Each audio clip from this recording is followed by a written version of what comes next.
Okay. Hopefully. Oh, God! Getting pulled into the internet ether. Hello, everybody. Welcome back. My outline is gone. I don't know what to do with this information. Welcome back. Twitch decided it was gonna crash. So I just shut everything down, reset my internet box, and I came back. And it seems to have figured it out. Both our internets are terrible today.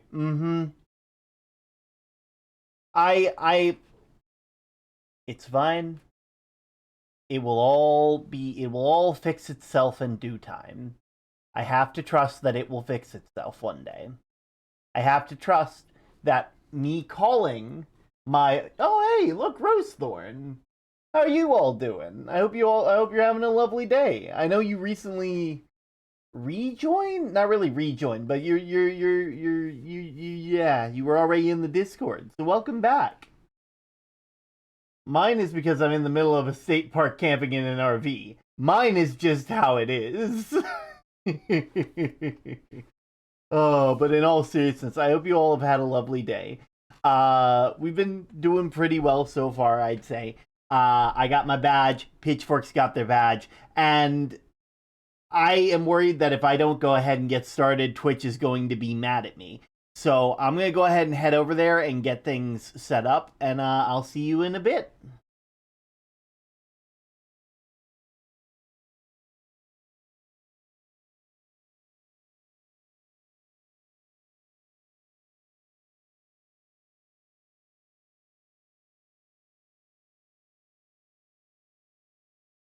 There we are. Ooh, there we go.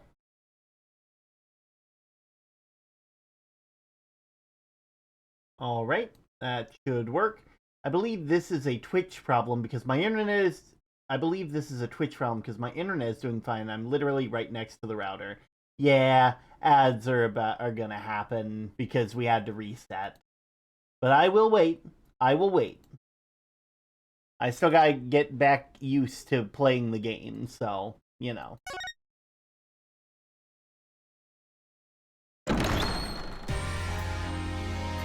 Oh, how I missed you.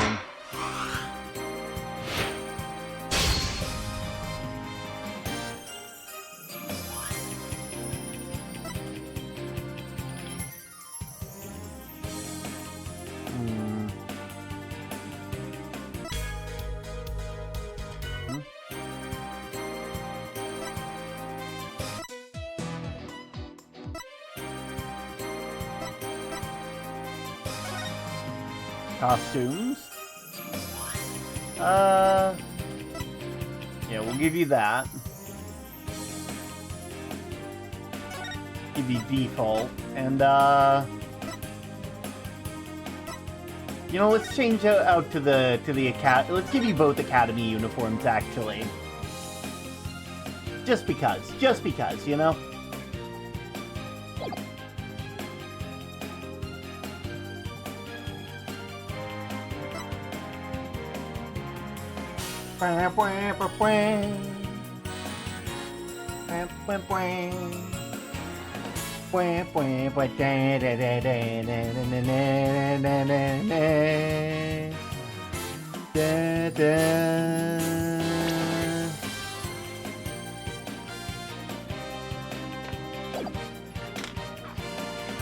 There we go.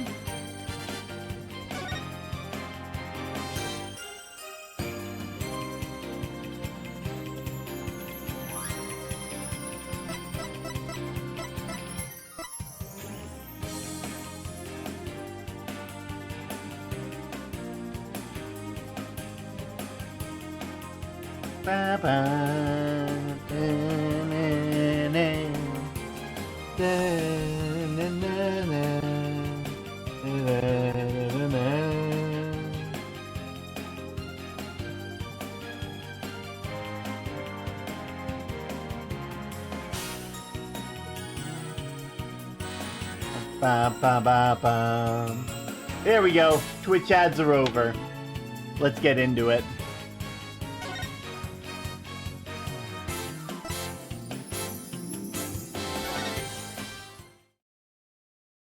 Am back. Welcome back.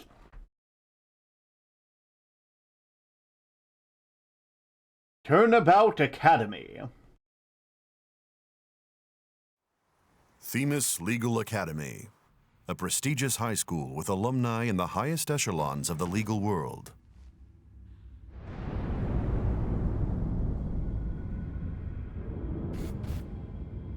Yo, welcome in. Oh.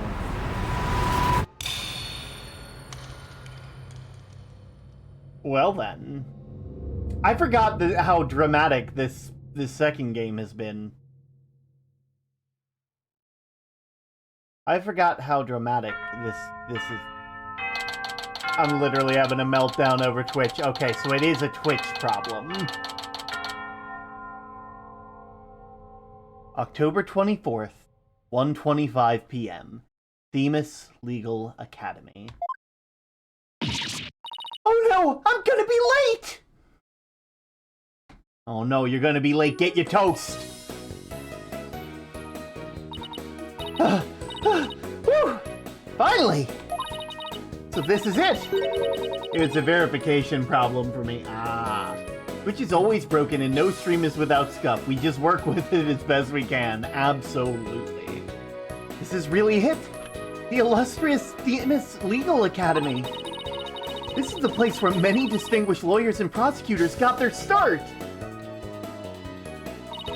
When news spread that Mr. Wright had gotten his attorney badge back, he received a call from the school asking him to pay a visit. Mr. Wright brought us along hoping we'd learn something from the experience. But no, I had to go and blow it by getting here 30 minutes late! At least it's not all business today. After all, today's our school festival.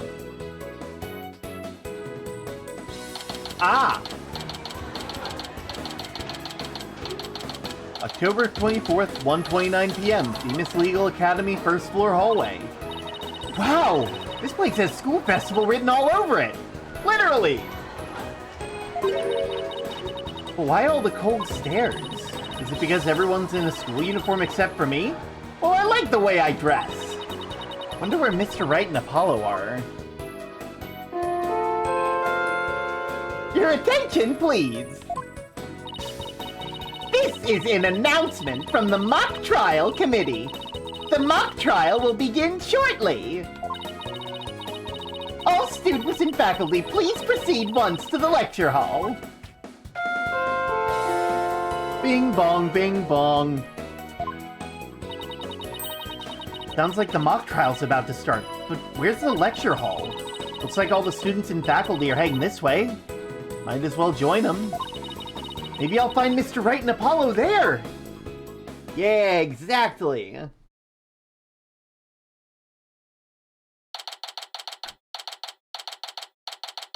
Ooh. October 24th, 1:23 p.m. Themis Legal Academy. Third floor lecture hall. This must be the lecture hall. Wow, they spent some serious money on this place. Yeah, you could say that again. The district court can't even compare.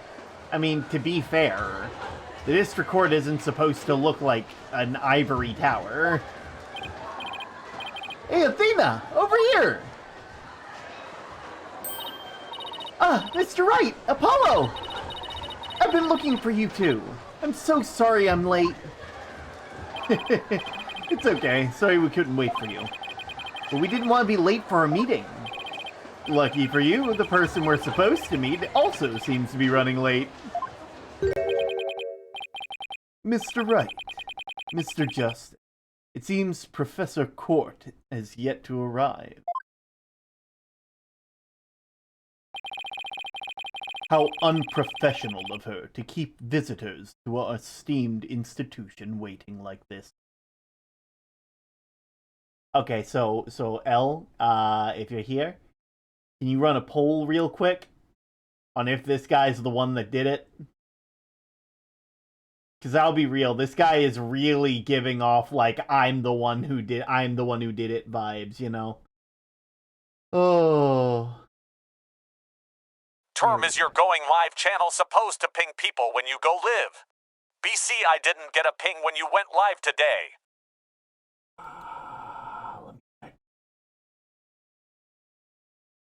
It definitely is supposed to, at least in some regard. Oh, I see. It's because I changed my going live thing from one thing to Carlbot. And Carlbot doesn't have the ping set for it. I should probably fix that. Term is you're going live. Yeah, it's supposed to. I'll be sure to fix that later. Oh, but congratulations on your Daily Pebbles, Rose. I shall make her right. I will not. Oh, who do we have here? Oh, right. You haven't been introduced yet. Yes, you must be the young lady Mr. Wright has been telling me about. I am Aristotle Means, a professor at this hallowed hall of learning. I oversee the lawyer's course here. It is a pleasure to meet you. I'm Athena Sykes. I just recently got my attorney's badge myself. It's nice to meet you too. How wonderful. So rigorous and vivacious. You've just earned yourself a gold star. Yeah,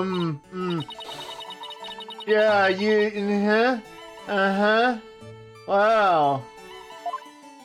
Can you not do that? Looks like the mock trial's about to begin. What are we going to do about our meeting? Oh, speaking of the mock trial, do either of you know what it's about? Oh, but I thought we had sent a pamphlet to your office. Right, the pamphlet. Whatever happened to that? You won't be seeing it again. Trucy used it for the old rip it up and restore it trick. Unfortunately, it didn't work as advertised. Well, it seems I'd better explain the situation then. I'm so happy to be back. We're happy to have you back. You can start building up your daily pebble count. Thank you, Professor. So, Professor, you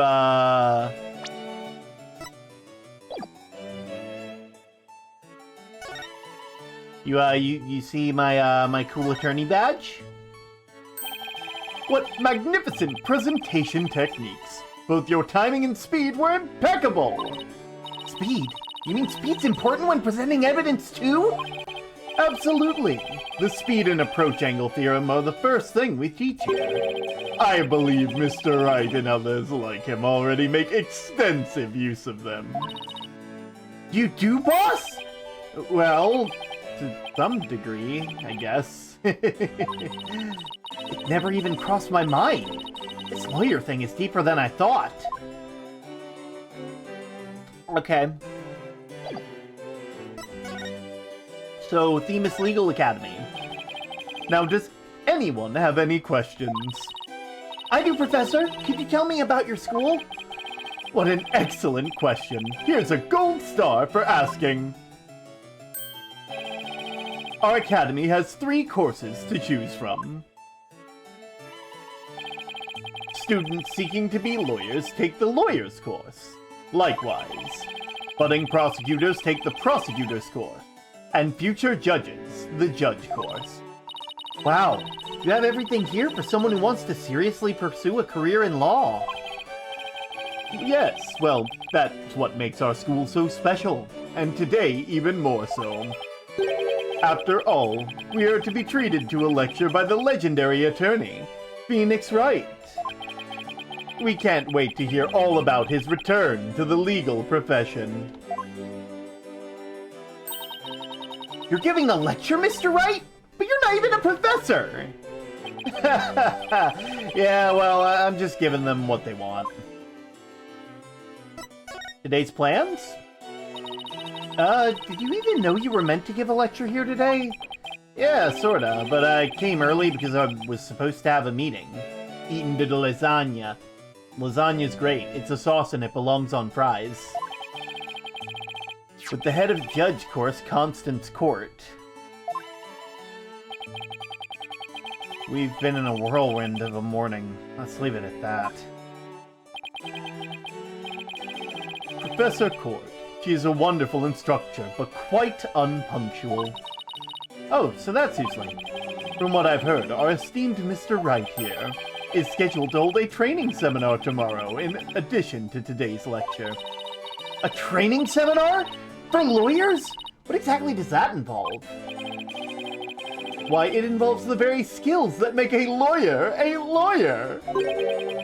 The arm angle when shouting objection! The proper way to strike the podium! How to project one's voice! And most importantly, how to bluff your way to victory! Huh? Who exactly do you want me to teach stuff like that to again? What a wonderful question. You just earned yourself a gold star. The great honor of taking a seminar by the famous lawyer and a famous prosecutor. This is what is at stake in this mock trial, the crown jewel of the school festival. The mock trial? The mock trial in question is a prestigious event that every student aspires to win. The top student in the law course and top student of the prosecutor course face off in simulated court cases set in this very school. If you ungarlic your bread, that's treason! That's treason! Get him! Someone do something!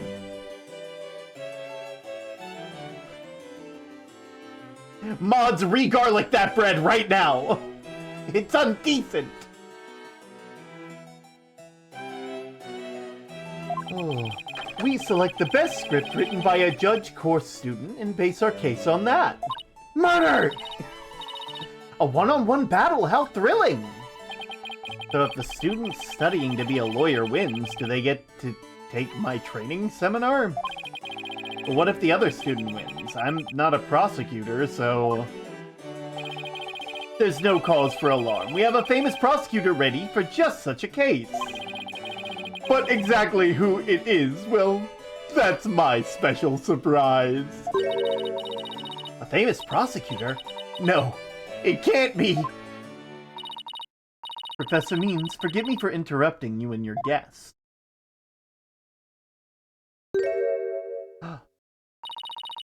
Disintegrates into thin air.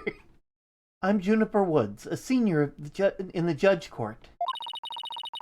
Professor, the trial will begin shortly, since you'll be delivering the pre-trial speech. I bet it's Edgeworth. Honestly, I'd be stoked for it to be Edgeworth. Would you mind waiting up in the balcony until we're ready for you?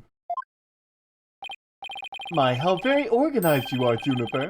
You just earned yourself a gold star, too. But what about Professor Court? Well, I suppose she'll eventually arrive.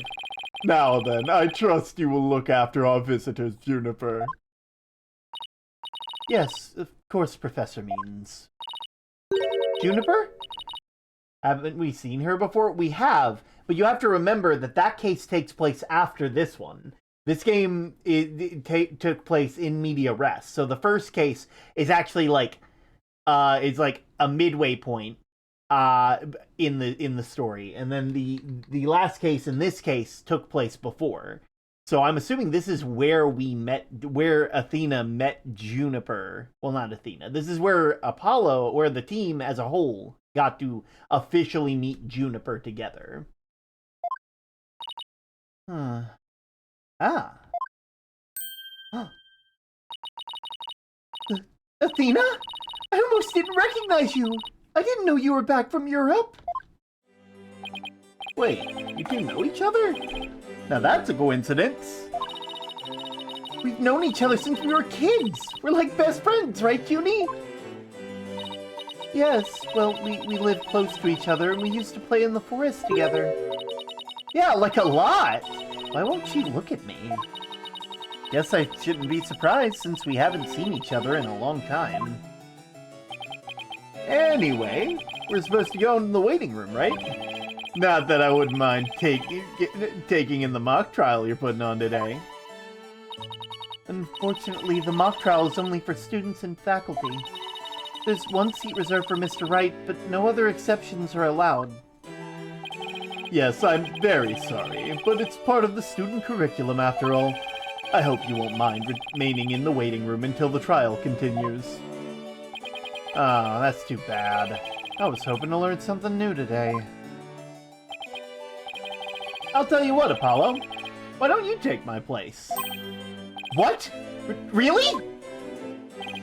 Sure. Besides, I'd like to meet with Professor Cord as soon as she gets here.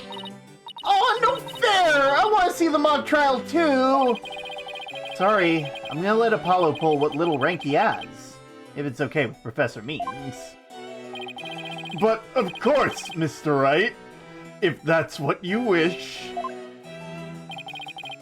It's settled then. We'll expect a full and detailed report, Apollo. So pay attention. Being the new kid sure stinks. If you would please follow me, I'll escort you down to the waiting room on the first floor.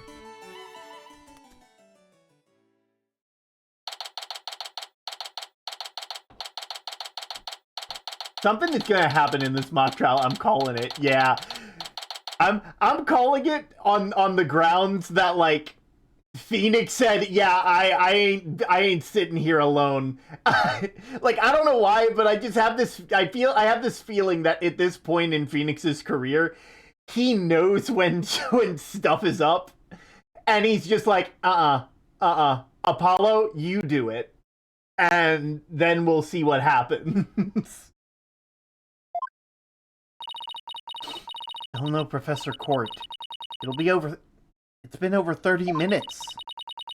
And the professor is gonna be the victim. It's gotta be, right? Gotta be. Mr. Wright snoozing away on the sofa. This is so boring.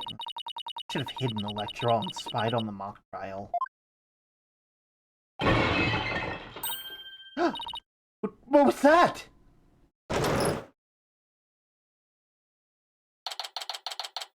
October 24th. Themis Legal Academy. First floor hallway. Oh, Lena, I could have sworn I just heard something fall down and break. If you go run now, we'll think it was you. Well, it wasn't me! I think it came from somewhere outside. Oh, well, we better go have a look, seeing as everyone else is in the lecture hall. Okay. I called it! I called it! Oh, look at those colors. Outdoor stage. Is this a stage for some sort of concert? It kind of reminds me of a courtroom. Wait, Athena. Beside the witness stand. What? Oh.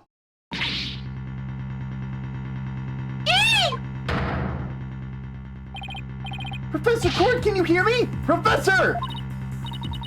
Wait, that's... Who are we supposed to... Was that who we're supposed to be meeting with? It looks like our meeting's been canceled for us.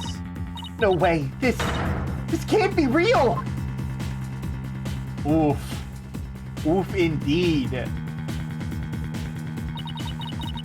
I called the police. They should be here soon. I'll go tell everyone in the lecture hall too. No, wait. They'll find out soon enough once the police get here. Let's do our own crime scene investigation before it gets too crowded. Huh? Are we even allowed to do that?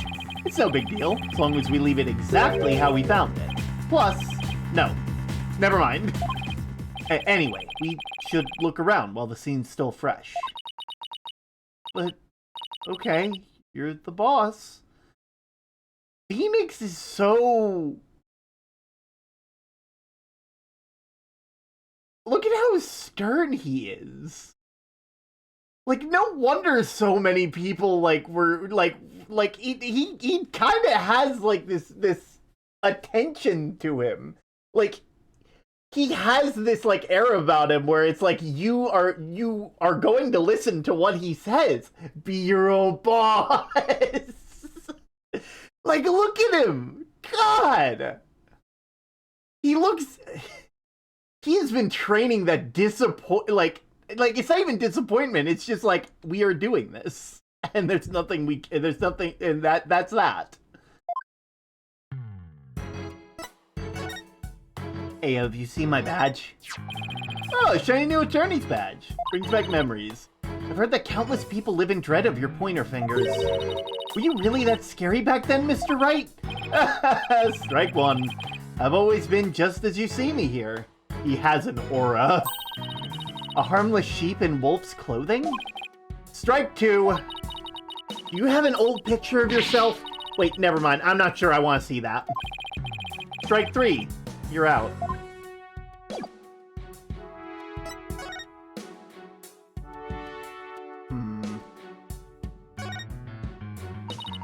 We should start by studying the body. I wonder what the best angle is.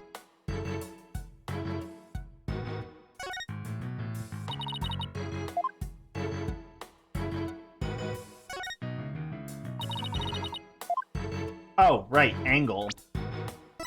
I completely forgot that we had that ability.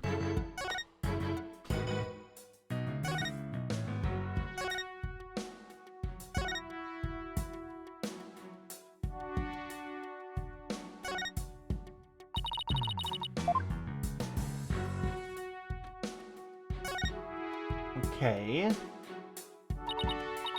I guess we really do have to examine the body.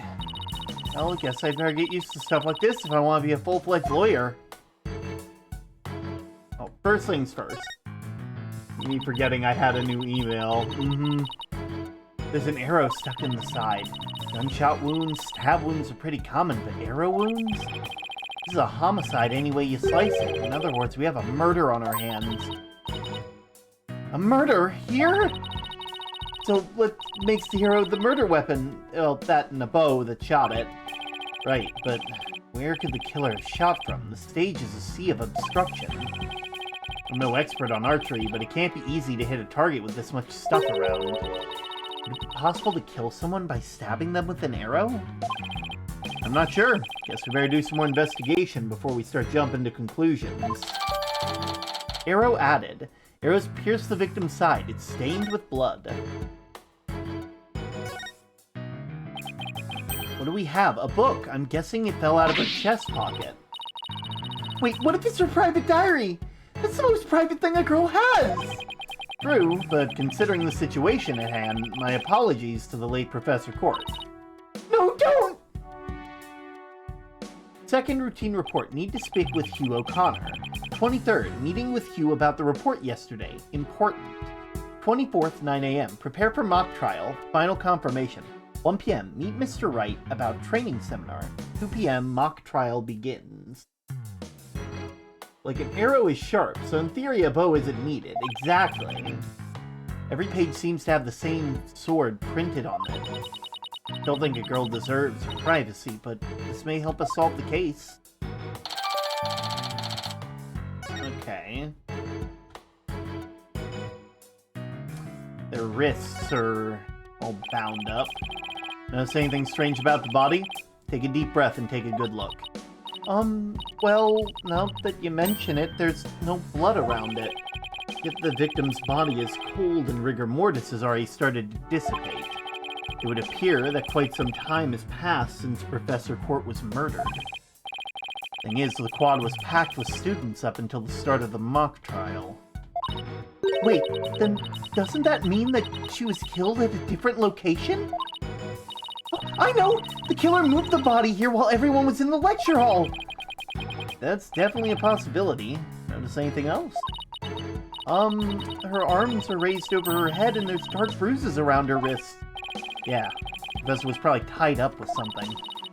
Eventually, her wrists were unbound and she reached up to stretch. She was killed! Actually, I'm not so sure about this theory. Well, that's not exactly a lot to go on. I think that's about all we're going to find out from the body for now. Nice work, Athena. Your face only turned 5 shades of pale. I was expecting 50. That's... I feel like that's a joke. I feel like that's a joke and a reference. But also, like... We should probably take a picture of the crime scene just in case. Okay, I'm on it! Say cheese! Cheese? I thought that was, I was the one with the twisted sense of humor. I think that should do it. Alright, let's take a better look around the area while we wait for the police to arrive. Oh. This pile of rubble sticks out like a sore thumb. Looks like a broken pottery or plaster. Maybe that's the source of the noise.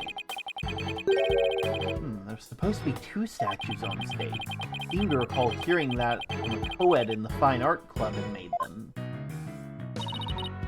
There were 2? Then that thing over there is what remains of the other one.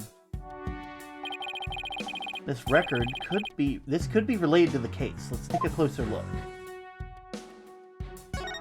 That was absolutely like a statue of Edgeworth. Wonder what this was a statue of. Whatever it was, it had a reddish purple color to it. When Apollo and I first got here, both statues were already here, but they were covered up. But they were waiting to unveil them at the school festival, moving on to the stage. You mean this duffel bag looking thing was actually being used to cover the statues? Guess that just leaves the question, were they broken by accident or on purpose? This is a puzzle. That reminds me of a puzzle. Something buried in the rubble. The Themis Herald. Wait, we shouldn't disturb it. Let's just read what we can. Pending declaration of love rocks campus. Final act in torrid love triangle centers on campus she-devil Juniper Wood. Level-headed lawyer course genius and hot-blooded prosecutor course student will go head-to-head in a mock trial battle for the she-devil's black heart. What? Hugh O'Connor has declared that he will confess to her if he wins. Wait, what? I really wish I didn't read that. You find that more shocking than discovering a murdered victim's body? But we were talking about my friend Junie here. She's never lead guys on like that. Athena, you don't believe everything you read, do you? This article's clearly written with malicious intent. I'm not buying a word of it. You're right, but still disturbing. Even if it's a third-rate tabloid material.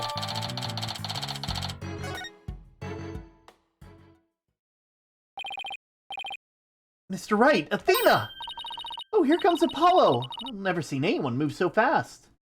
This reminds me of a puzzle. Throws you into the puzzle dimension. Oh, God. Oh, God. I need to set up a way to, like, because I want to play, like, some DS games and 3DS games, but in order to do that, I have to, like, divide the screen in a certain way. And, like, because I want to show you guys Phoenix Wright. Not Phoenix Wright. I want to show you guys Professor Layton. Because Professor Layton is really, really good. And it's a really cool game series. And I think it deserves a lot of attention. I think it deserves a heck of a lot of attention. It doesn't get nearly as much as Phoenix Wright, but gosh darn it, is it good. Like, if you think Phoenix Wright has twists, oh my god, you haven't even seen what a single game of Professor Layton has in store.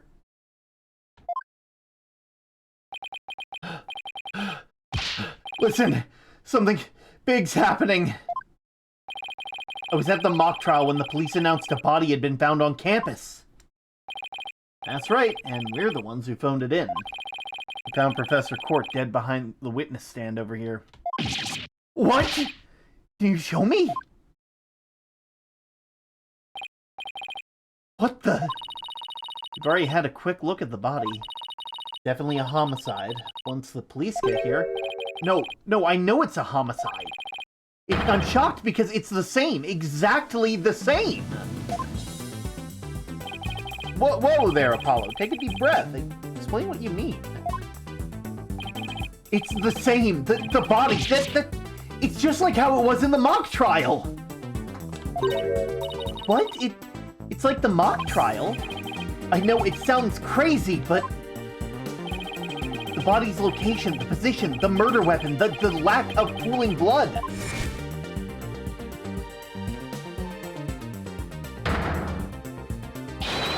It's all exactly like the mock trial. You're kidding, right? It can't really all be the same, can it? Uh-oh. That's the sound, the police.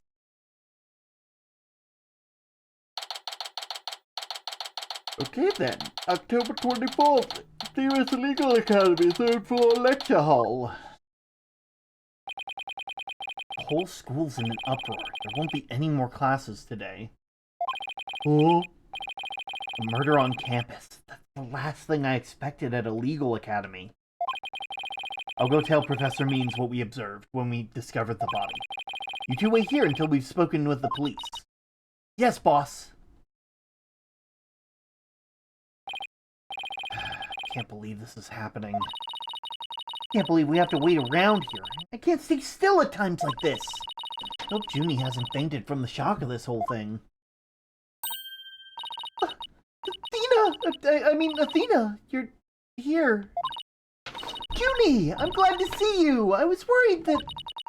Don't worry about me. I'm student council president after all. I need to be strong. Student council president?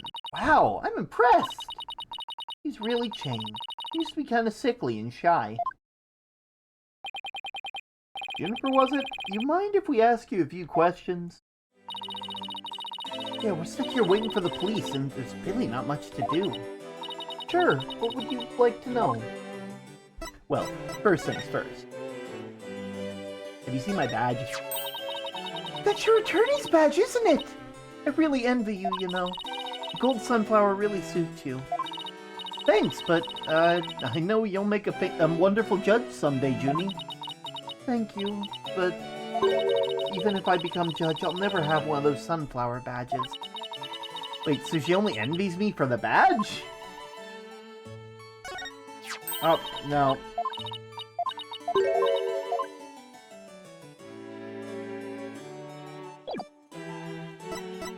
Alright. What's up, Junie? I haven't seen you in ages, Junie. What's it been? 7 years or so?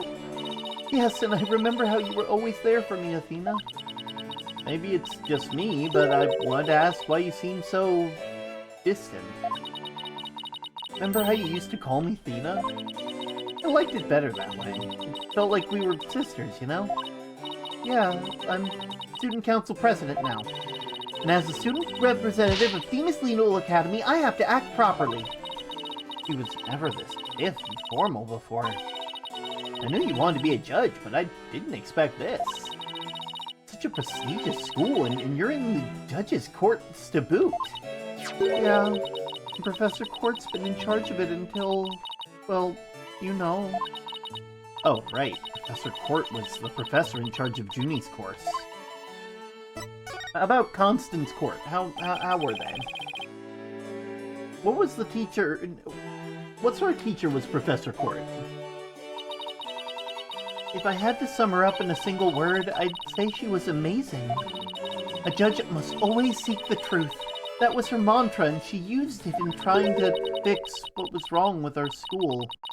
She was a beacon of hope in the dark age of the law. What's wrong with your school? What did you mean by that? Nothing. Never mind. Am I imagining this, or did I just detect something in Junie's voice? Professor Court chose my script for the mock trial. Oh, you mean all of the students in the judge's course had to submit a script? And yours was the one she selected? Wow, that's amazing, Junie! Oh, thank you, but now Professor Court is... Who would do such a thing? Oh, they're gonna pin it on Junie, because it's Junie's script. Just yesterday we were working together trying to get things ready. Excuse me. Are you alright, Junie? maybe you should take it easy for a while. Because you still got that cough. Guess she's not as strong as she pretends to be. The mock trial? What do you need a script in... What do you need a script in the showdown between a lawyer and prosecutor? Well, we were simulating a trial, so we needed a script as a framework. All the details about the incident, the people involved, are included in the script. We also prepared a crime scene, photos, murder weapons, and all other kinds of evidence. Ah, you guys think of everything. Must be hard getting all that ready. Yeah, well, it was only Professor Court and I. After all, we didn't want the script or other elements of the mock trial to get leaked. We were the only ones in the entire school who knew all the details. It's been a big pain in the... I mean, it must have been really difficult. I wrote the script so that the case could go either way. That way the defense and prosecution both had an equal chance of winning. He's holding something back. Yeah, she is. Huh? If you think that's all she's capable of, you've got another thing coming. Huh? Who said that?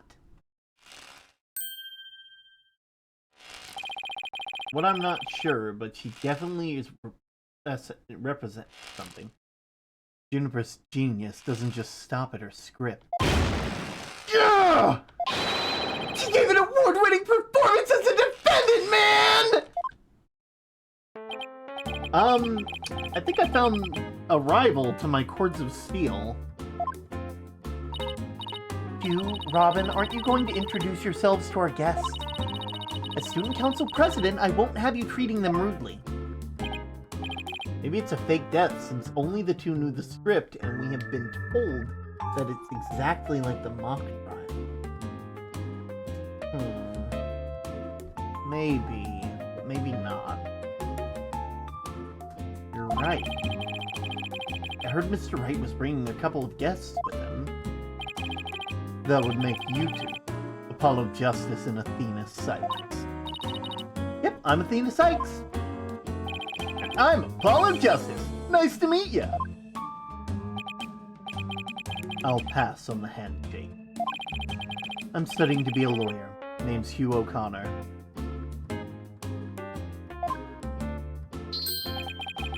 But some call me Mr. Perfect because I never score less than 100% on tests. Most pretentious introduction ever. And what's with his hand? Is it glued to the inside of his pocket or what? Eek. Let me be the first to apologize for Chief's total rude introduction. Sorry! Now here's my intro. I'm Robin Newman.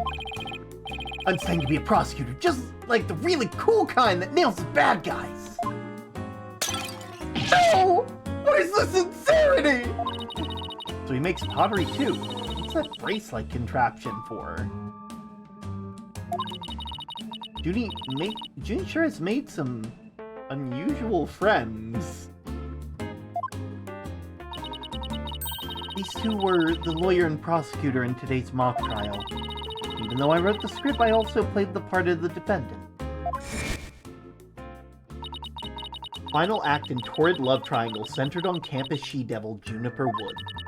Level-headed lawyer course genius and hot-blooded prosecutor course student will go head-to-head in a mock trial battle for the she-devil's black heart. Wait, these two are the guys that supposedly have a thing for Junie? Juniper, come on. Your role's way beyond just that. That's right! The mock trial just a start! She's also in the school's festival main event! Live on stage, Juniper Woods, and the crowd goes bananas! Woo!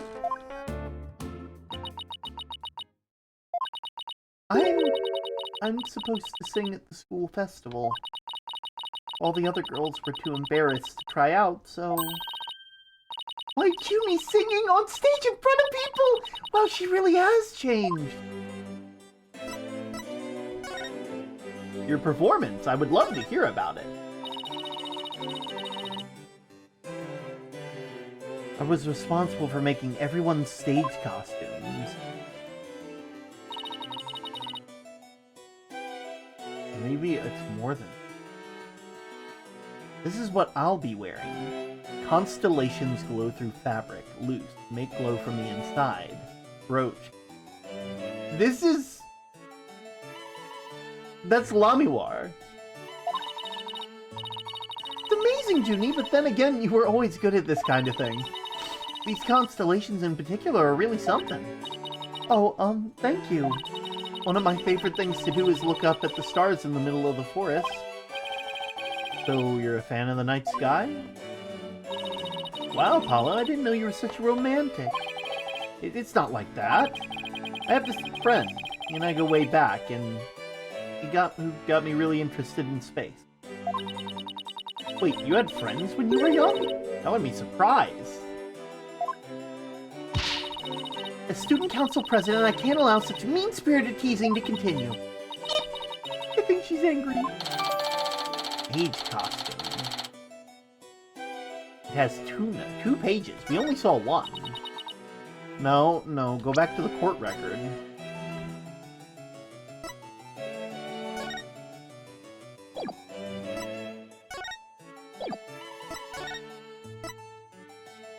Paint inside of costume with fluorescent paint. Leave time to dry. Draw constellations on outside to make small holes according to the pattern. In the dark, the paint will shine through the holes, bringing the constellation to life. Oh. Okay. Costumes were no problem, but as for singing, I'm not sure I can... No! You can do it! That's right. Anyone who says otherwise will have to answer to me. Like a chivalrous love triangle. A damsel in distress and two knights in shining armor. Maybe that Themis Herald article wasn't too far off the truth. Speaking of the latest news, I wonder how the mock trial turned out. So, who won? How'd the mock trial end? We were just about to reach a verdict when the police arrived. Now we'll never know how it would have turned out. Guess that's what happens when there's a real murder during a fake murder trial. It ended right before the verdict? Talk about bad timing. I was this close, man! I bet I would've won! But I bet the defense wasn't doing too badly either, right? Zen in the Art of Mastering the Bar Exam. Civil Law, Corporate Law, and Criminal Law. 24th edition, maybe? We'll settle this some other time, and I assure you I will win when that time comes. We're going to let that happen! I don't think so! I hope they don't end up hurting each other. Oh, don't worry. The three of us have been good friends since we enrolled here. We even have proof of our friendship. Proof? Like, physical evidence proof? Yeah, we're studying for careers in law, and in the legal world, evidence is everything. Yeah, as long as our friendship lasts, you can bet that we'll be carrying them around! Huh. Themis Legal Academy ingenuity at work. So what exactly is this proof of friendship, anyway? Well, it's a secret, and if I show you, it would be bad luck. Oh, okay. I knew it. There's definitely some discord in Junie's voice. Oh, yo! Pitchfork! My guy, look at you! Oh, man. Our friendship is sacred and inviolable. Not something to be put cheaply on display. Proof? We don't need no stinking proof! Three are friends forever! I can hear discord in their voices, too. They're talking about their friendship. What's going on? Something wrong, Athena? No, it's nothing. Oh, alright then. Hey, isn't that... Everyone stay right where you are! Don't move a muscle! Oh no, no, oh no, not Fulbright. No, get out of here! Bring back Gumshoe! I demand to speak to Gumshoe. He better be your supervisor. He better be your goddamn supervisor. Detective Fulbright, is something wrong? Why, if it isn't my little lawyer friend! Sorry, but the small talk will have to wait! Juniper Woods, you're under arrest for the murder of Constance Court. I'm what? Wait a second, what's going on here? Why are you arresting Junie? Please, Detective Fulbright, we're involved in this case too. Aha! So you're the lawyers the dispatch said were first on the scene. I can tell you everything, but I can't tell you everything, but I will say this. There are two major reasons for her arrest. Number one, the suspect led somebody to where the body was. I didn't. And number two, the crime scene is exactly how the suspect portrayed it in her script. But you can't arrest her on just those grounds. True, but there's more. However, Prosecutor Blackwell specifically told me not to say no more than that. Someone also called that. Where is Gumshoe? The Blackwell's a prosecuting attorney on this one too. Detective Fulbright, we found this in the suspect's pocket. Why, there's blood on this! That's evidence made for the mock trial! A mock trial? Never heard of such a thing, but it sounds fishy to me. Real fishy! Now, if you would, officers. Yes, sir! Someone's framing it. But... Junie, I have to do something. I can't let them take her away like this! Now, if you'll excuse me, I have work to do.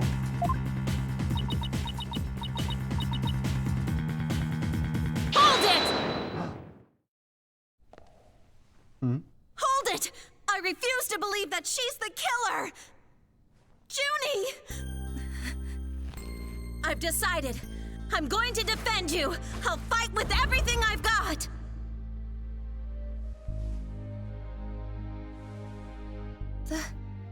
Dina. Junie, it's good to hear you say that name again.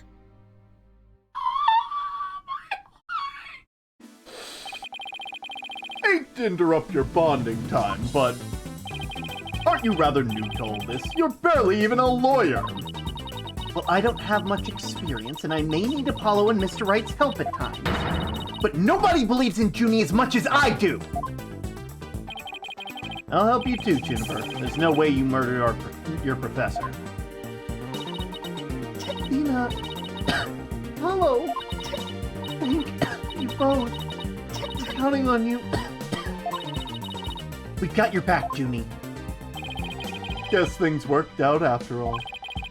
Now that you have your lawyers, Miss Woods, it's time for us to head back to the station. Ha ha ha ha ha! Justice, ho! I can't believe that Junie was arrested for murder. I can't believe I accepted her case without even asking Mr. Wright.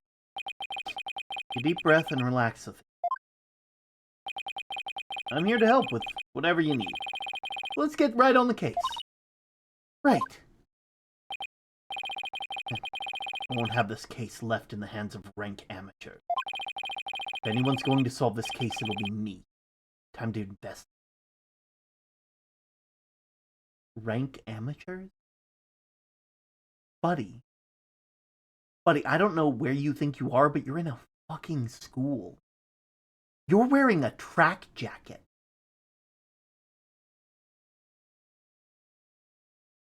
These two have actually defended people in court. Like, legitimately, gotten people thrown in prison.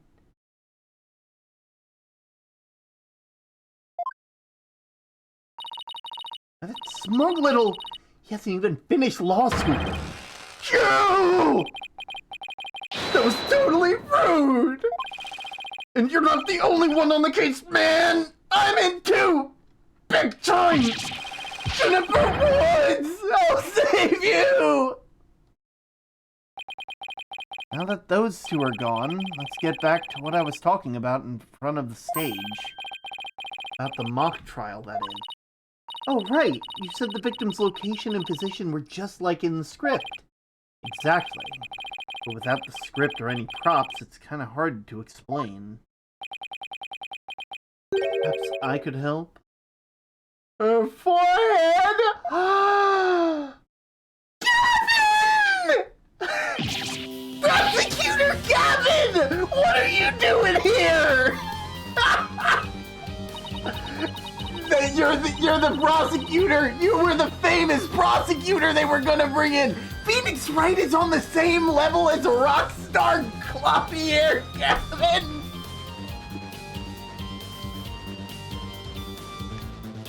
Oh my god! I would say someone get Phoenix like a musical album, but we've already seen how he is with piano. It ain't gonna work. I do believe we have a fresh face here. Greetings, Fraulein. I'm Claudia Gavin. Some know me as prosecutor, but I am more famous for my former rock band. We were quite popular, you know, but regrettably the band went kaput. Perhaps you've heard of us, the Gaviniers. I was the lead vocalist. Never heard of your band. Then again, I was out of the country till only recently. But, can I get your autograph? You just met him like 3 seconds ago and you want his autograph? Forgive me, Fraulein, but I've retired from the music biz. But I'd be happy to offer my autograph as rockstar prosecutor Claudia Gavin. Oh, okay, that one then. She's a lively one, eh, her forehead? Didn't know she was your type. She's the newest member of Write Anything Agency, that's all. Nice to meet you. I'm Athena Sykes. A pleasure to meet you too, Athena Sykes. Now that the intros are out of the way, I'm sure you have some questions for me, yeah, for her forehead? Have you seen my badge? May I ask why you people present your attorney's badges like that? It seems like her forehead and Mr. Wright always want to show theirs off too. Well, let me ask you, Prosecutor Gavin, why do you play air guitar? It would seem the answer we seek can be found in much the same place. I never gave it that much thought, actually. I always just whip it out.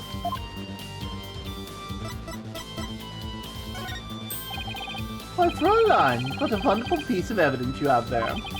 But I imagine no matter what you present, it would be impossible for it to be more persuasive than your beauty. Yeah, too bad it doesn't work that way in court.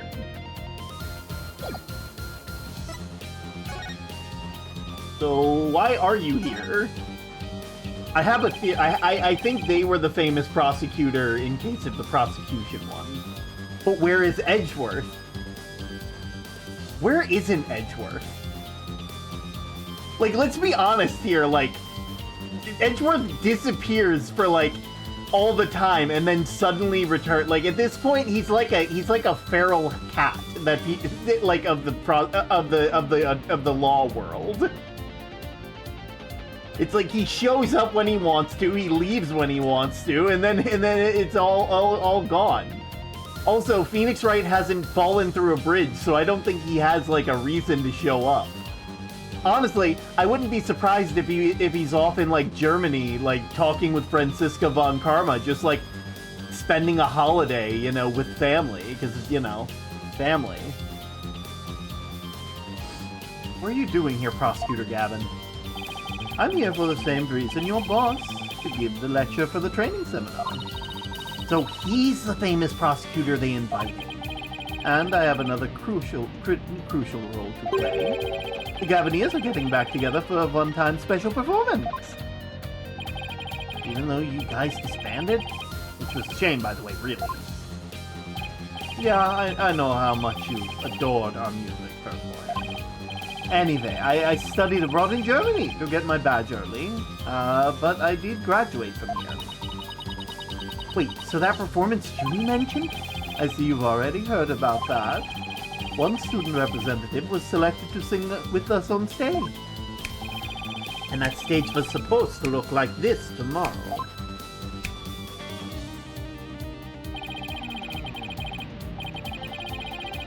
Two big banners, a pair of crooked statues. This is just an illustration, but not half bad. Crooked statues? Wait, are those supposed to be you and Mr. Wright? Bingo, Fräulein! And they were so big and magnificent too. What a terrible face. But the worst part of the whole thing is my long-awaited reunion with my mentor never came to pass. Wait, don't tell me your mentor was Professor Court. He was the one who taught me how to think about the law.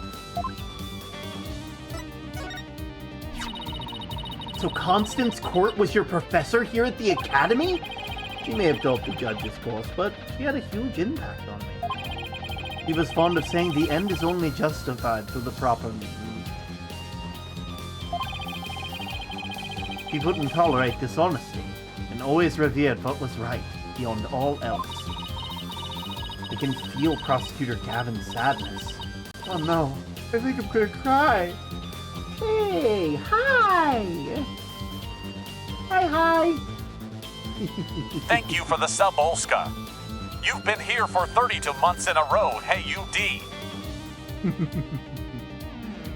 Thank you for the subscription, Olska. It really does mean the world to me. Welcome in. How have you been doing? We're currently playing some Apollo Justice. It's been a hot minute. Oh, God. You can feel Prosecutor Gavin's sadness. Oh no, I think I'm gonna cry. Oh, ads have started. Are you tearing up? This is actually the perfect time for me to... I will be right back.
Athena, are you tearing up?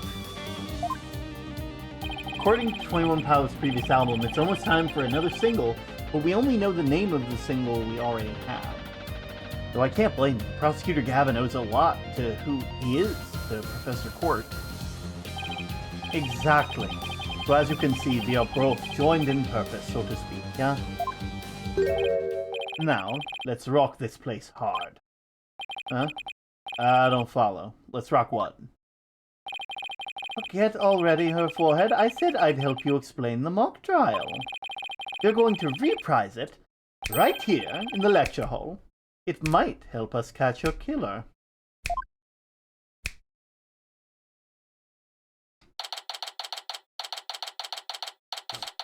Themis Legal Academy. 3rd floor lecture hall.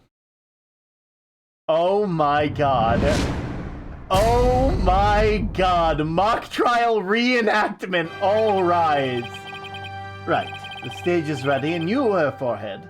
Ready to rock. Huh?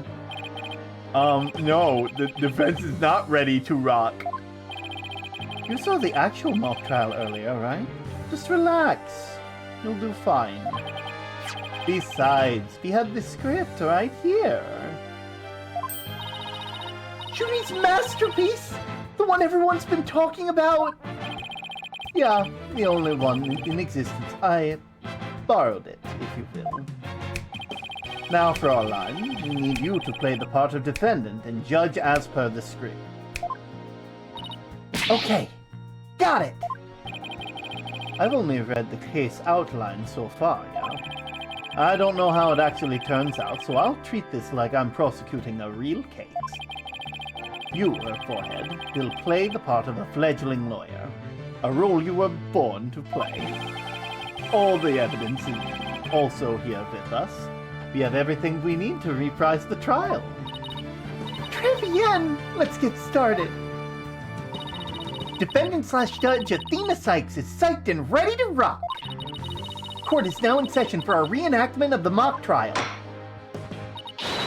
Or what I'd like to call the mock trial. Yeah, double mockery perhaps, but a trial is still a trial. Oops, did Twitch crash again? Not on my end. We're all good. Dung, baby. It's no holds barred. Let's rock. Can't we take it easy today? Objection! It may be a mock of a mock, but there's only one way to compete. You play to win. So remember, each time I catch you slacking off, I'm holding you in contempt of court. Great, a judge that voices her own objections and abuses her judicial powers. What's the point of even having a defense at this point?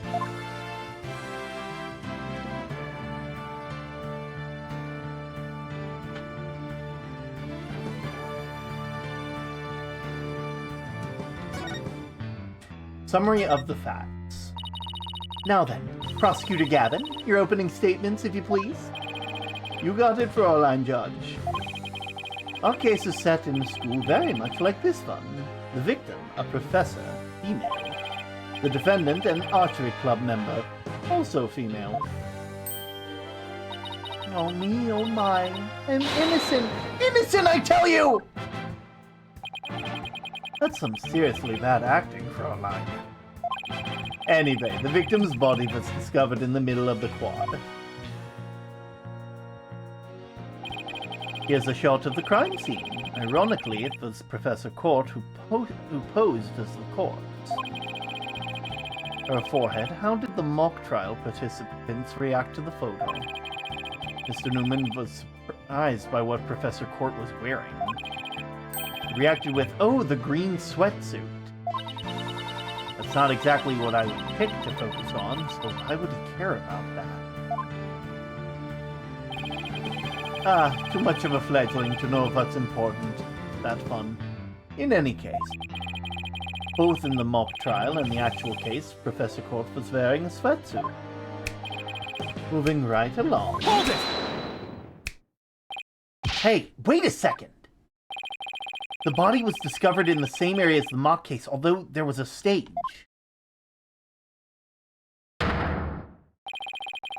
Plus, the murder weapon and arrow and the lack of blood are also the same. That's right, and therein lies the significance of the mock trial. So let's keep rocking it hard, just like that. Defense's argument. Before the crime occurred, the defendant was to meet with the victim in the quad.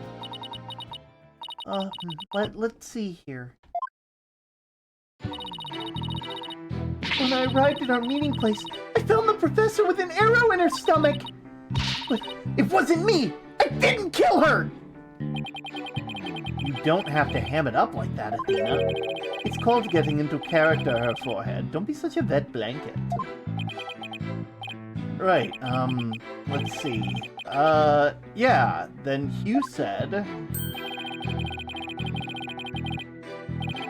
Frail Coed used her bare hands to stab her, Professor with an arrow. I don't think so. At the time of the murder, a male student was seen, holding a bow in the archery club room, which was a clear view of the quad. He shot the arrow into the victim before my client even got there.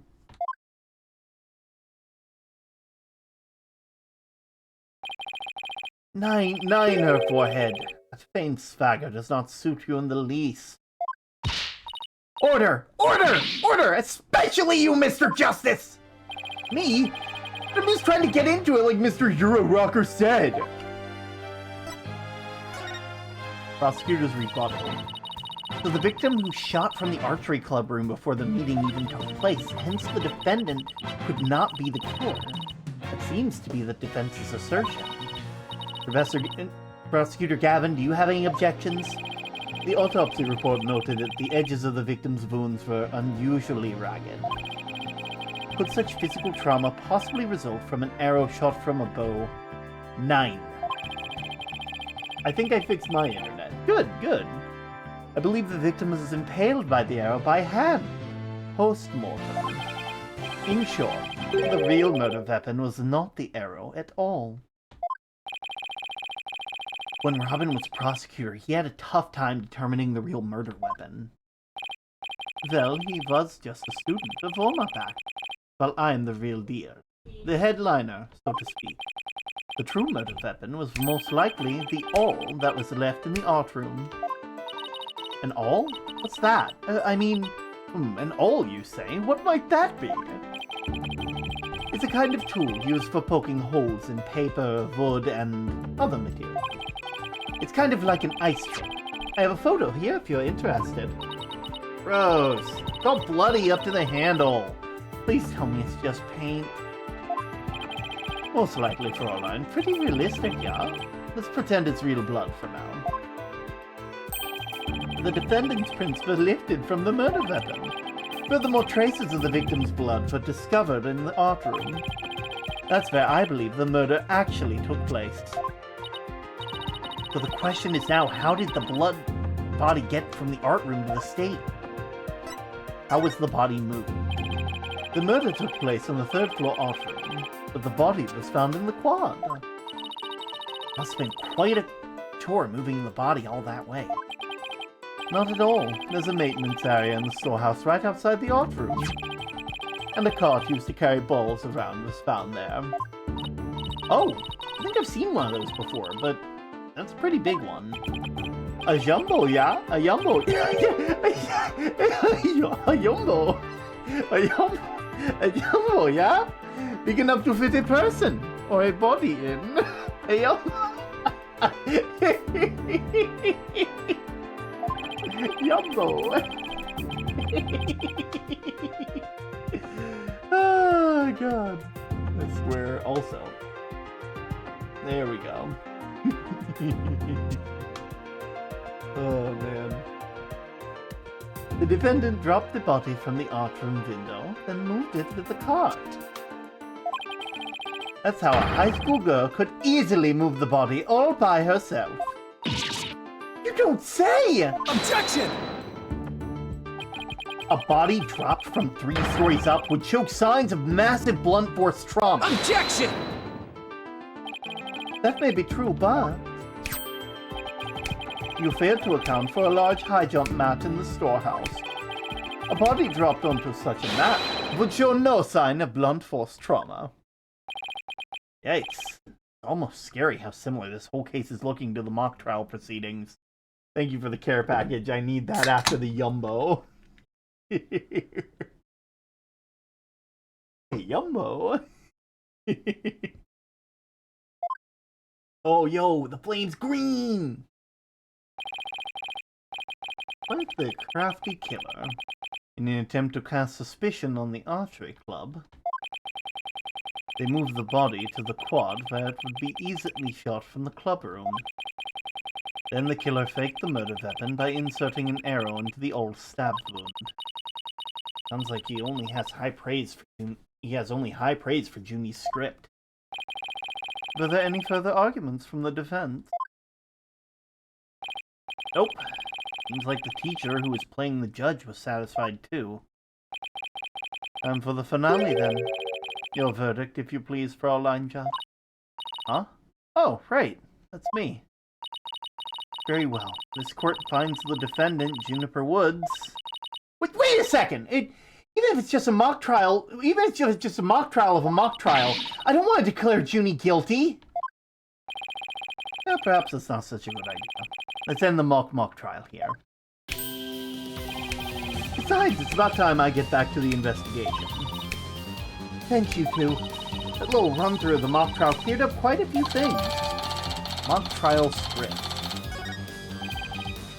Boom, baby. The prosecution already got a witness sized up too. That was quick. Prosecutor Blackwell's almost too good. You're sure in a helpful mood today, Prosecutor Gavin. Well, like I said, I just want to catch whoever killed Professor Clark. And there's no reason for me to start butting heads with you two. Anyway, I won't say goodbye, as I'm sure I'll be seeing you later.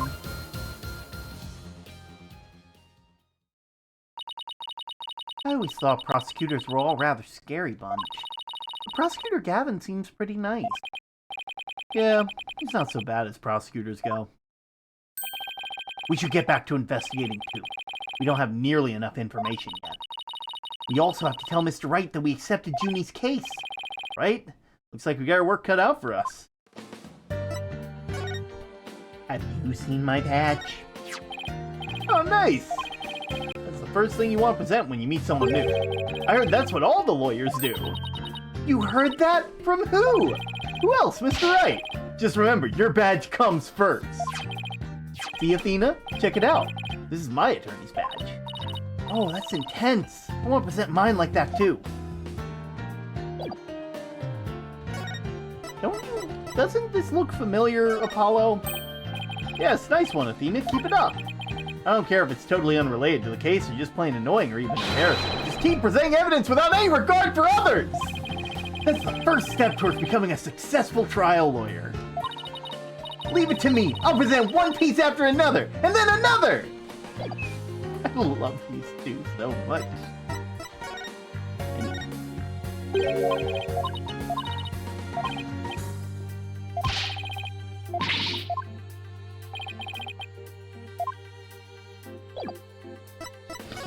Guess we're moving. Oh, okay. This is where we are. Hey, what do you think you're doing? The crime scene's off limits. I'm no student, I'm a lawyer. Yeah, right. Just because you're in law school doesn't make you a lawyer. I miss Gavin as a prosecutor. He wants justice like we do and isn't just trying to win. Yeah, like, it's weird when you really put it down, because, like, it's like all the other, like, prosecutors, except for, like, OG Von Karma, all want to win, but, like, at the same time want to find the killer. Like, Gavin is like a prosecutor if a prosecutor didn't have trauma. God, that actually is a lot more true than I meant for it to be. That's actually really goddamn true.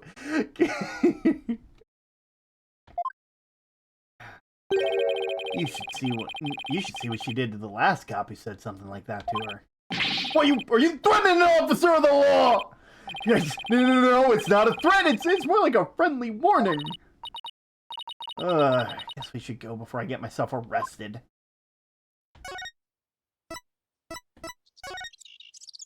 Huh?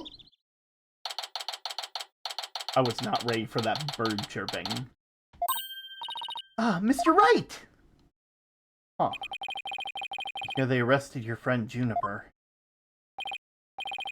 Yeah, Detective Fulbright just took her in. I refuse to believe that one of our students is capable of murder.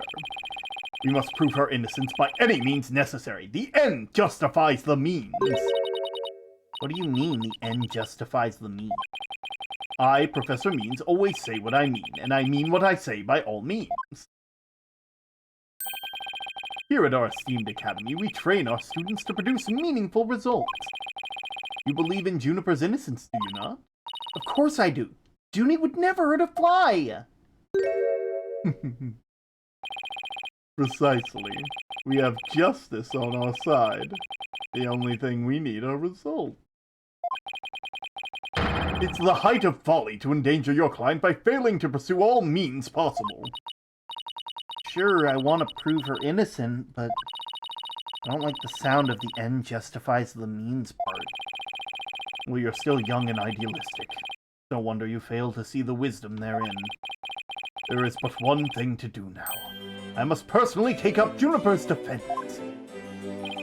You're gonna take her case, Professor Means? I may be a professor, but I'm still licensed to practice law. In fact, I have even battled Professor Court in court. No kidding! Sure you guys were rivals or something? No, nothing of the sort. She was an esteemed colleague at the academy and in court. You see, both Professor Court and I graduated from the academy at the top of our class. Wow, I bet they both used to really bring it. Now, if you would excuse me, I'd best go discuss the case with Juniper. Professor Means, please wait! I didn't want to say anything, but Apollo and I already agreed to take her case. It's true. Juniper's counting on us to prove her innocent. Really now? You two? And when were you planning on telling me? Sorry, boss. I know we should have asked first, but... Relax. Your friend was just all the way in front of your eyes. Sometimes you just gotta make a snap decision, and I think you made the right one. Oh, wonderful. Very well, Athena Sykes. Let me ask you just one thing. As a lawyer, what is it that you treasure beyond all else? That's an easy one, Professor. Seeking justice for my client. What a wonderful answer. Juniper must be overjoyed to have a friend such as you. As a professor, I too shall do whatever I may to help her. And if you decide to take the end justifies the means strategy, come see me at once. Let's hope it never comes to that.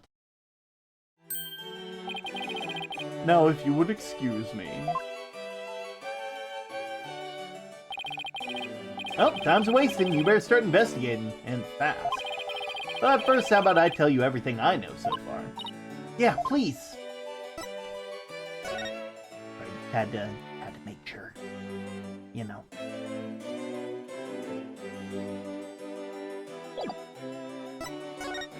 So about the murder. Have you learned anything new about the case? Actually, I ran into Prosecutor Gavin, and he told me something interesting. Seems the murder took place in the art room. There's traces of a large pool of blood there. The police believe the body was moved from there to the stage. What? Really? Just like the mock trial again. The police are searching the art room, but whether they'll find anything, well, what? Come to think of it. Let's do our own crime scene investigating before it gets too crowded. Huh? Are we even allowed to do that? No big deal, as long as we leave it exactly how we found it. Plus... No, never mind. Now, where was I again? But there's really no need to talk about it right here, right now. I want you to find out for yourself. Remember about the academy? So were you shocked by the conversation, but with Professor Means? Oh, I guess so. Actually, that was pretty shocking. The Dark Age of the Law. Sure, you've heard those words before. Sure, a number of times. Prosecutors filing false charges and lawyers fighting back with fabricated evidence. There's a lot going around these days. The question is, how is it related to the case at hand? Training students to produce results. That is the school policy. Well, that in and of itself isn't a bad thing. Right. As long as those results come by fair and honest means. But what was it that Professor Means said? The ends justify the means.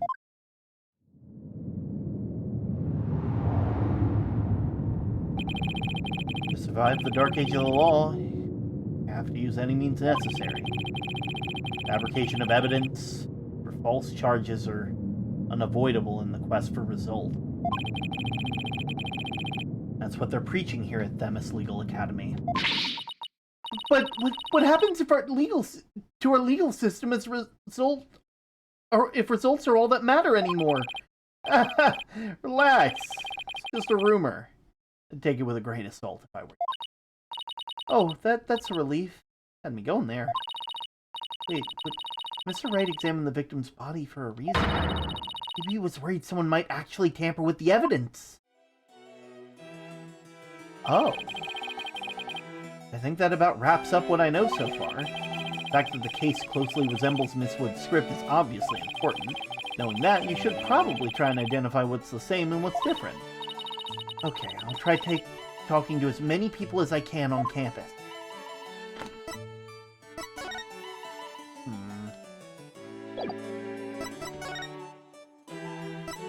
Okay.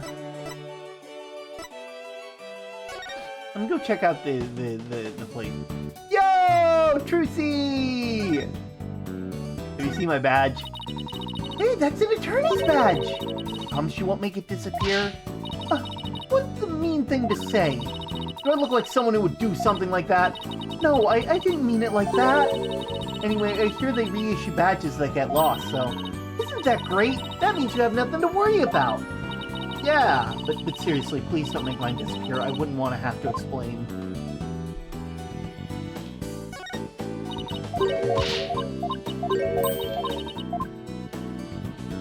There we go.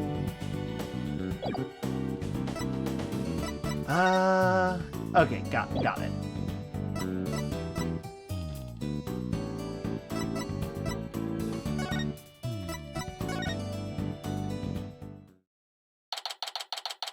October 24th, Themis Legal Academy Maintenance Area.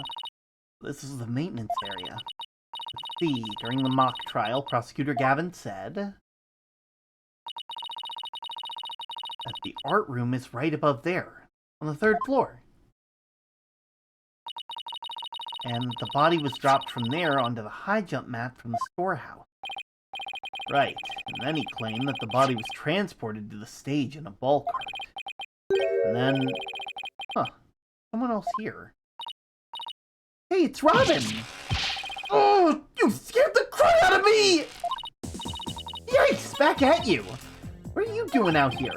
I'm working out so I can become strong enough to save Juniper! But I'm so worked up, my training braces are almost breaking at the seams! Oh, right. The girl you like got arrested, so you're psyching yourself up to rescue her. Because I'm the manliest of manly men! That's why I work out with my manly brace! Except that I hear some discord in that manliness of men's voice of yours. I don't mean to be rude, but can you talk without shouting? Sorry! I'll try not to shout so much, if at all possible, that is. Which is not at all possible by the sound of it. So do you mind if we ask some questions as Junie's lawyers? No problem! Ask away! Keep them coming, man! Oh, my ears ache already! We're dead. Whoa! Check out your badge! What do you think? Nice giant. Yeah! It's awesome! If the plating ever starts to peel or it gets bent up, let me fix it up for you! Really? Thanks! No problemo! I'll have some primo clay and glaze at the ready, just in case! Wait, what does clay have to do with my badge?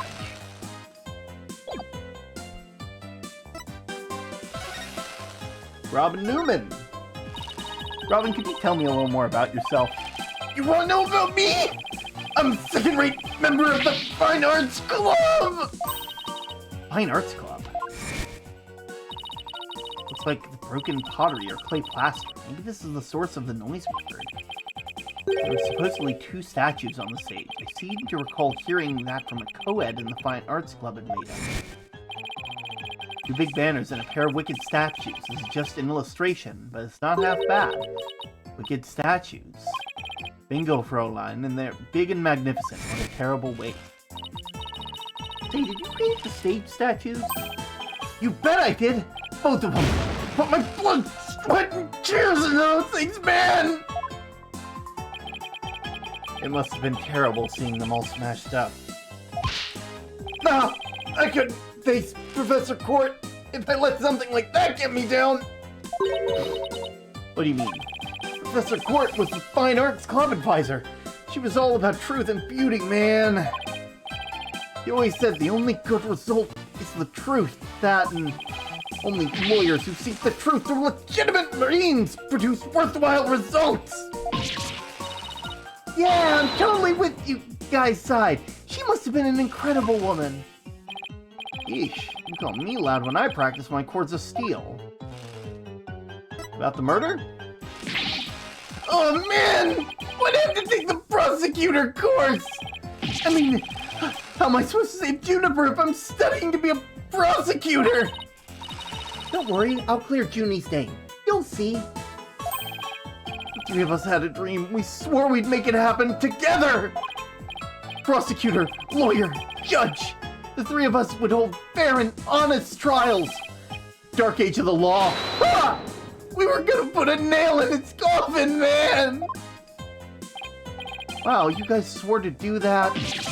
But no! That stupid school rule had to ruin it! School rule? Which one? Anyone with prior conviction, no matter how minor the offense, they won't be allowed to graduate from this stupid, holier-than-thou school! Tough legal academy with even tougher rules. Junie will never be a judge unless I can prove her innocence. And if I fail, the 3 of them will never realize their dream. Something like that puts pressure. It's like someone put pressure on my pressure.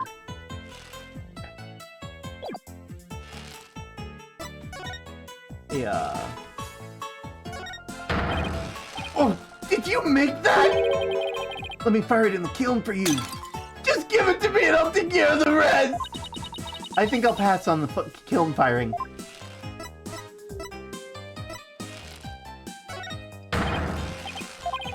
But, oh, Final Showdown was canceled because of the murder! Hi, Term. Oh my gosh, the little lottle on your head. Yeah, that's Elle. That's Elle back. They're my my main mod man, and so whenever they show up in stream, they just appear. They're here. They're staring at you. They're staring at you. I paid this lottle to stare at you. It's wonderful. It's amazing. I love it. What's even better is that they're really good at mimicking any of my facial features. You know, they're just really good at that. Just real good at that. This one work? Nah. Maybe this one? There we go. Anger. And...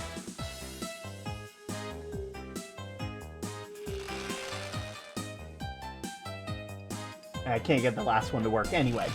But yeah, Olska did an amazing job on this, and I don't get to show it off too often, because I forget that I have them. And I'm just like, wait a minute. I have to use it. I don't know if he did, but I feel like Professor Mean knows what's going on behind the scenes. I think Means knows the scenes. Absolutely. This topic sure seems to strike a raw nerve. I hope it doesn't come between you guys. You kidding? Our friendship is like a diamond! Only tougher! It's like a powerful keg before a spark! Like the calm before the storm! In other words, it's under a lot of pressure and ready to blow at any moment. Woo! I did not make that.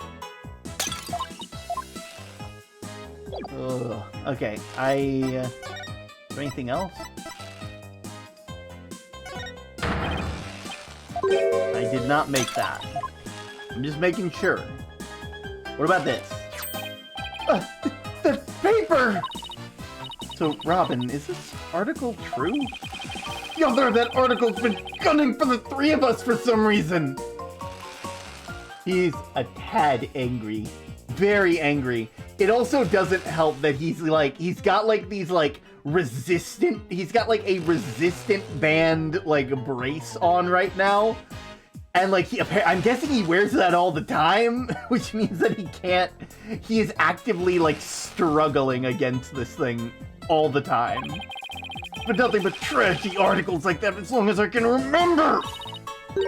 Maybe the author just wants your attention. No way, man! The venom in the article's way beyond that! I wonder.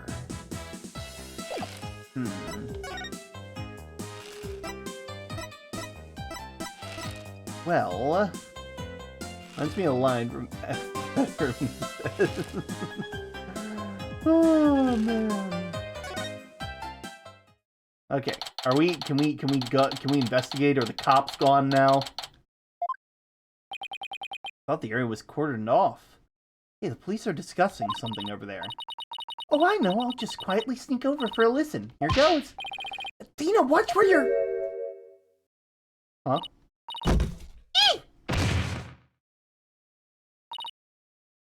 Never mind. The wounds. Sometimes killing is a must. Ouch! Who put this stupid box here? Wait. Apollo, this box! There's... What now? There's someone or something inside. Don't let it be a snake! Good job, Capcom.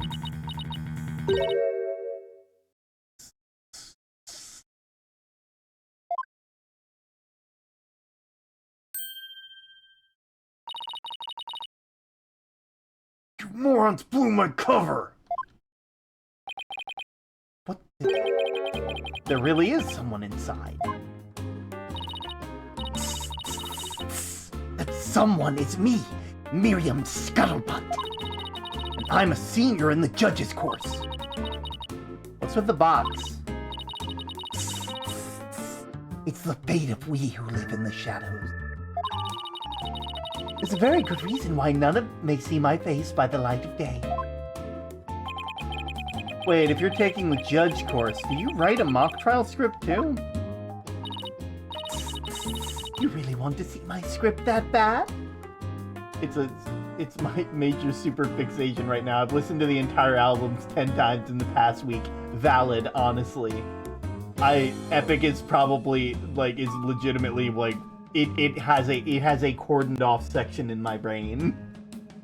You really want to see the script that bad? Well, you better watch out. Read it without my permission, and you'll wish you hadn't. Who cares? I'm sure it was rejected for a good reason. Anyway, have you seen my badge? If you want to give me a present, slip it through the hole in my box. Or if it's too big, you can open up the top and give it to me that way. So which way will it be? Either way creeps me out. If you want... Okay.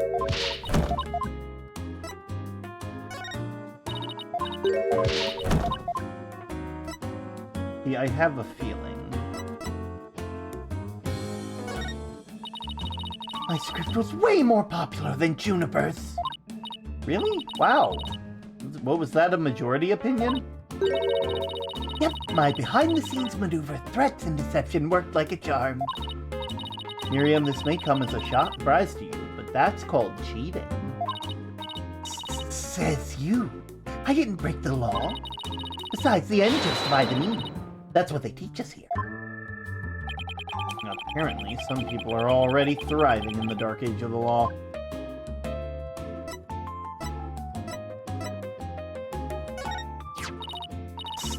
I love this newspaper. The paper quality, the printing methods, the smell of the ink. Could it be more perfect? Is it really that amazing? You don't get it, do you? Toilet paper, hamster cage lining, window wiper. My paper is so awesomely versatile. Might understand that the contents run the entire spectrum of fecal matter as well. You're calling its paper shit. That's fucking great. Okay, now that we've talked enough. Miriam Scuttlebutt. Oh, so you're studying to be a judge too. You must be the classmates with Juniper. Are you a friend of hers? Juniper? Sure, she's my friend. That's why I'm gathering info. Now tell me all you know. You know, for tomorrow's trial. Tomorrow's trial? What are you talking about? I'm going to take the stand, naturally. So the witness for the prosecution is some weirdo in a cardboard box. This disguise is how I get my scoops! But you're right, it's me, so I'll tell you everything you know tell me everything you know for Juniper's sake. Wait a second, Miriam. Repeat what you just said. A lawyer with brains is as bad as his ears, poor Juniper. I'm taking the stand tomorrow. Tell me everything you know for Juniper's sake. Clear enough for you this time? Oh. I thought so. Athena, my bracelet's reacting. Really? That means a lie already? That was quick! Miriam Scuttlebutt. Oh.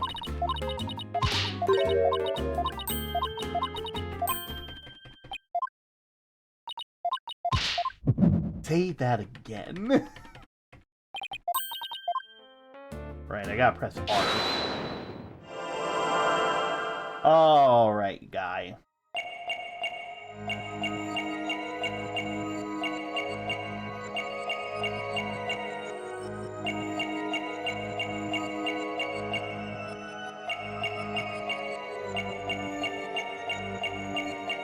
Everything you know.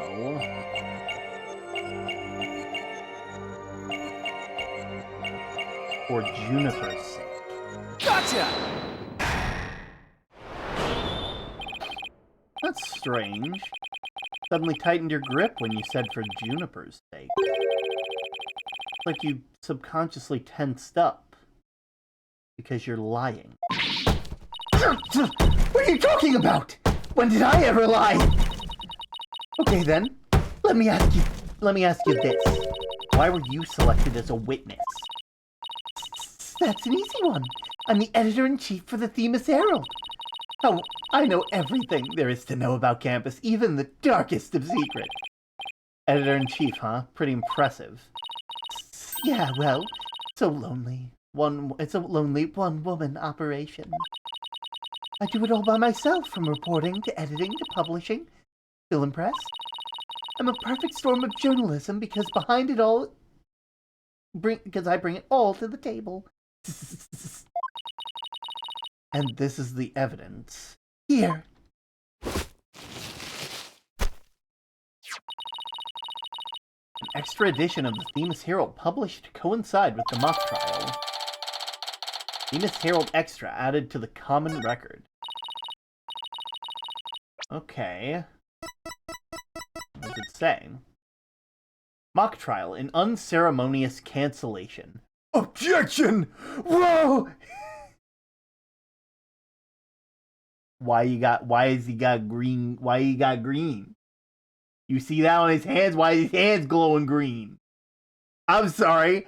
I'm the only... Well, I guess technically I'm Athena, so I'm not a magical lawyer. But only my employers are allowed to be magical lawyers.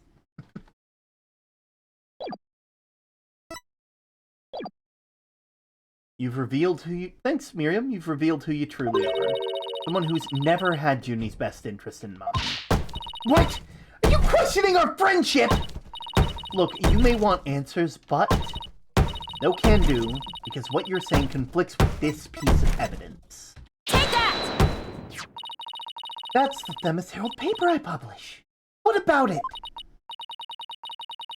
Are you really that dense? Oh, I'm shiny. I'm shiny and green. And Elback looks like a strawberry. Or a watermelon. One of the two. The article is full of malicious lies about Junie. It's definitely not something a true friend would write about it. Wow, Pitchfork, you really got like the like just slightly different shiny this time. Oh man. What? Oh God! Elback! Where'd you go? Where'd you go? Oh God! I don't know how to fix that. Oh God. It's because I reset stream. It's because I reset stream. It's because I reset. I reset stream.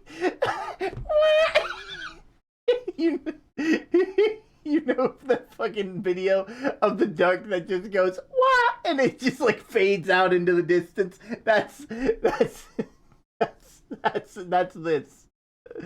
One sec while I help fix this. One sec.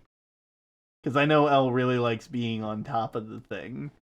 If I just go to model sets, Lil Buddy, left control, left shift, number 4, I think.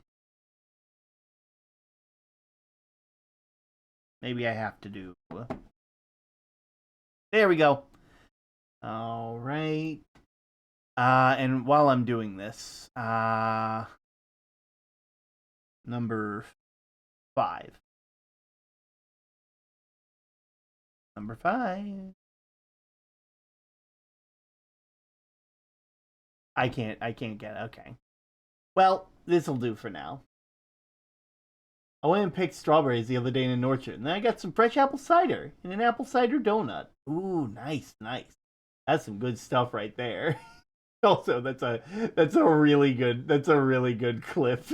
That's a really good clip of just you disappearing. I found a duck meme. Oh man. Okay, where were we? Here. You got it all wrong! It's another staff member wrote that one! I don't think so, Miriam. You even said it yourself a moment ago.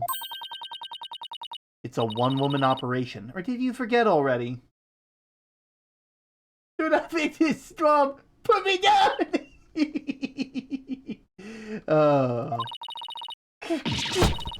Just give me the info you have! Stupid pawn! Juniper's just using you! Huh?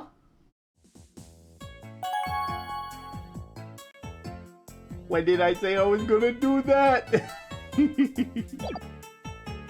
Okay. So, Miriam's scuttlebutt. Now, I want the truth, Miriam. You hide in your box in order to collect gossip for your sleazy paper. Isn't that right? You're not really friends with Juniper, are you? No duh. She's the target of my scoops, and my readers demand dirt. Extra! Dirty little secret of the squeaky clean student council president. Dirty little secret? Alright, what are you planning to say in court? I'm a witness to her part in the crime. I'm going to tell it all in the shocking expose. The end justifies the means. That's my brand of tell-all journalism. The ends justify them. Wait a second. In this dark age of the law, many of us embrace Professor Mean's methods, even future judges. I've even adopted an ends justify the means brand of journalism, which includes tape recorders secretly hidden all over campus. Secretly recording every last word without anyone being the wiser. Yo, it's Vital! Welcome in! Yo, we're playing Persona! Nice! Congrats! I hope you guys were having fun. Hello everybody. My name is Term. I'm the XLL of the Lighthouse. I do my best to create a calm and cozy atmosphere for those of us just trying to find refuge from the storms of day-to-day life. I hope you guys had fun so far. I hope the stream was wonderful, Vital. And, do make sure to do your after-stream care if you need it. Oh my word, I like this color scheme. This color scheme, looks kind of like a dark rave, you know? Like, it looks like how it would look in, rave lighting, almost. You know? Like, I think, maybe, right? I think that worked. But yeah. Also, this really goes to show, the amazing work that Ulska and all the other artists that have worked on my stuff have done. Because, the fact that you can change the colors to a completely separate, you can just color shift it, and everything still looks cool as heck.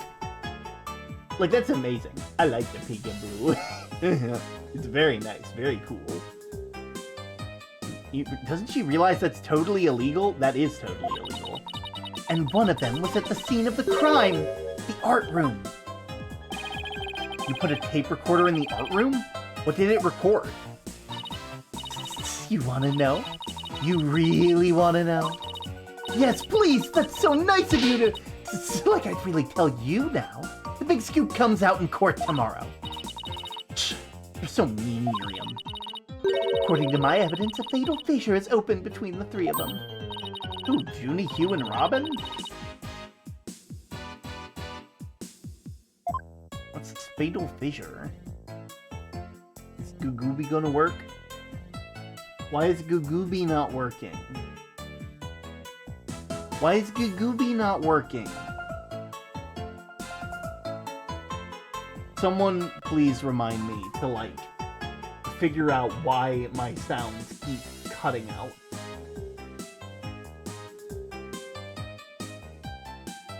Because, this keeps happening, where the sounds just don't happen.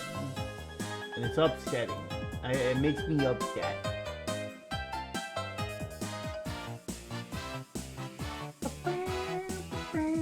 Aww.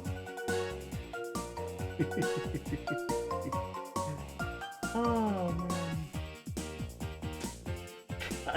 I'm sorry, I opened up Discord and I was just inundated with fan art. And our Lord and Savior. Oh god, that is probably some form of sacrilege, I'm certain. Oh god. I'm just filling myself in on some of this stuff real quick. Yeah, I had to go live twice, which is unfortunate. Okay, but what do you mean by a rift in the trio? Juniper, Hugh, and Robin used to be the best of friends. Used to be. They still seem to get along fine to me. Did sense some discord, though. You don't know anything. Professor Means has his followers, and Professor Court had hers. Their influence is inescapable. You implying that one of them adheres to the extreme idea you and Professor Means have? But why would anyone follow that philosophy? How can you possibly understand? You're new around here. Miriam, wouldn't you feel better if you came out of the dark and into the light? I can see fine in here. You'll be the one seeing the light in court tomorrow. Then you'll really see how guilty Juniper Woods really is. We're gonna have to cross-examine her tomorrow, but I don't know where to start. Well, let's at least take care of whatever we can today. You're right, let's see what else we can find out. Let's see.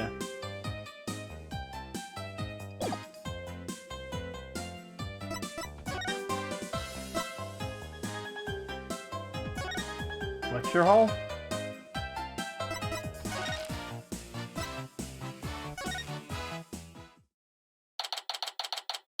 October 24th. Venus Legal Academy. Look, there's Hugh! Hey, Hugh! Oh, it's you two. You want something? Did you find anything? You said you were going to do some investigating of your own. Nope, nothing yet. I'm afraid I'm not looking very good for Juniper. You don't really think Juniper could have done something like this, do you? Only the author and the victim knew the contents of the script.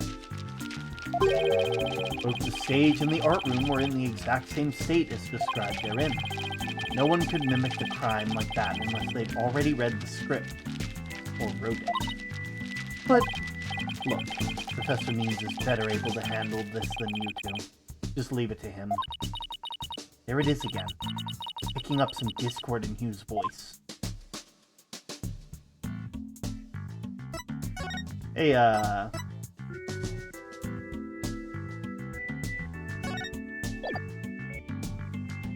Hey. Is it just me, or is your name in here? That's my name, but how should I know what it's doing in there? But being the whole campus looks up to me, I'm not surprised to find my name mentioned here and there. I'm not surprised he said that, being a narcissist that he is. Ooh, this one's fancy. This color's like, this is like coral blue number 5. And L back up there looks like, I'll be real, I'm not sure. Like a blue rose.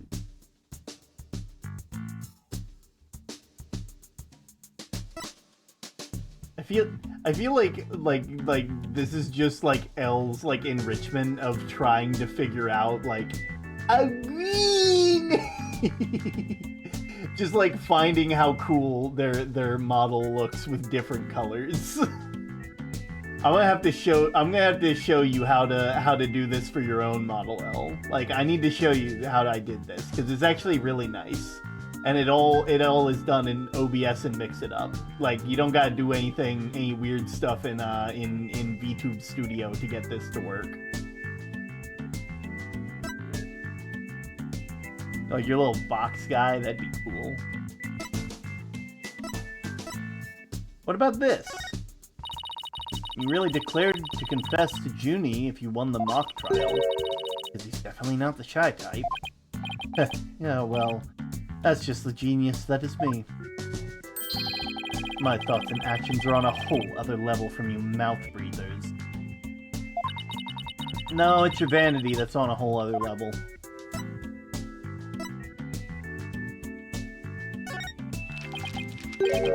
I get it. This is your way of mocking my defeat. You like shoving people's shame in their faces. That's your modus operandi. No, that wasn't my intention. Besides, you were never actually defeated. Oh, I suppose you're right. Or is this just a trick intended to provoke me? That wasn't my intention either. Then what was your intention? Oh, I know. You're trying to toy with my emotions. Wow, this guy can't take being humbled. Old country style.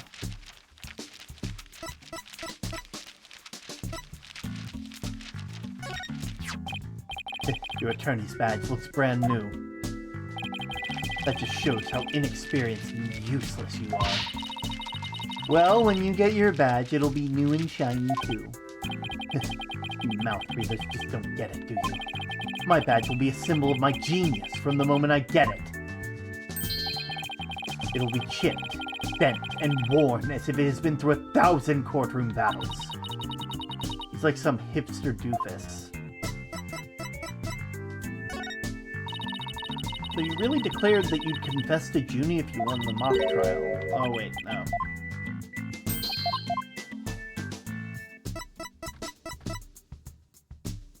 Okay. Well, I guess we're talking. Hugh O'Connor. Connor! What the hell are you doing? Hugh, would you mind telling me a little bit about yourself? Whatever. I'm 6'1", and under this uniform I'm 100% lean muscle. My grades are outstanding. I'm an ace of the art. Huh. Welcome in, Big Snake Oil. Hopefully you're not chilling that. In all seriousness, I hope you're having a lovely day. Looks like you guys were playing Resident Evil 4. El's a Jolly Rancher! They were. Now they're back to being L. Oh, you guys were playing Resident Evil 4. I hope you all had a lovely time. For those of you who don't know, my name is Term. I'm the Axolotl of the Lighthouse. I do my best to create a calm and cozy atmosphere for those of us just trying to find refuge from the storms of day-to-day life. As you all can plainly see, I am currently green. L just turned into a carrot. And we're having a lovely time playing some Phoenix Wright. If you do need to do some after-stream care, do feel free to do so. Don't let me stop you. You know, raiding and running is no shame here. But yeah, I hope you all had a wonderful time. L is a tree! I don't know. It kind of, like, it gives off, like, carrot to me. And maybe that's just because of the guilds, but, like, it feels very carrot. Like you're a Pikmin. Needless to say, I never miss my mark. Oh, and I'm incredibly humble, too. Yeah, I figured. How can you even say that with a straight face? I gotta do the bed. I'm gonna have my viewers in your capable hands. Good night, Tri-State area! Absolutely. Enjoy. Also, ads have started, so you guys probably didn't hear that Doofenshmirtz impression. Oh, man. God, we are having a blast. God, I hope you all are having as much fun as I am. I missed Phoenix Wright. Like, I missed it a lot. Oh. There we go. Dang, I just got 8 ads. Yeah, it's part of the new process. When you get back, I'll be sure to talk about it. Because it is very useful and it's very nice. And you won't miss anything because I make sure that you guys don't miss anything. You know? At least that's my opinion anyway. I don't like, you know, people being left with nothing. I don't like the skipping on to other stuff. You all are, you know, you all come here and use your time that you really can't get back.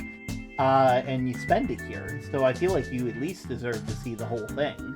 You know, I can't use the ads, so like, you know, why should you all have to deal with them, you know? Like, the most you miss out on is like some term rambling that happens from time to time, you know? Otherwise, you know, I'd just be like, you know? We'll just wait for the ads to be over, and then I can bring this up, because it's one of my favorite things that we do in this community. You know, it's I'm happy that I get to do it, because it's nice. I don't get to do it during, like, multiplayer stuff, which I don't do often anyway, but it's nice. It's nice.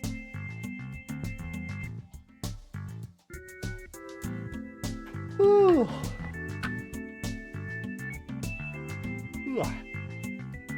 And then we wait for the ads to be over, and then it will be over and done and over and over and done.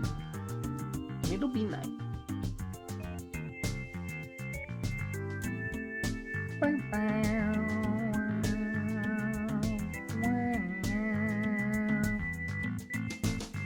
And the ads should be over soon. Yeah, like probably in the next couple seconds, really.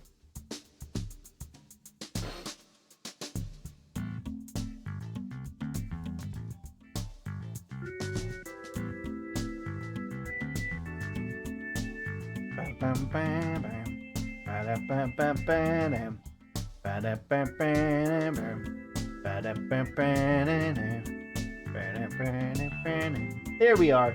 Welcome back, everybody. So for those of you, I realize that I haven't brought this up in a little bit, the way that we do ads. I've never gotten 8 before. So we're going to talk about that, actually.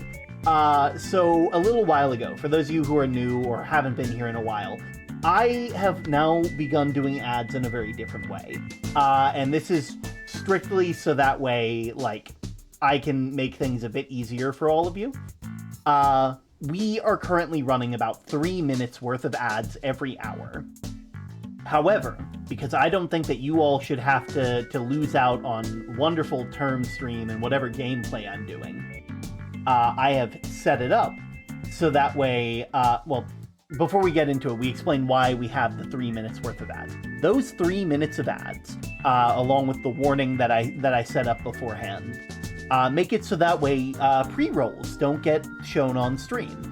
So basically, if you ever refresh, you won't just get booted back into an ad. If you are coming in or from like a raid, unless you're coming in right on the hour roughly, you're not going to get an ad immediately.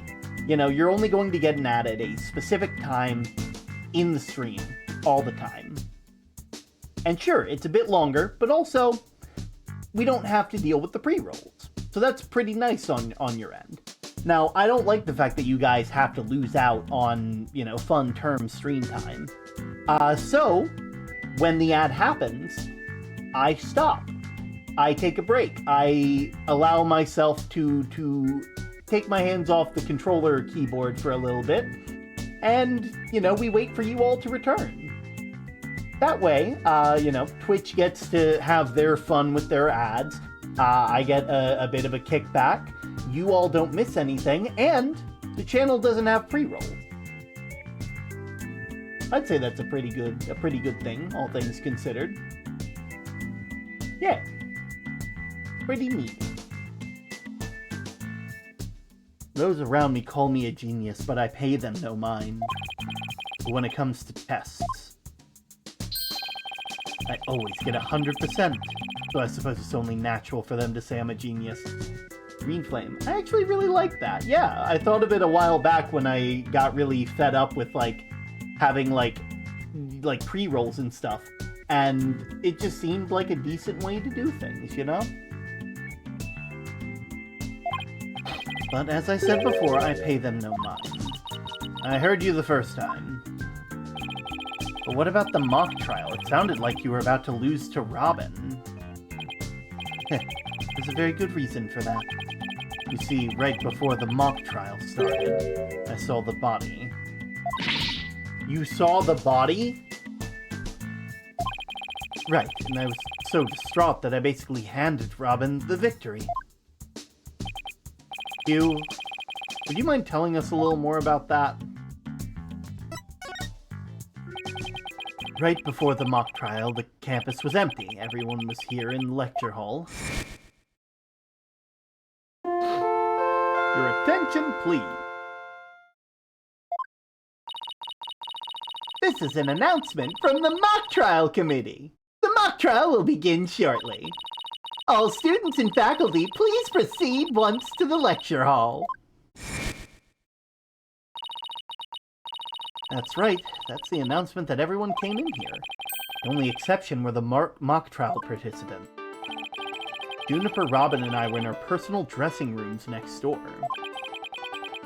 Own personal dressing room? Total VIP treatment!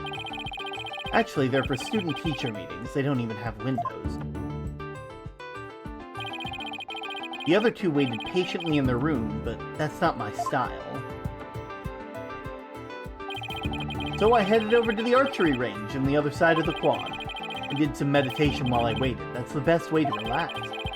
And then just before the mock trial was to start, I'd head back towards the main building. As I walked across the quad, I passed in front of the stage. That's when you saw the body.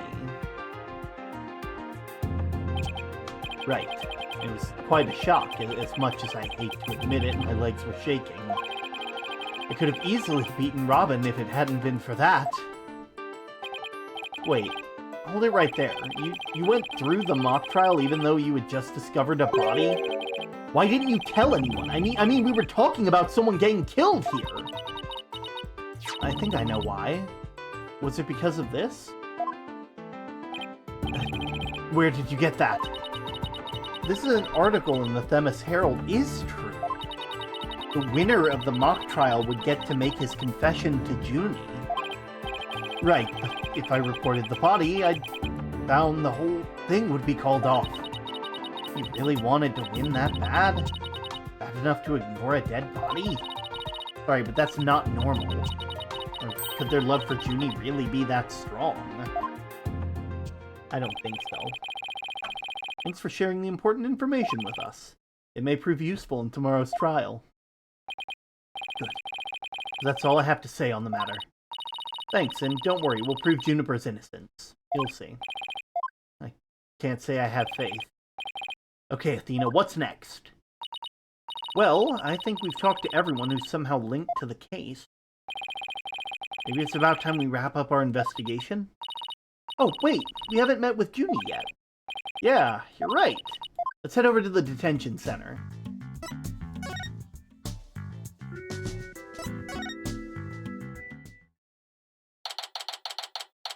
October 24th, detention center. Visitor's room. Athena, thank you so much for coming. She called me Athena like she used to. Maybe she's finally letting her guard down. Hey, so you've already seen that. Hey, I got a couple things I need to bring up. What are the details in this? Hugh O'Connor.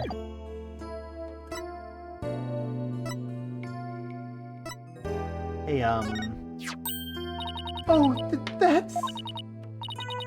sorry, but I couldn't help reading it. You always were popular with the guys. That's not true, I was never... You just didn't realize it, but that made you even more irresistible. It's been 7 years, but I still remember how all the boys wanted to be near you. I bet you used to get all excited when a guy handed you a love letter. And they got really bummed out when he'd say, "Could you give this to Juniper for me?" How did he know? I'm sure it's just a lucky guess, but why did it have to be Apollo of all people?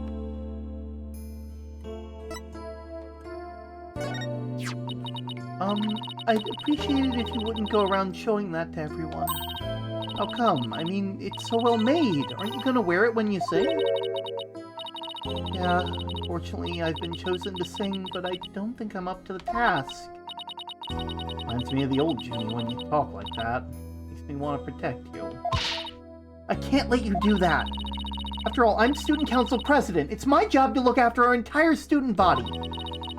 So what if you took that can-do spirit and applied it to your singing? We're talking about me singing in front of a huge crowd. Maybe she's in over her head. I wish the mock trial had ended better than it did. Yeah, but you have 3 good friends all playing leading roles. It's pretty amazing if you think about it. That's true, and it's thanks to the strength of our friendship that nothing we can't do if we help and support each other.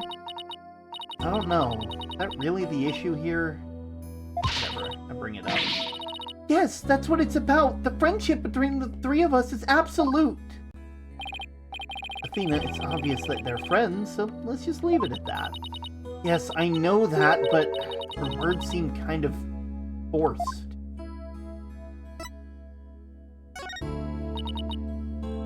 I wish the mock trial ended better than it did. Oh, okay, so you get the same thing for both of those.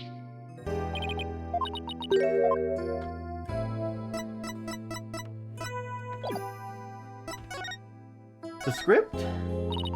Junie, the crime's unfolding exactly like your script. Any idea what's going on here? I wanted to make it fair, so the script was kept secret until the day of the mock trial. The only people who knew the details were Professor Court and I. Nothing we haven't heard already. However... Yeah? What is it, Junie? Well, there was this one article in the school paper. You mean this one? Fun fact, Term's computer is called the Pebble because it rocks. Yeah, it is. Either that or because it crumbles under pressure. Okay, come on. More like a tabloid piece than a newspaper article. I've been worried that the trial would wreck the friendship between Robin, Hugh, and me. He wants to stay friends, but both guys are hoping to take it to the next level. Oh, the passion of high school drama. I wish I could have experienced it. I know I shouldn't have, but I revised the script to favor the prosecution. Professor Court noticed it immediately and changed it back. Ah, so if Robin had won, Hugh wouldn't have been able to confess his love to Junie. That would have kept the trio's relationship the same. Never knew Junie could be so devious. I'm sorry, I guess my personal problems probably won't be any help in court, huh? Yeah, you never know. Help often comes from the most unexpected places. Thanks, Juniper. What about the awl? Was wondering about the awl you had on you when you were arrested? Detective Fulbright, we found this in the suspect's pocket. What? There's blood on this! That's evidence we made for the mock trial! A mock trial? Never heard of such a thing, but it sounds fishy to me! Real fishy! It was the murder weapon from the mock trial. Professor Court and I were prepping it in the art room until the day before the trial.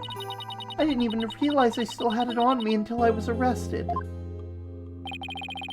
And we've nothing to worry about. Shouldn't be any way to link it to the crime. Still, that blood-red color on the awl bothers me. Wasn't it just paint or something? I mean, I was looking at it from pretty far away, but... It probably was just paint, but that's what bothers me. It wasn't on the awl when we were prepping it yesterday. It wasn't? Then how did it get there? Well, before the mock trial began, I showed Thenna and Mr. Wright to the waiting room. Then I went back to my dressing room to get the trial props we were going to use. That's when I found the art room key and the awl with what looked to be blood on it. Key? And the awl? Professor Court normally has the art room key since she's the fine arts teacher advisor. And since the key was there in the dressing room, I thought she was the one who had painted the awl to look like it had blood on it. After all, she always insists that the props could be realistic, so... The awl suddenly showing up on the day of the trial, with what looks like blood on it. I have a really bad feeling about this. Me too. Let's not jump the gun. Mock trial prep work. You and Professor Court were busy preparing for the mock trial together yesterday, right? Was that the last time you saw her?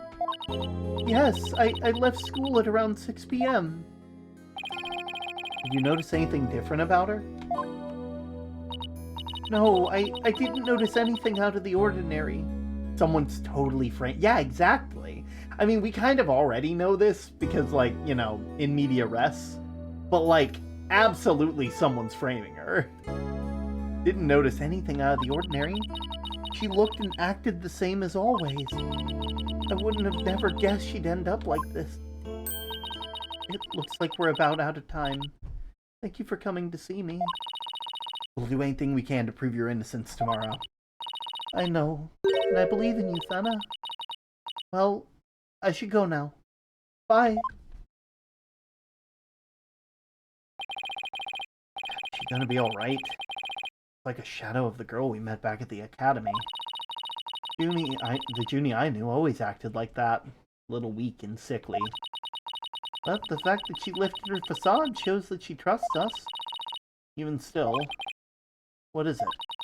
Well, when Junie and her two friends were talking about their friendship, I sensed some discord in their hearts. Seriously? Yeah, but it's really faint. I might have been mistaken. No reason to doubt their friendship. There? Don't worry. Everything will be fine. You and Juniper are friends, right? You know the friend I mentioned to you earlier? Well, get this. Whenever something is troubling one of us, the other can just feel it. It's real friendship. I suppose you're right. Might as well forget about that and concentrate on the trial. Yep, tomorrow's the big day. Let's sort out what we know so far. Okay. The victim, Professor Constance Court, was murdered in the art room on the 3rd floor. Then her body was moved to the outdoor stage in the quad. And the location where we found the body was just as the mock trial script described. I wish those were the only similarities they shared. What do you mean? What I mean is the script and the case are exactly the same in almost every respect. So it follows that the actual trial may very well unfold just like the mock trial did. Oh no! The mock trial ended right before the prosecution was about to win. that's not gonna happen. This time, Junie will be declared not guilty! Of course, I intend to get our results the honest way. We can do this. We'll be fine. After all, I have Apollo, and he's the king of being fine! Okay. King of being fine. Okay. Yeah, tell that to the first episode, to the first episode of Apollo Justice. Alright, and now we get to the trial part. We get to the fun trial. And then we do the trial, and then we'll probably turn in for the night. Yeah, let's continue. October 25th, 9:47 a.m. District Court, courtroom number, defendant lobby, number 3. My butterflies have butterflies in their stomach. So, what's it like to have your very own case for the first time? My heart hasn't raced as fast since a full marathon last year. If it keeps up, you might get a lawyer's high. You know, like a runner's high. Relax, everyone. Everyone's nervous their first time. What are you doing here? So my fears weren't unfounded after all. Today's prosecutor is so terribly brutal and willing to use any means necessary to win a conviction. It's that ends justifying the means concept again. Now that it has come to it, we have no choice but to fight fire with fire. The ends justify the means. I wish he'd stop saying that. That's your method, Professor. I'm going to defend Juniper in my own way. But, Miss Sykes, just yesterday you told me. As a lawyer, what is your new treasure beyond all else? That's an easy one, Professor. Seeking justice for my clients. But if this trial proceeds the same manner, ends the same way the mock trial did, would you not lose everything you worked so hard to gain? Well, I'll just have to make sure that doesn't happen then, won't I? My, but aren't you a stubborn one? Well, I suppose you'll have to learn your own inefficiency the hard way.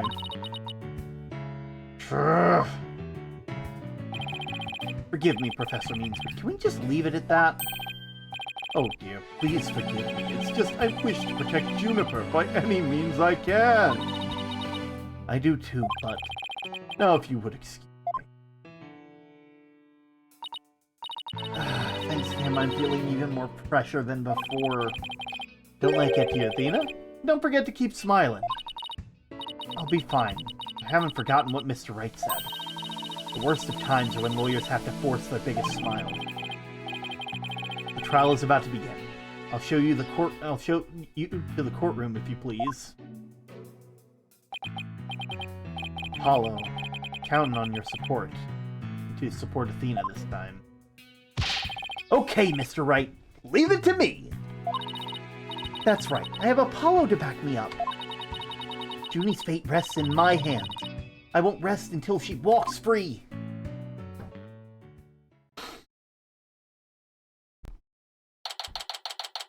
October 25th, 10 a.m.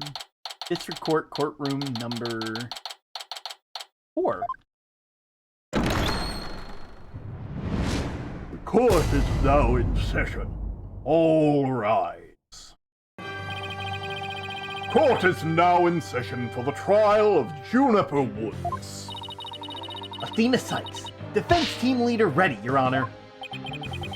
That didn't sound very confident. You sure you're okay? I'll be fine! Your boldness. I know. As usual, you want me to deliver the opening statement. Ah! This case is crystal clear. I see no need to explicate it any further. Now, summon the witness. Is there something the matter? Please do share your boldness. Whatever gave you that idea? Bailiff, please call our first witness. And now we don't even get an opening statement.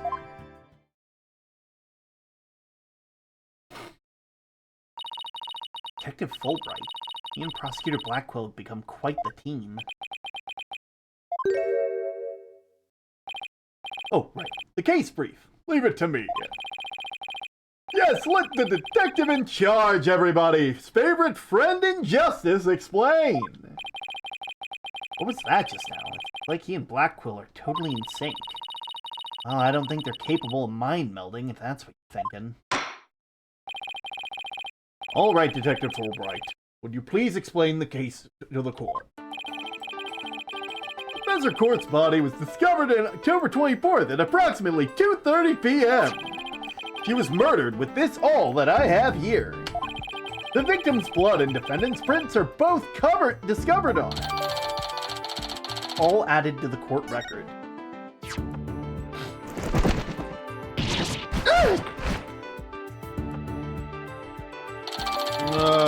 The autopsy report. Time of death between 6 and 8 p.m. Cause of death, blood loss from a deep stab wound in the victim's side. Wow, that bird can deliver evidence too? Blackwell's trained him well. Maybe Blackwell should train it not to mess with people's hair while he's at it. Moving right along. The body was discovered on outside stage, though no blood was found there. However, we detected traces of a massive amount of blood on the third floor art room. In short, the murder took place in the art room. So the body's been moved from the art room to the stage. Precisely. There's one more piece of irrefutable evidence. A recording made by a tape recorder that the school paper reporter hid in the art room. This captured a female voice screaming, "You're a goner!" What's this? You have such a recording? Must be that tape recorder Miriam mentioned. But why is this the first we've heard of a death threat at the moment of the murder? Shh. Silence, please. I would like to play the tape for you all now. You all know.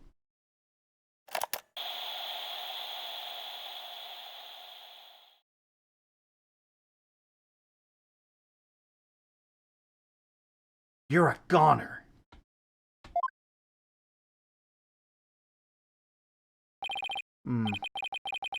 Quite hard to hear. The voice does sound female.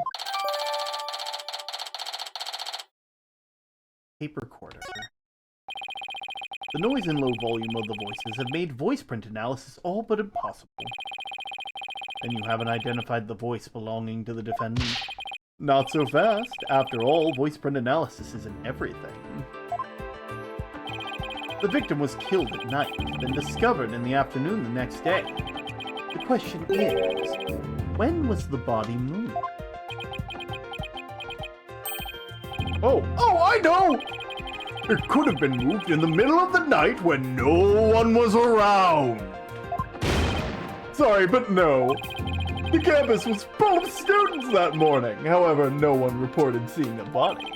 That means the body was moved somewhere before the mock trial when all the students and faculty were gathered in the lecture hall and the rest of campus was empty. It was during this time Hugh O'Connor, one of the mock trial participants, found the body.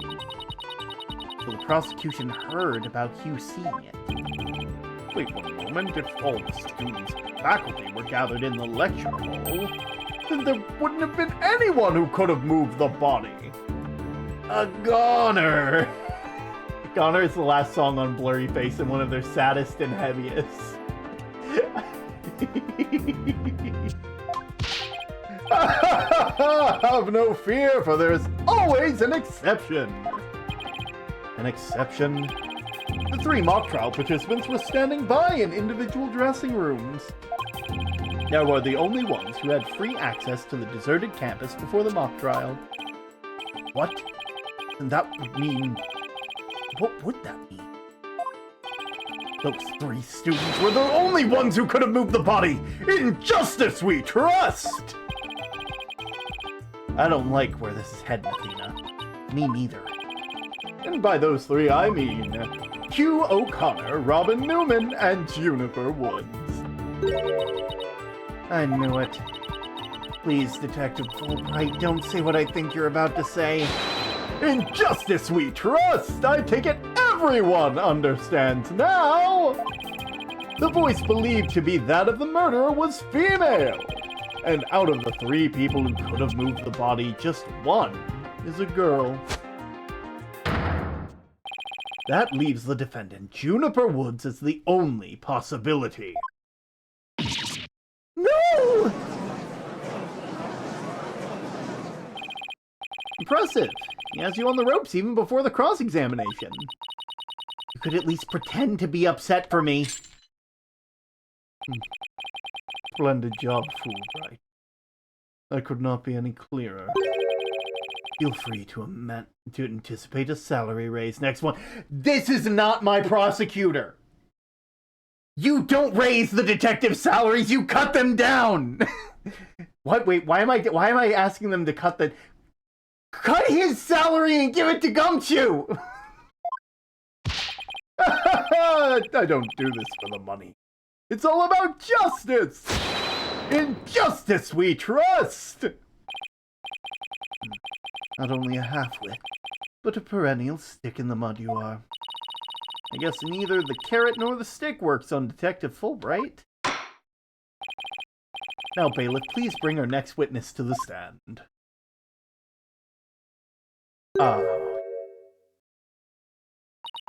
Scuttlebutt. So, our first witness is a cardboard box? Well, I've cross-examined Worths. On with the witness!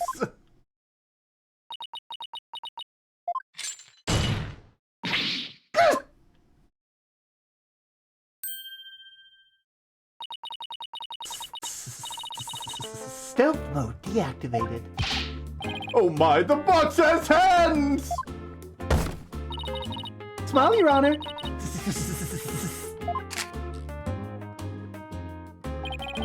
What the dickens? I just had my picture taken! Miriam Scuttlebutt, senior at the Legal Academy. I'm a reporter on the judge course.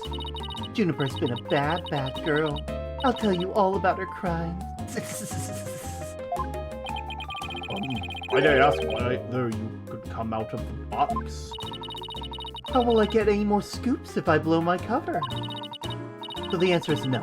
After all, covert action is an undercover reporter's bread and butter. I think Scuttlebutt is a snake. I think so too, but not in the way that we think. But testimony from a faceless witness is highly irregular? Well, I mean, I guess you're not wrong. It doesn't happen often, but like, really? This is what you're taking issue with?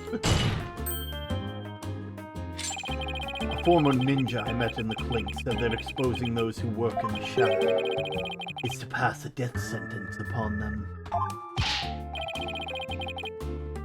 Oh my, I'd never thought of it that way. Very well. If it would spare a life, I'll make a special exception this time. A former ninja in prison. Holy Shinto, how can a judge believe this load of crock? Now, your testimony, please. Oh, but take care not to reveal your face.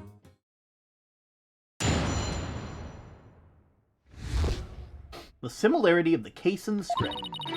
The murder happened exactly like Juniper's mock trial script. Up until the mock trial began, only Professor Court and Juniper knew the script's content.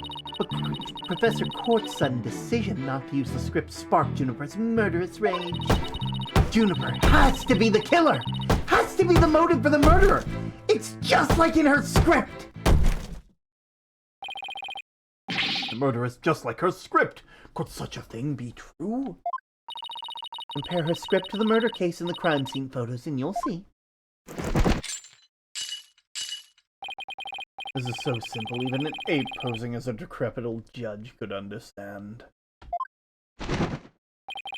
Only the victims and the defendant were privy to the script, ergo the defendant is the killer.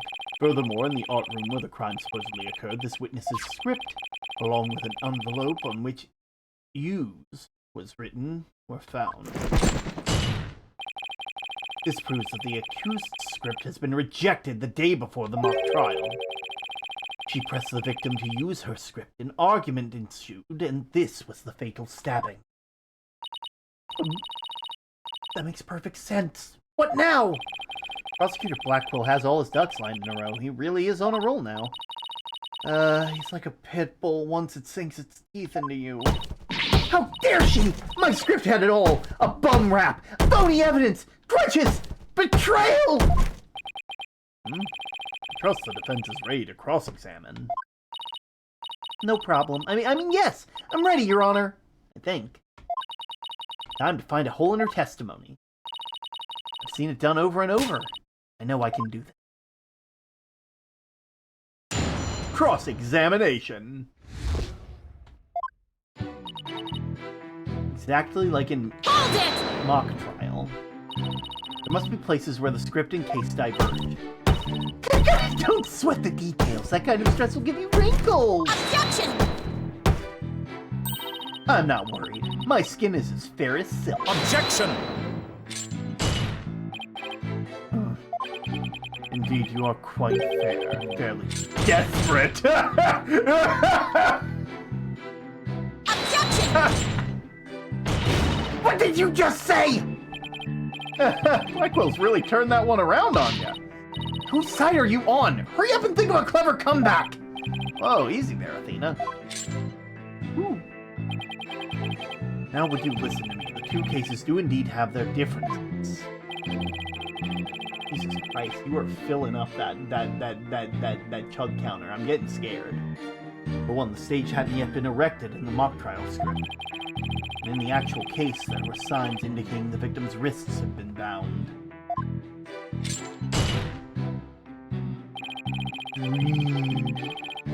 But such different pales in comparison to the hosts of similarity. In any event, replicating the crime without knowledge of the script is an impossibility. It's like I won't be passing this off as coincidence. What a total burn! Try again, why don't you, pawn of woods?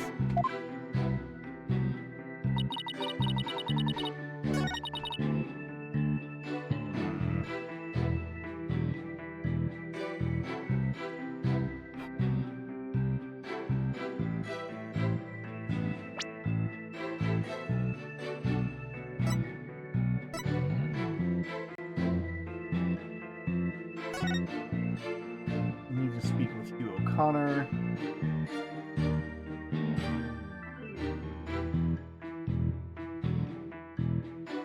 About that report yesterday. Report. Prep for mock trial.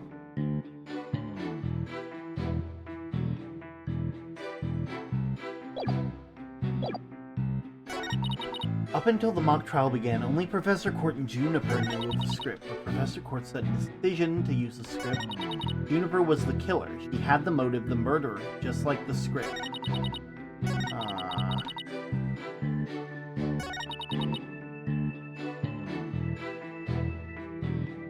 Hold it!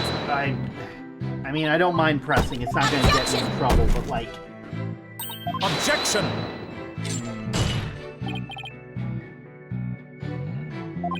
Objection!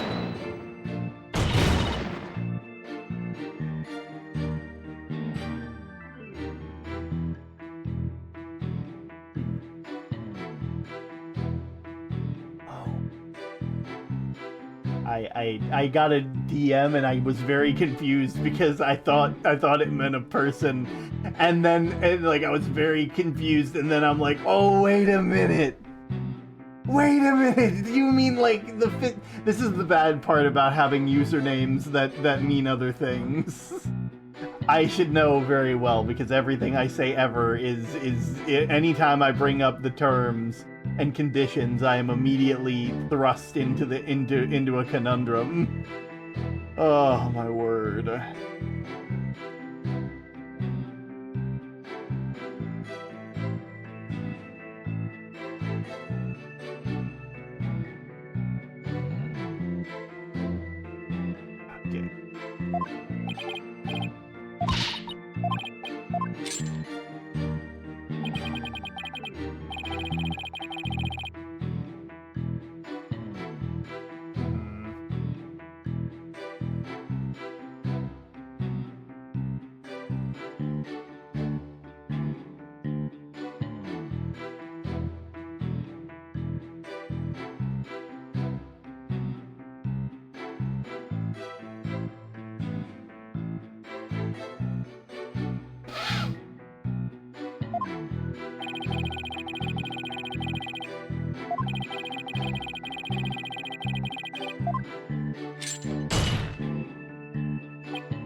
haven't done this in a long time.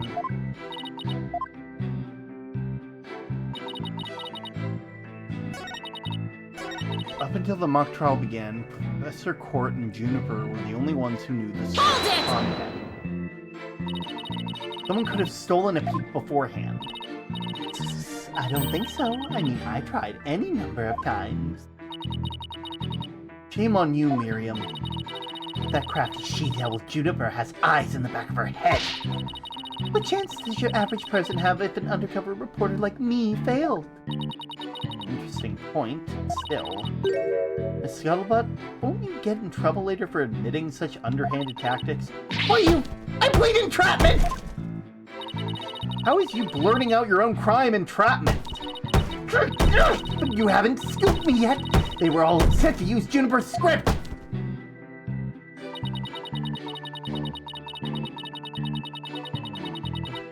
Dangerous rage.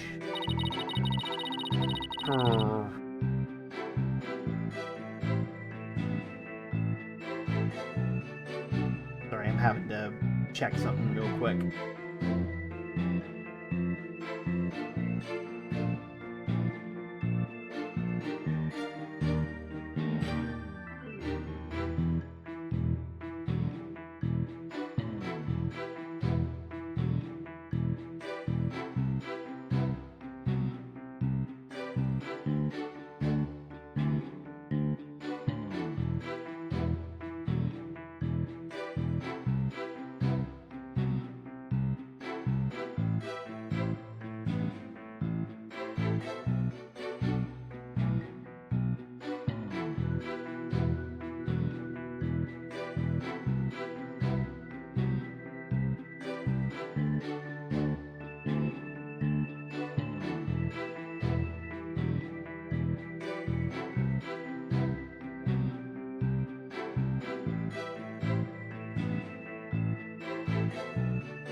I guess I should just go for now.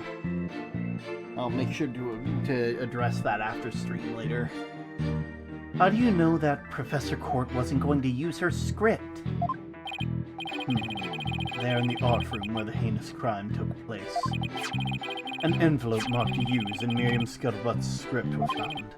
Evidently, the script was going to be used belonged to the girl on the box in the box over there.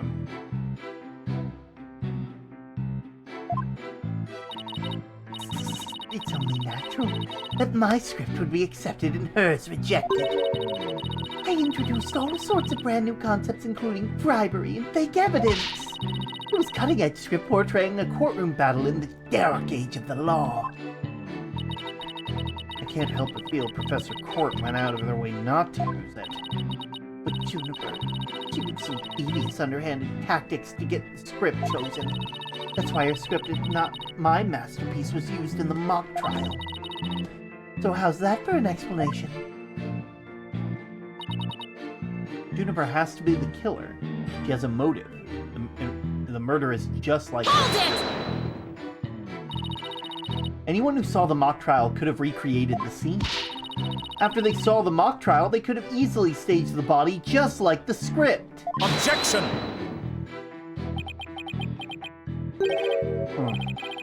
Where is the trial which pits Hawk against Canary? Objection! What did you just say? Be so weary, you should try humphing less. I bet that'd save some energy. This is no time for jokes, Apollo. He just called me a canary. Don't let him get to you. These canaries can pick up on things quick, just like you. I shan't repeat myself, so listen carefully, Sykes Dono. You, O'Connor, discovered the body before the mock trial even began. How could one stage the body as it is in the script before anyone knew its content? That's right. You even fathom the intricacies that go into staging a crime scene? No, I don't. I think not. Pitchfork didn't announce... Pitchfork, why? I fixed you. I mean, I'll do it because you did earn it.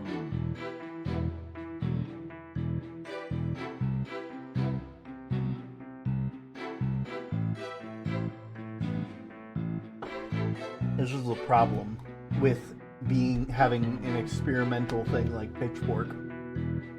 Is that anytime I tinker with them, I am bound to break at least 3 things in my attempt to fix one.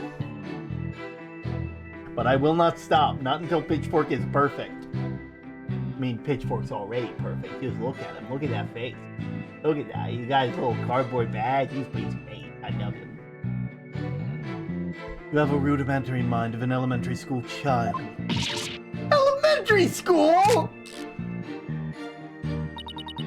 Reporter's testimony throws attorney Athena Sykes for loop. The perfect caption. How marvelous. A photo in the newspaper is just the thing to boost your brand. In a school paper? Seriously? I believe you've pressed the witness more than enough, Miss Sykes. Now do you see how clear-cut my case is? Take it now, and in that fair, desperate mind of yours, etch it deep so you never forget. Oh, no! Even my arguments get thrown back in my face. It wasn't supposed to be like this. What am I going to do? Athena? You should just about have all the answers that you're looking for now. Huh? Think about it this way. If the killer knew the details of the mock trial, did Pitchfork change color? They technically did. By technicality, they have. It's like a more saturated pink. You know? Because Pitchfork doesn't always look that saturated.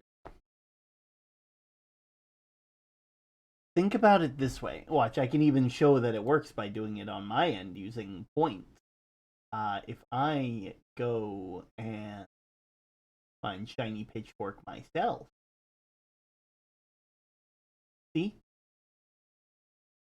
it will. It does. It changes each time. It's just some of them are a lot less changeable. You know, because I even have a couple. We just seem to be hitting all the ones that hit. You know, this. Oh, whoa! Welcome in, Fur. How you doing, my man? It's been a while. You guys were playing Baldur's Gate? Ah, sick. Nice. I hope you all had a lovely day. As you all know, my name is Term. I'm the Axel Owl of the Lighthouse, and I do my best to create a calm and cozy atmosphere for those of us just trying to find refuge from the storms of day-to-day life. I'm getting auto raids today. Yeah, I'm honestly surprised. I'm very happy about it. Like, very, very happy about it. Always happy to see y'all around. I hope you guys were having fun playing some Baldur's Gate 3. I still actually need to play that. I've heard a lot of good things about it. You know, I'm obsessed with D&D already. Everybody knows because of my character Finn that I'm getting to play in Bits, Crits, and Halfwits with. It's because you're the best. Stop. You're a liar. You're a liar. I'm definitely not. You know how many crashes I have every month. You know how many times this lighthouse has to have its light bulb changed? It happens so often, and it's, you know. Oh God! But anyway, as you know, that aside, I am joking. By the way, I believe that if you guys think that I'm the best, then I must be the best to you. You're the best comfort streamer, and you can't tell me otherwise. Oh man, one day, one day I will be able to do this as my job, and even then I still won't be able to fully believe it. That'll be the day, because I don't even know what I'll be claiming at that point. Oh, but I hope you all had a lovely time. Feel free to raid and run if you need. I understand it's getting late for some of y'all. So do be sure to go and do your after stream care. It's very important. Follow Rule 0. Same to all you viewers. I don't feel like you have to stay if you don't want to. But if you do, get a snack, sit down, and we're going to enjoy some more Apollo Justice. Think about it this way. If the killer knew the details of the mock trial, you'll be claiming the world. Well, first I got to take over Denmark. And I still haven't done that. Would they really commit the crime the exact same way? I don't follow. Try to place yourself in the killer's shoes. I bet you'll discover an inconsistency if you do. I get it. Thanks, Apollo. Miss Scuttlebutt, just so we're clear, you're claiming that the killer intentionally made the crime scene look just as it was in the script.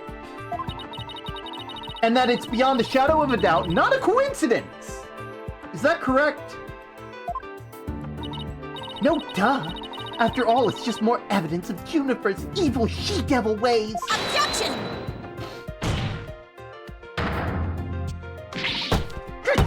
What did I say? What did I say? Our client made the crime scene look just like the script, something known only to her. That would be not just foolhardy, but completely irrational. What do you mean? Yes, Miss Sykes, please tell the court what you... Your stream has such a fun and comfy aesthetic. Thank you, Benny. I much appreciated. You know, it's definitely taken a long time. If you go and look at some of my earlier VODs, I mean, I had kind of something going on, but I knew nothing about color theory. I don't know what I was going for back then. This is all thanks to all the lovely artists who have done an amazing job. We got like Olive and Yonk and Olska and just so many amazing people who have just continuously made sure that this place looks and feels and sounds the way that it is. And Annie Media, they're the ones who made my new intro music, which I love to death. It is so good. Anyway, where was I? Tell us what you mean by irrational. Well, you see, Your Honor, it wouldn't make any sense for Junie to mimic her own script on purpose, because it would make her the culprit. The murder scene was the same as it was in the mock trial script. That in and of itself is irrational. What's wrong with it being the same? Yes, Miss Sykes, care to explain what you mean? Okay, let's say for argument's sake that Miss Woods is the killer. If so, then what reason would she have to intentionally make the murder mimic her own script? That's easy. She was admitting that she was the... That's right. If she had really done that, it would have been like proclaiming to the world that she was the killer. So what we actually have here is evidence that someone is trying to frame our client. Oh, that was close. The body was found the day of the mock trial. In short, the day the details were revealed. So it would be completely inconceivable for the murderer to go exactly like the script. Don't let it go to your head just yet. Objection! It would seem Justice Donna's comrade in arms has finally drawn her sword. However, the blade is dull, and it will remain so until you master its use. Enough of the stupid sword metaphors already. There's a perfectly good reason for the inconsistency at which you speak. Reason? What reason? Must I spell out everything? You are what people call high maintenance. The accused had intended to stop the mock trial, and in that event, Mary, a soul would have been the wiser to the similarities of the case and the script. Objection! No! The mock trial was only stopped after the body was accidentally discovered! Objection! Our witness here also discovered the body. In fact, she was led to our dearly departed professor by the accused herself. What? Miss Scuttlebutt saw the body? Precisely, and what the discovery of the body, the mock trial ought to have been cancelled. Wait, so you didn't call the police? Nope. Kept it a secret for my big scoop. You can't do that! I made her pay long and hard penance for her sin, did I not, my little box stop? Compared to the work of the war correspondent, the sheer terror of that was... Geez, I wonder what the Twisted Samurai did to her.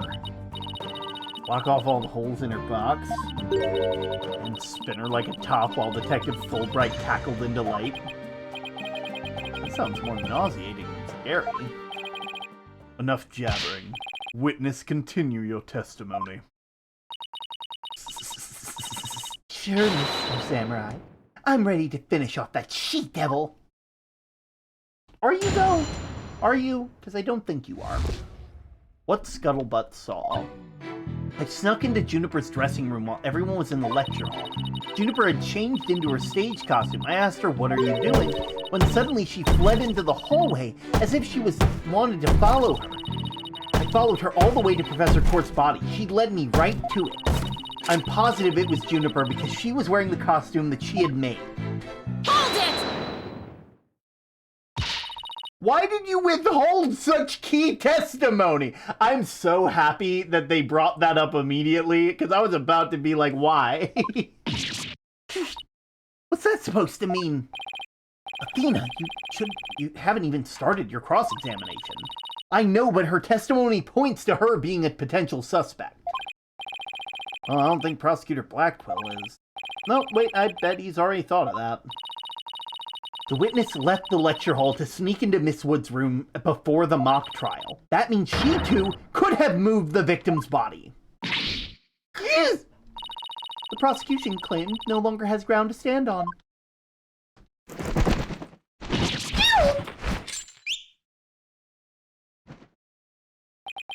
Oh no, no need to ruffle your own feathers, so. When you squeal like a little brat, it agitates Taka.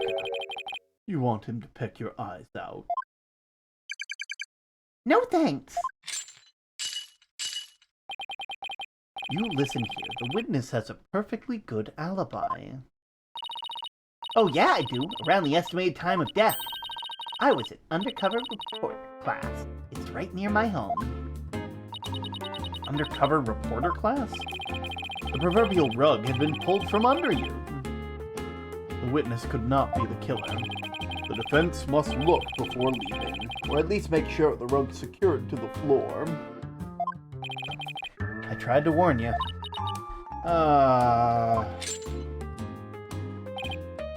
Well, there ends the cross-examination. Let's all allow the witness to step down. Huh? No, wait a minute! The defense has no right to cross-examine the witness after that little spectacle. For whatever a man is sowing, this he will also reap. Why can't he say you reap what you sow? Very well. The cross-examination is over. I suppose the witness may go home. Perhaps spend some time in her lovely box and recover from today's stressful event. Don't you worry about me, Your Honor. There's no rest for the wicked, or journalists either. My third eye's always eyeing a scoop. He's always eyeing a scoop. Well, back to the trenches. Bye-bye. Hold it! Not so fast, Miss Scuttlebutt. Apollo? There's just one thing I'd like to ask. Did you take a picture of the victim's body? And if not, why not? Well, that is... No. I didn't take one. Well, that's strange. Why wouldn't you take a picture if you're always eyeing a scoop?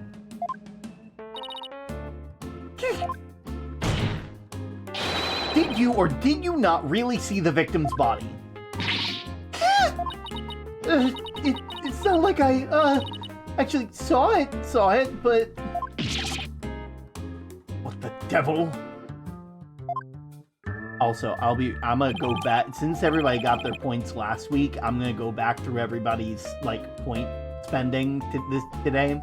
And anywhere where there's a sound redeem, I am going to be refunding because, you know, you guys deserve to have your stuff, you know?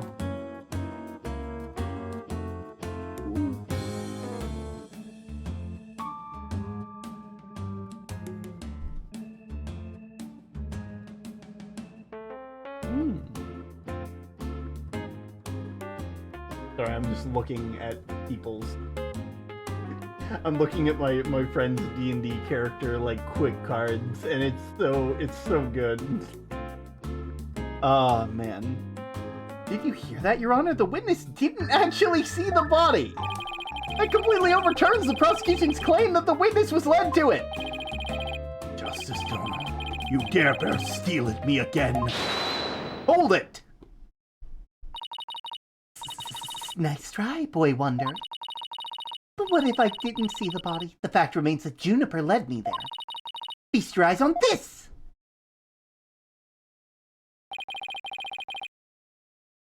What exactly am I looking at here? It's a crucial moment forever frozen in time by my third eye. A photo clearly showing Juniper Wood. Why did you not tell me of this? It's a shocking scoop I was saving for just the right moment.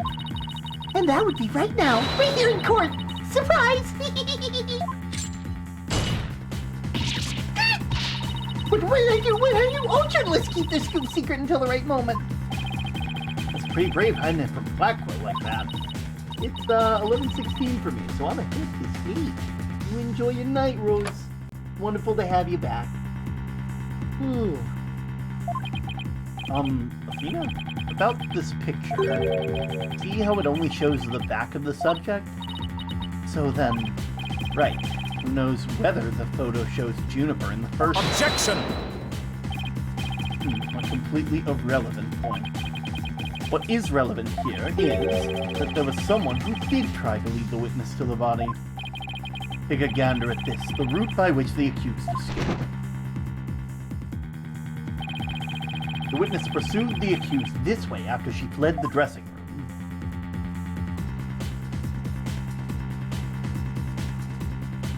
Oh, ads have begun. You're slowly but surely making progress.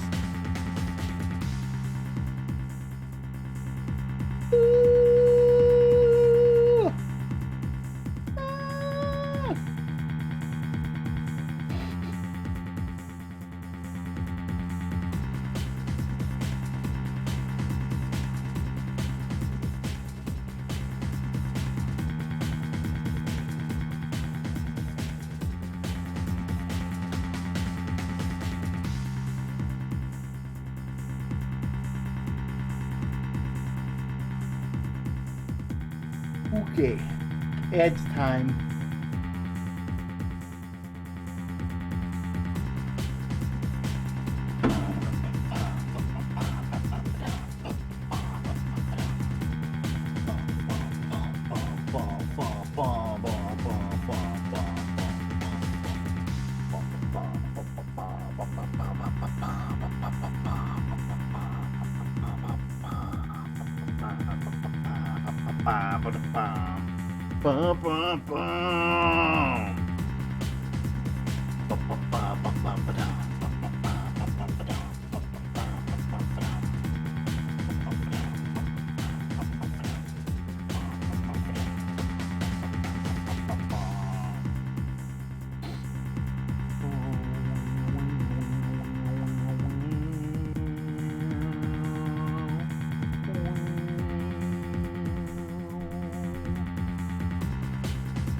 Ooh. I hope you all are having a lovely day. I know that, like, technically you guys don't have to also.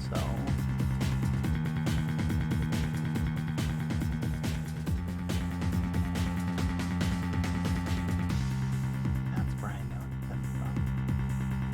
Oh, okay.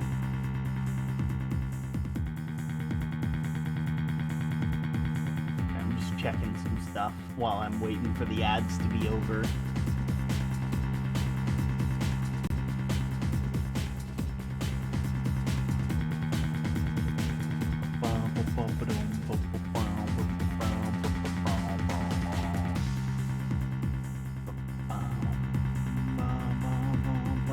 Yo, we're back, and I'm shiny again!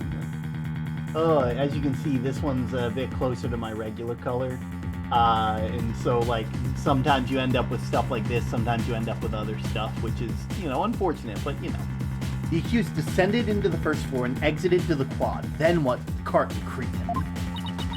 Then I tripped and fell. Felt my knee on my own box. You stayed under a box even while running after someone? Sounds difficult.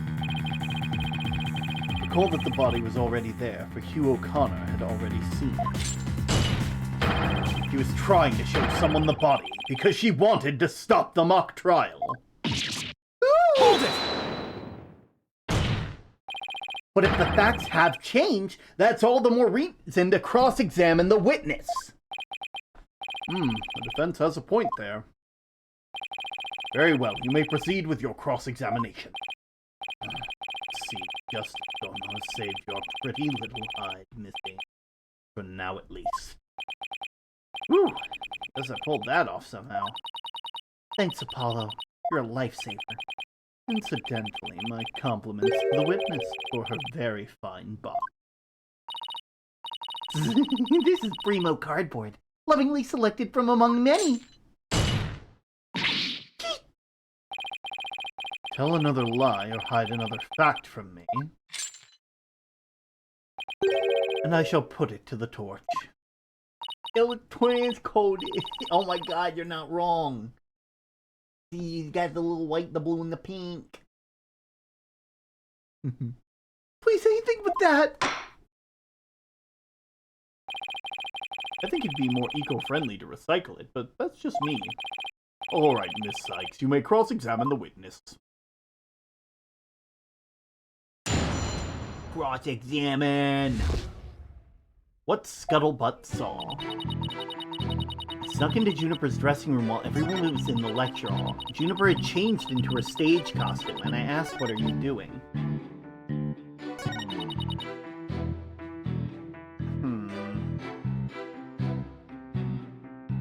Their stage costume?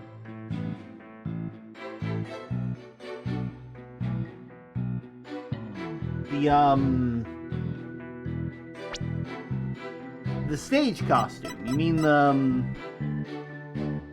one with the constellations on it? Because yeah, no, it's Objection! This piece of evidence clearly reveals the inconsistency in the witness's testimony. Oh god, I failed, didn't I?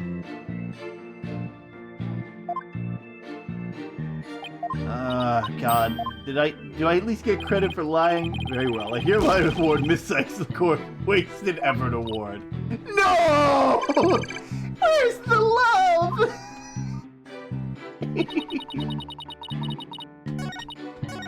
Your costume. Oh, you wanted me to push it here. Great. It's fine. We'll be fine. Objection! Yeah, I'm sorry, but these don't look right.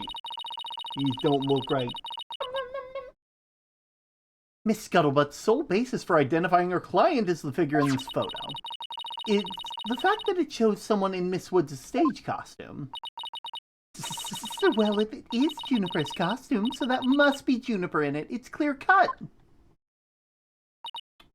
Nope, that's where you're completely mistaken. What? This is the design drawing for our client's stage costume. Oh my, what a wonderful creation! The constellation! Yeah, constellation! How extraordinary! I'm glad you noticed, because those stars are precisely what's important here. In this drawing, there are constellations all over the outside of the costume. But there's not a single star on the costume in the photo. Oh, then that means, exactly? Your Honor, there were no other blue costumes at the scene. Which leads me to believe that the figure in the photo was wearing our client's costume inside out. But why would Miss Woods make a mistake like that?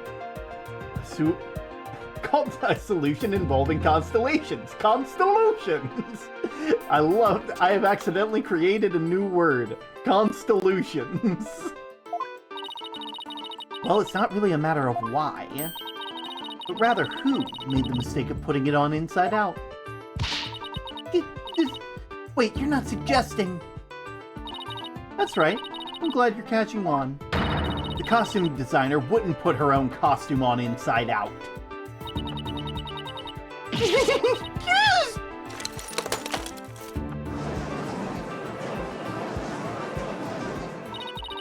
Sorry, Miss Scuttlebutt, but doesn't believe you have a scoop when you really didn't make you failure as a reporter.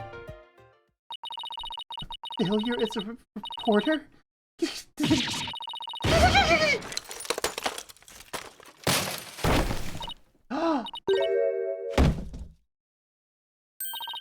Why, hello, Miss Scuttlebutt. So nice to see a woman beneath the box. You didn't see nothing! Objection! Now, I would have you stop right there, Sykestone. For it is the why of the matter upon which I would have this court focus. What do you mean? Miss Juniper Woods. Yes? What were you doing on the morning of the mock trial? I was in my dressing room, painting my costume in fluorescent paint. Fluorescent paint? My design drawing shows twinkling stars on the costume. I was going to make the costume shimmer by painting the inside fluorescent. What was that again? Fluoride? Did your costume have cavities? Not fluoride, fluorescent, as in glowing. The paint would make it glow in the dark. Yes, you applied that to the inside of the costume, and then... I let it dry for a while because I heard it takes a long time. So I put the costume on my mannequin inside out. Inside out? So then... This is the photograph of the inside-out costume taken in the dark. As you can see, there's a heavy layer of paint on the entire surface. I missed what Scuttlebutt looked like. I'm sure it will happen again. I'm sure by the end, like, their full breakdown will be, like, them, like, going, like, it will give you a long time to see the box. Without the box. As you can see, there's a heavy layer of paint on the entire inside surface. If someone were to properly don the costume in this state, the wet paint would get all over their body. Why, yes, I believe it would. Indeed, ergo the costume was worn that way, in the way it was, not by anyone's mistake. But because this was the way in which it was on the mannequin, inside out. Glowing costume. Figures he would have a photo. Did we just fall into his trap? Yeah, I bet Blackwell had that all planned out. Still, I think you should give the photo a nice long look.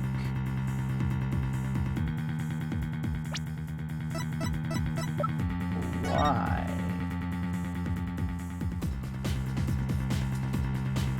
What's that on the front?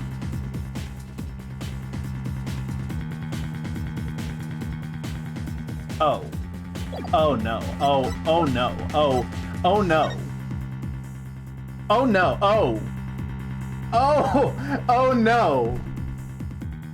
Oh. You guys see it too, right?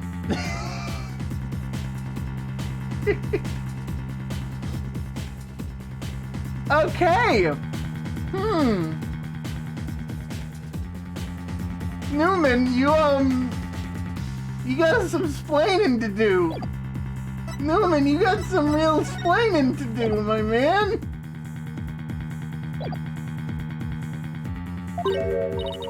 Oh, please tell me you found something that doesn't add up. Check out the chest area. Kind of looks like handprints. Hey, you're right. It looks like someone was holding it in, like, a way that would, like, that way they could hold it on, because it doesn't have the clasp on it yet. They had to hold it down. Let me just see. That work? No. I guess that would work if you were grabbing the inside like that. Oh, of all the times to have a hand tracker and I don't. Objection! I believe the term to describe your thought process is wishful thinking. After all, if master painters make mistakes, why not rank amateurs such as the accused? Objection! So basically, you're saying my claim requires evidence to back it up? Evidence? That shouldn't be a problem, right? After all, you've come this far. Just because I've come this far doesn't mean I've thought everything through, though.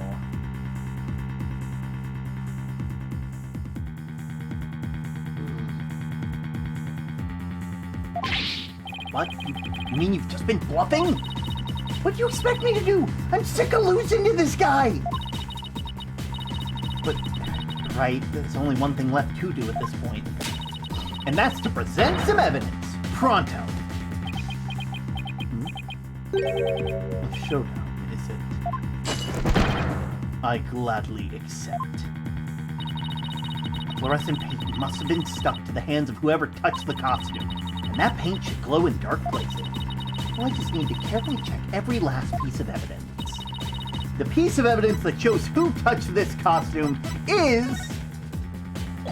right. Take that! A school newspaper? Interesting. Take a look at that photo where the lights are dimmed and the spotlight is on Miss Woods. Observe Mr. Newman's hands in that photo as he stands at the prosecutor's bench. As you can see, it's glowing, just like Miss Woods' fluorescent paint. Glowing quite brightly, I might add. Well, why would he put fluorescent paint on his hands for a mock trial, you may ask? The answer is he wouldn't. Not on purpose. It got there when he put the costume on. Oh, I mean, that means... what again? That means the figure photographed in the costume was not our client, Miss Juniper Woods. It was her classmate, Robin Newman. What?!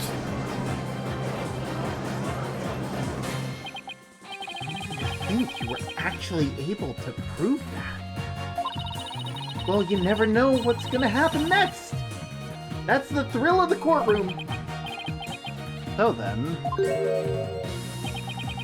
does that mean Robin is our man? See, that feels too simple, right?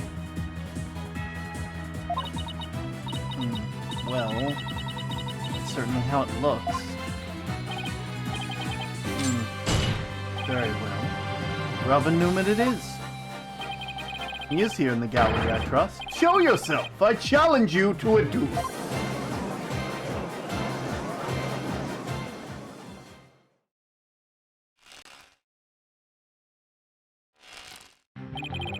Will the witness please state his name and occupation? I'm Robin Newman! I want to become a great artist! I practice day and night! Yeah! No! That's not it! It's gotta be sincere, man! So for occupation, we should put down budding artist? Oh! Famous Legal Academy Senior Prosecutor Course! This guy is... He is every, like, Dragon Ball Z charging sequence happening all the time, all at once. This brace is proof of my masculinity! I've been training to be a prosecutor for 18 years! But I hate to tell you, if you need a brace to tell you that you're masculine, and not just your own, I guess it doesn't really matter, to be frank. But still. Newman was later arrested for littering in the court. It's like you were masculine just by addressing yourself as masculine. That's all you need. I assume you'll be cleaning up the pottery you smashed before you leave today. Oh, man!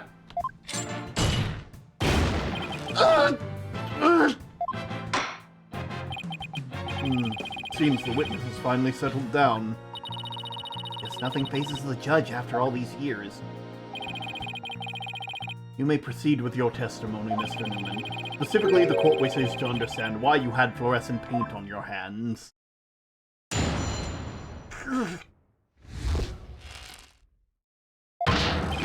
I went to see Juniper in the dressing room, but she wasn't there! When I walked by the frilly costume, I was like, whoa! The mannequin it was on, it was about to fall on me! I got the paint on me when I caught it.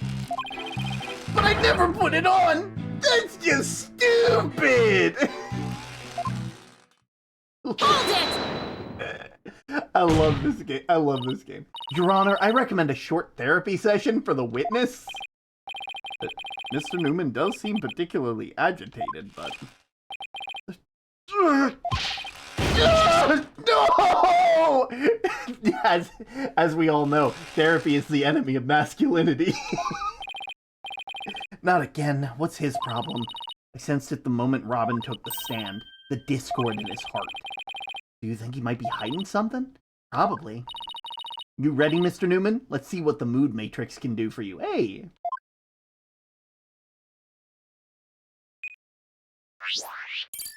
Hi!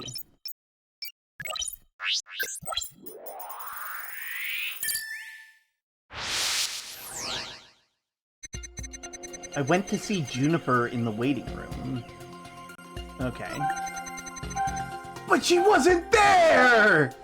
Surprise. Why would you be... Wait. See Juniper in her waiting room, but she wasn't there in her waiting room. When I walked by that frilly costume, I was like, whoa! Happy and surprised. The mannequin it was on, it was about to fall over. I got that paint on me when I caught it. I never put it on. That's just stupid! Why would you be angry about that? Are you angry because you've been... like, why would that part? Had to catch that mannequin as it suddenly started to fall over. Even I can guess this one. The most natural response would have been surprise. Paul's right, so maybe I should try focusing on some other emotions.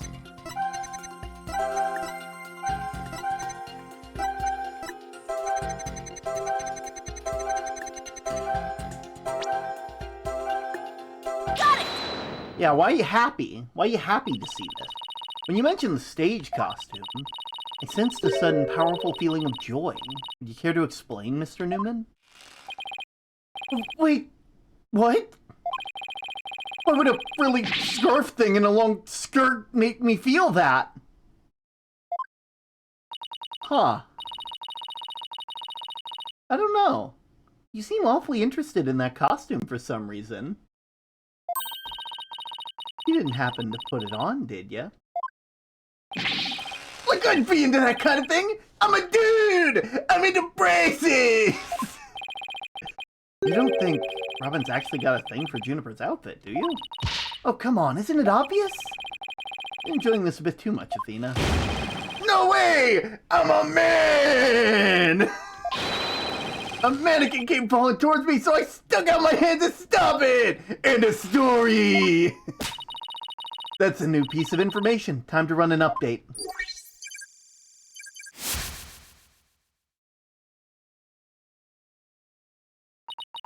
Even after the update, something doesn't feel right. Do I have anything that could prove this statement contradicts what really happened? Yeah, we know. Right here. Because if we look at this, the handprints don't match up. The closet is made of glass with this one. Take that! I'm sorry, buddy. You said the mannequin came falling towards you and you stuck your hands out to stop it. If so, then the fingers where your hands would have been pointed outward. But that's not what the handprints show. In fact, it looks more like it's just your thumbs and the base of your palm. Why in the world would I leave such weird handprints? You know why. You left them when you had to adjust the scarf after putting it on. Just like the model in the drawing. Who told him braces are a measure of masculinity? His dentist. Whoa! Why don't you just admit it, Mr. Newman? You did put the stage costume on, didn't you? And you really do like Miss Wood's clothes, don't you? Fine. I meant to put in the costume on. But I don't like girly clothes, man! Oh. Yeah, new information to plug in. Time for another update. I snuck in knowing the costume was in there. My heart was pounding even though I'm a guy.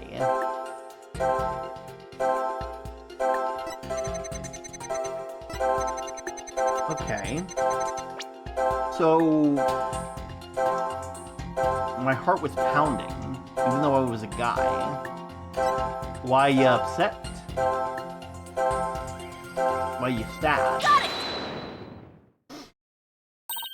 There! Another emotion that doesn't fit. So what? It's starting to get on my nerves, man. Mr. Newman, you got excited when you put the costume on, but you also felt sad? Who cares if I felt sad? It's no big deal! I don't have emotions! I'm a man! Okay, Mr. Newman. Out with it. Why did you feel sad? You're hiding something, aren't you? No! You're not fooling anyone anymore. Now tell us why you were sad. Okay, fine! If you're gonna be that way, I'll tell you! The reason I felt sad is... no matter how much I dress up, I'll never be as pretty as Juniper! Well, no offense, but his habit of shouting at the top of his lungs doesn't exactly help. No, that's not it! I totally own those girly clothes! It should have been totally pretty! But there's something that keeps getting in my way! Wow, that's a whole lot of anger and raw emotion right there. His heart is crying out in pain. His emotions are out of control. Out of control emotions? We saw those during the Ninetales event. All we gotta do is find the source of this uncontrollable anger, right? Right, help me look for a conflict between the statements and the images we saw. If we can find that, we can wrestle him away from whatever's tormenting him. Mr. Newman said that there's something getting in the way of him being pretty. Something that doesn't go with girly clothes. But what could it be? I'll testify, man!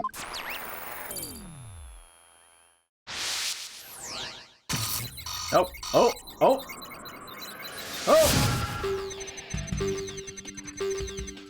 I snuck in knowing the costume was in there. My heart was pounding even though I'm a guy.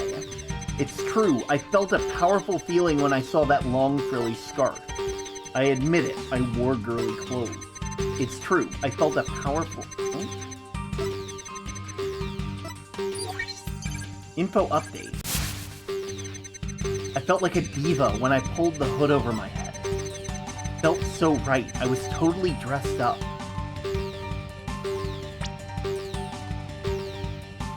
Oh. Oh, honey. Oh, honey. Honey. Got it! The source of Mr. Newman's anger is this. No, you're way off! Way off! Oh, okay, trying to listen carefully, but all this shouting, we'd better finish this off quick. No worries.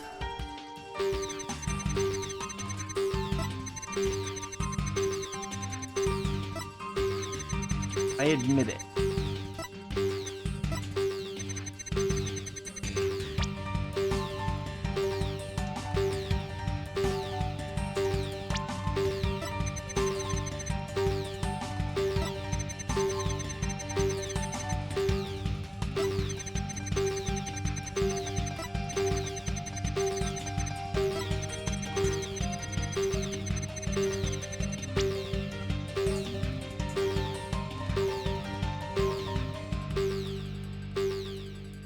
Maybe the dressing room?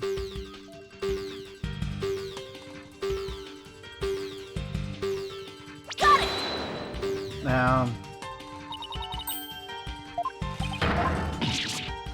What am I? It's not the costume, because you like the costume.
I feel like do I have to get it at the right point? Got it!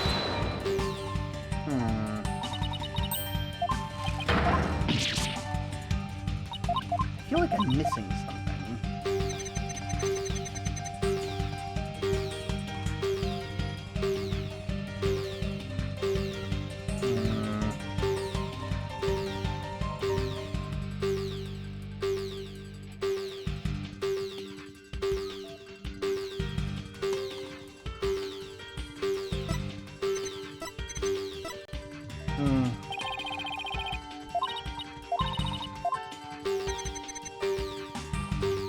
Term, have you saved lately, or does this game autosave? So the good news is that during this section, I don't have to deal with this. Is this the last page or slide? Is it on the last page slide? Maybe.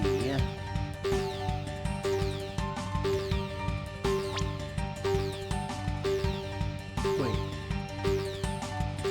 Oh! Your brace! Well, huh. Mr. Newman, you feel a great deal of anger towards your brace, don't you? Is that what you feel is holding you back from being as pretty as you think you should be? What? What? Mr. Newman, the truth is, you really want to take that brace off, don't you? No way, man! It's a symbol of masculinity! I could never take it off! Is it that you can't take it off? Or that you don't want to take it off? Man, I should have kept my big mouth shut. This is really weird. He exhibits intense anger towards his brace, which he calls a symbol of masculinity. But he can't take it off, not even when he's trying to look pretty. What could be at the root of his complicated relationship with his brace? I have a feeling we're on the verge of uncovering an earth-shattering secret. Athena, you okay? Seems Robin is still hiding a secret. A big one. Bigger than the fact that he's secretly jealous of Juniper's looks? Yeah, at least I think so. No. It can't be. I just thought of something, but kinda insane. Mr. Newman, I'm getting concerned about where we're about to go. Let me just look up when this was made again.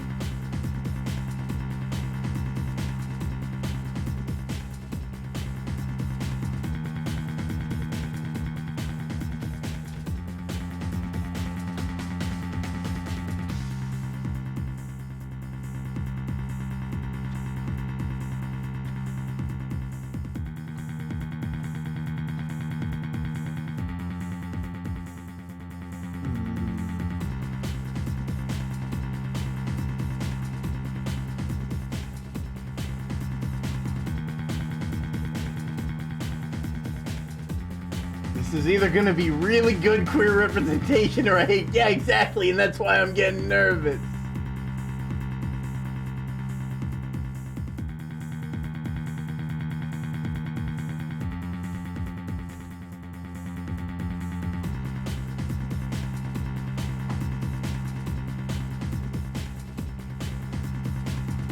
I'm just looking it up. I'm looking it up so I can prepare myself. Let's see.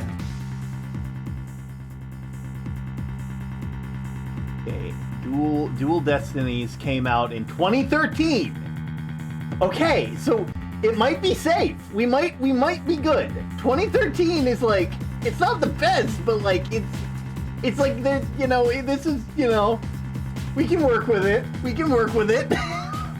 Mr. Newman? What? I'm onto your little secret. And if I'm correct, it's not very little at all. It's huge. This sounds completely insane. It is the only possibility left. You want to be pretty like a girl. It's either this or you are a girl, and I'm worried. Robin Newman, you want to be as pretty as you feel. That's right! And I'm never gonna change! I'll show you how real men cross-dress! You will? Now? Athena, we already know he likes to cross-dress. That line of discussion is a dead end. You are a girl. Mr. Newman, or should I say Miss Newman? You are an... Okay, so now I'm concerned. What? Have you lost the plot, Athena? No, I'm completely serious. I don't have any direct evidence, but that's what Robin's heart is shouting out loud and clear. Okay, this might be good representation. Hold it! Hold it. I still think you've totally lost it. I mean, Robin reeks of testosterone. How could he possibly be a she? I, for one, have never seen a girl who shouts like a maniac all the time. Apollo, step the fuck back, turn around, face the corner. You're in timeout. Ooh. Ooh. I've seen plenty of witnesses in my day. But if he's a she, and then she's the most convincing actress I've ever encountered. Therefore, let me pronounce my verdict. Robin Newman is without a question a man. Oh. Ooh. You are now truly Justice Stono's equal in one area. You are just as equally insane. Never in the history of this planet has there been a finer specimen of the masculine spirit. I don't think you want, like, I'm not sure which direction we're going. Hold it! Oh, speak your truth. Oh. Ugh. If you guys are done talking about me, I'm...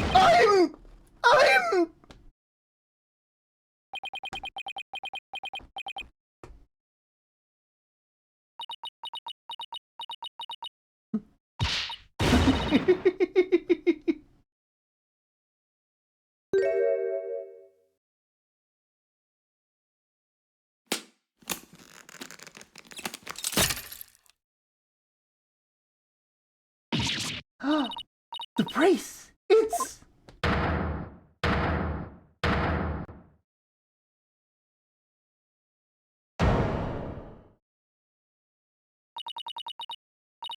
Miss Sykes? No, allow me to call you Athena. I wanted to keep this a secret at all costs, but... No! No way! Whoa. Surely this must be some kind of jest. No, it's all for real. I'm a girl, body and soul. If you don't believe me, I'll give you, don't need to see that. I believe you.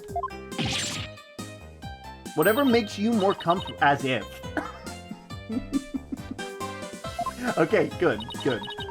What an amazing transformation. Well, all the Discord is gone. The image is now complete.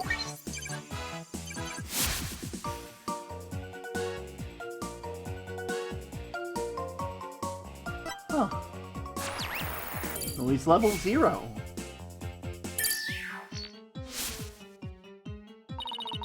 I was raised a boy since I was little, and I studied law just as my parents wanted.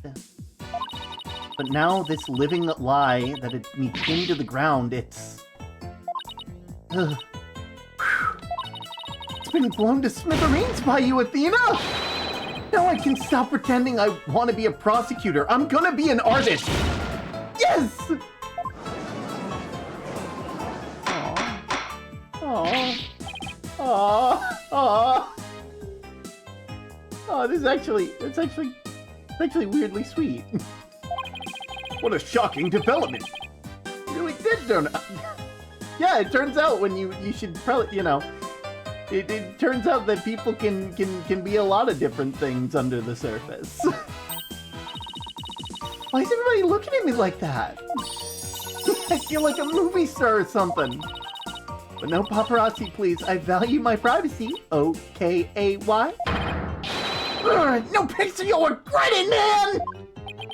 Am I just imagining things, or is Robin even more hyper now than when she was a he? Good for her. Good for her. Maybe it's because she finally got her trouble off her chest.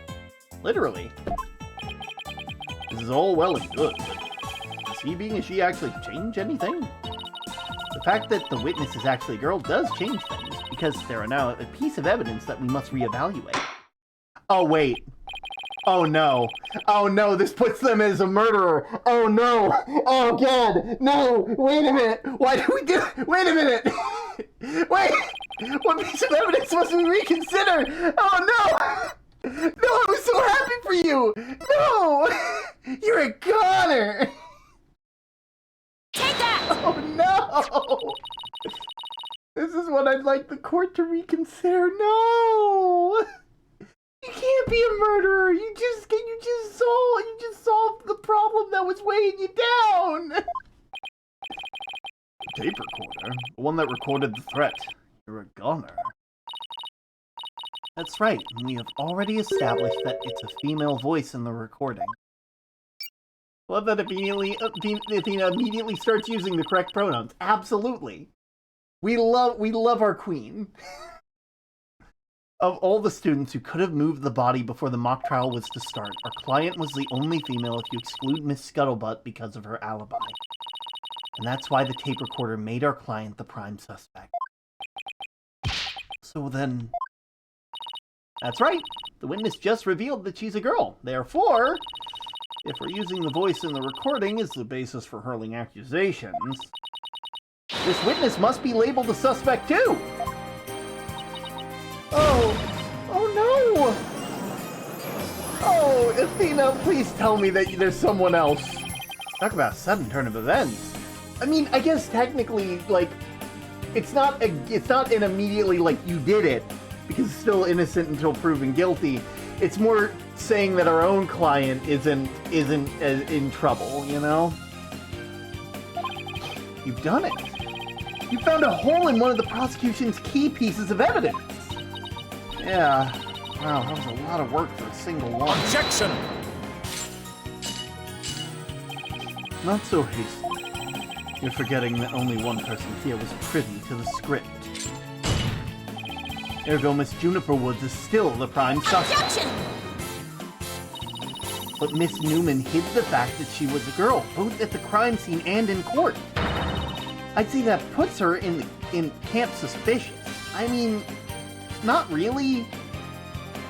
I mean, like, you know, being in the closet isn't really like that doesn't make, like, it's kind of just a thing that happens because people aren't really accepting Athena. But I get what you mean. I understand you don't mean it in a hateful way. But, you know. That's not nice, Athena!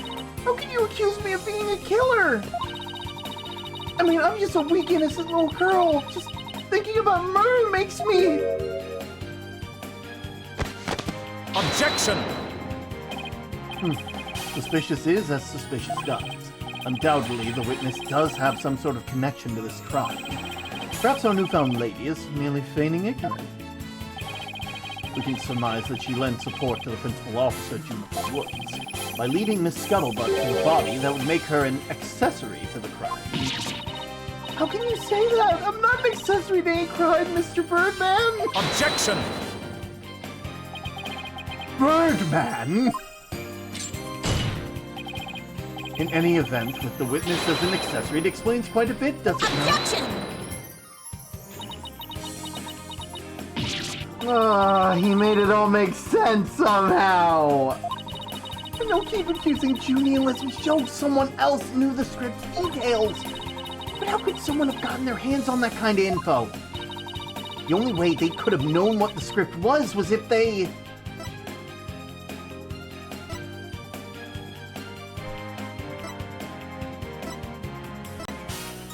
Not so the mock trial.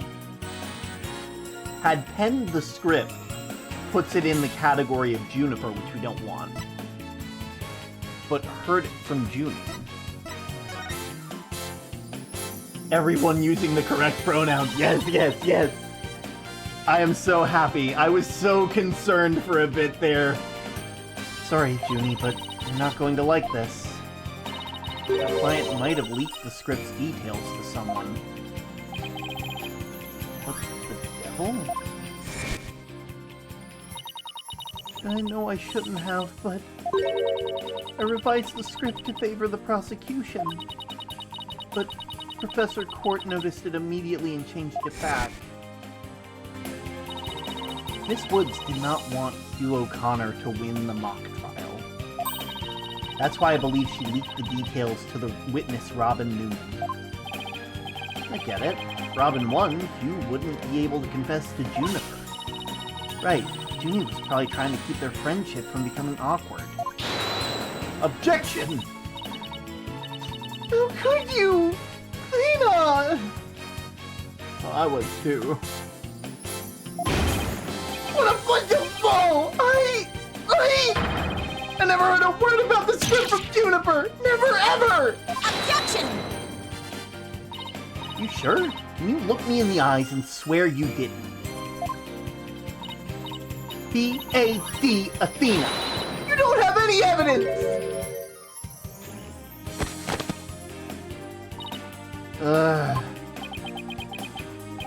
Actually, we might have just the thing. Really? Yeah, one of Robin's lines I read when we were reenacting the mock trial. There's a shot of the crime scene. Ironically, it was Professor Court who posed for the corpse. Her forehead, how did the mock trial participants react to this photo? Mr. Newman was surprised by what Professor Court was wearing. Robin said, "Oh, the green sweatsuit." S-U-R-E.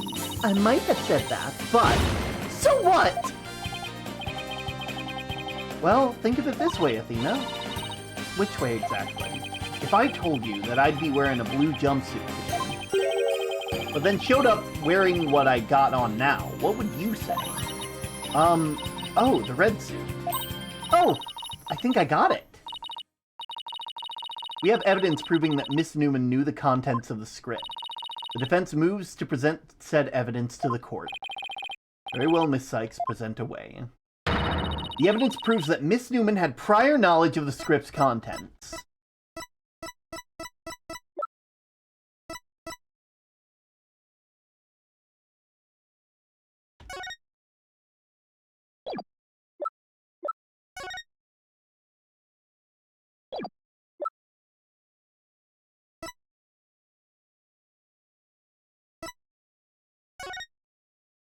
Body with a protruding arrow, but the murder weapon wasn't all. The actual murder scene was the art room.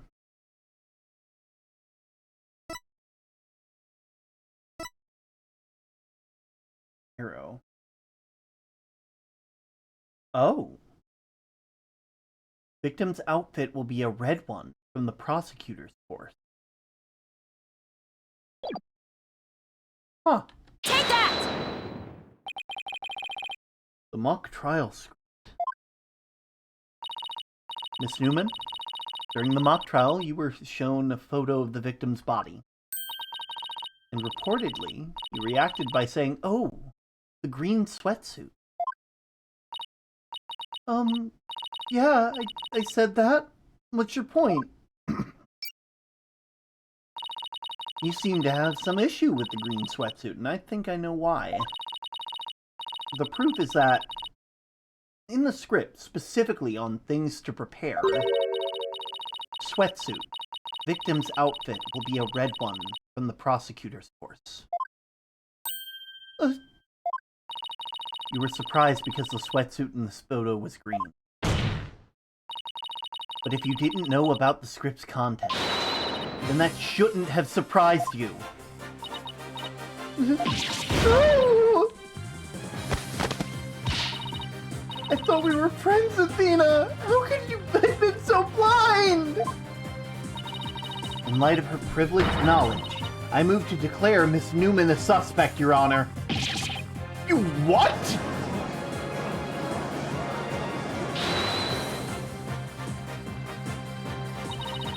If knowing script details makes me a suspect, then there must be others beside me. I mean, someone else could have seen Professor Court's notes. Note? What note? The professor and Juniper were working together to prepare the mock trial, but only one copy of the script was made to prevent it from being leaked. But that gets kind of inconvenient, right? You're not seriously suggesting. But it's the truth! Professor Court did exactly what you're thinking! She didn't write down any of the proceedings or the truth behind the case. But she did write a note to herself about the props and details about the victim's B.O.D.Y. Is that really true, Miss Newman? If you don't believe me, send the police to my house! Now let me check the pictures on my camera! I thought it might give me an advantage! So I took a picture of the note! I'd say she's telling the truth. Wait a sec. If there's a note with details about the body, then that means there's others who could have made the murder look like our client's script. I believe you're right. Apparently, this case isn't as clear-cut as Prosecutor Blackquill would have us believe. This new revelation blasts a big, fat hole in the prosecution's case. Oh-ho! Objection! Bully for you, miss, but don't think this spells victory. And why not? The battle is still young, and my blade is now fully drawn. Between it and my next witness, your life will be forfeit. So put away your wooden sword. And show me what you are truly capable if you wish to live.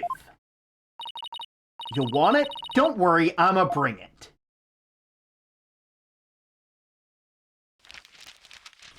Oh, hi. I already said I want nothing to do with this trial. Now, Juvenile, it's not a matter of what you want, it's that you will cooperate, Hugh O'Connor. Prosecutor Blackwell, why have you called this witness? You will recall that the day before the mock trial, in short, the day of the murder, the accused testified that she left her home at around 6 p.m. Yes, my notes here confirm that. Right, her client wasn't at school at the estimated time of death, so she couldn't be. Objection! Yet that was but a felicitous lie. Or am I mistaken, golden boy? I have no intention of saying anything more. Now, if you'll excuse me. Hold! I'm not through with you yet! Seems the rogue prosecutor has it out for me. Leave, and we just might discuss you know what. No way! One little statement and Mr. Cool loses it. What's that all about? I changed my mind. I'll stay and testify. You sure, Mr. O'Connor? The world of genius is as good as gold. Let's get on with this.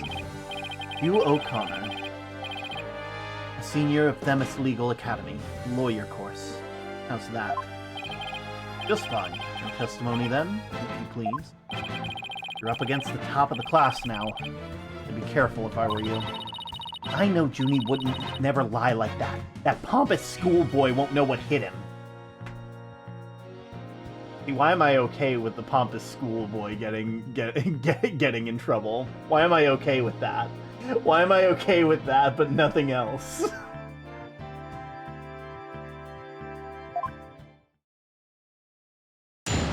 Witness testimony. Around the time of the murder. To get mentally prepared for the mock trial, I meditated at the archery range until 7 p.m.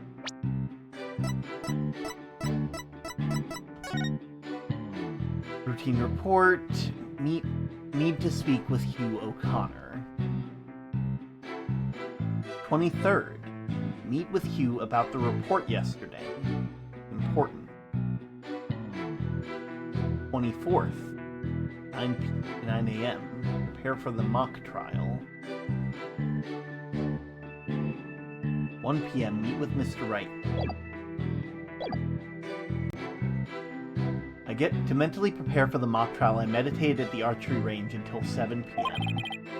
At around 7:15, I went to the main building before going home. That's when I saw Juniper. We didn't say much as we passed each other. She seemed her usual self. That's it. Anything else you'd like to add? That's quite enough. Well done, Golden Boy. The final bell rang at 7 p.m., at which point the campus was a desolate place. Now, if you'll recall the tape recorder, we know the time of the voice recording. It was 7:10, the day before the mock trial, darkest hour of the heinous crime. Do you have any proof of that? As at the final bell, the school plays a special broadcast when the clock strikes 7. The female voice on the videotape appears 10 minutes after the broadcast. The killer waited until the school was empty to spring her deviously deadly trap. Recorded in the art room at 7:10 on the 23rd. So when the witness saw the defendant, that would have been... Indeed, it was 5 minutes after the voice was captured on tape in the art room. Ergo, we know that the accused was still in the main building after the killing. The time of the murder and the time of when the body was moved. Great. Another inconvenient testimony. Miss Sykes, your cross-examination. Checking the thing real quick.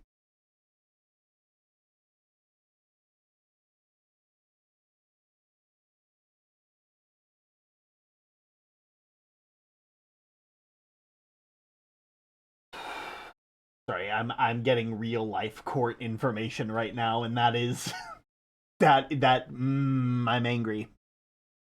Miss Sykes, your cross-examination.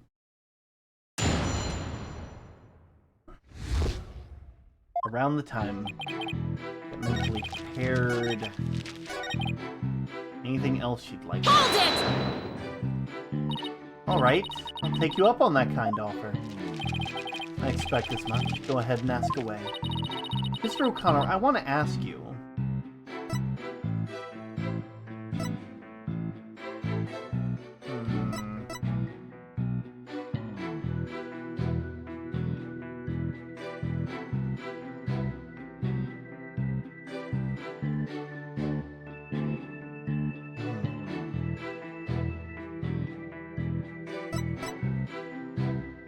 How did you prep for the mock trial? Because, I mean, technically we do have...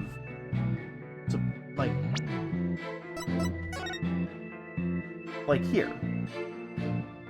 23rd, meet with Hugh about the report yesterday.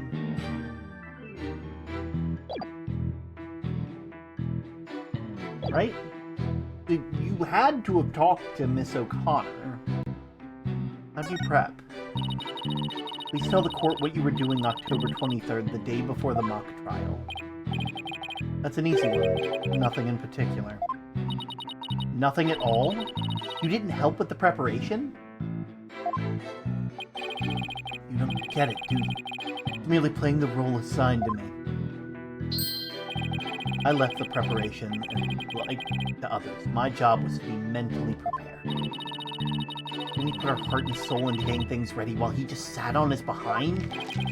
Just to reiterate, I spent most of the 23rd meditating in the archery range. I didn't talk to anyone until the school closed at 7 p.m. I suppose a few archery club members did come and go while I was there. But you didn't talk to anyone? Not a single soul. That's right. I didn't say a word to anyone until the final bell at 7 p.m. I see. This is crucial information. Please add it to your testimony. I don't know if you're bluffing, but if you are, you have a pretty good poker face. I didn't talk to anyone until the final bell. I've been meditating alone in the archery range. I don't think that's true. Objection! I don't think it's true. So you didn't talk to anybody October 23rd. Are you sure about that? I already told you. My word is as good as gold. Okay then. How do you explain this? And don't spare any detail. Sorry, never seen it before. This is the victim's planner. She recorded all her plans in great detail. See, she put a whole sentence for each day. That's more than most people do. 23rd, meet with Q, and important. Don't you find that interesting? What? Where'd you get that? Oh, ads have begun. We're getting close to the end. I can feel it in my bones. I can feel it in my bones. Okay.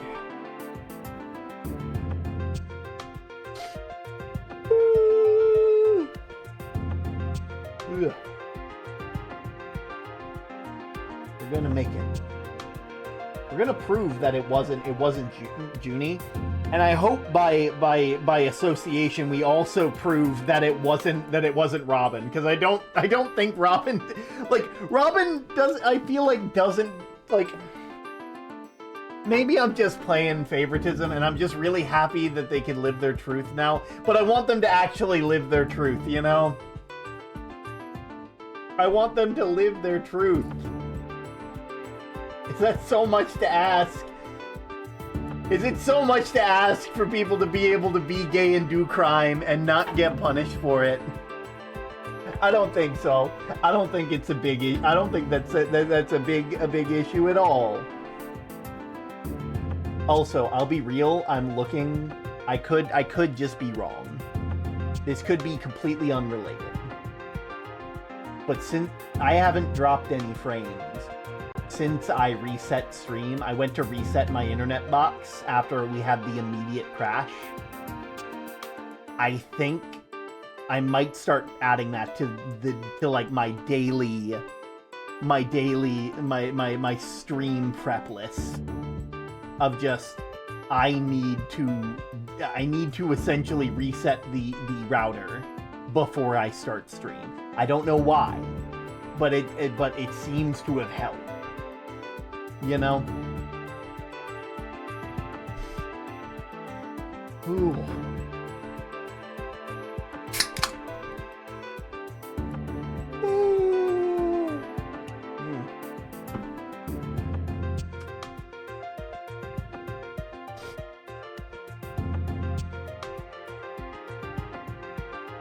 Also, I am going to be right back. I'm going to go stretch and get a snack.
The key word here is important.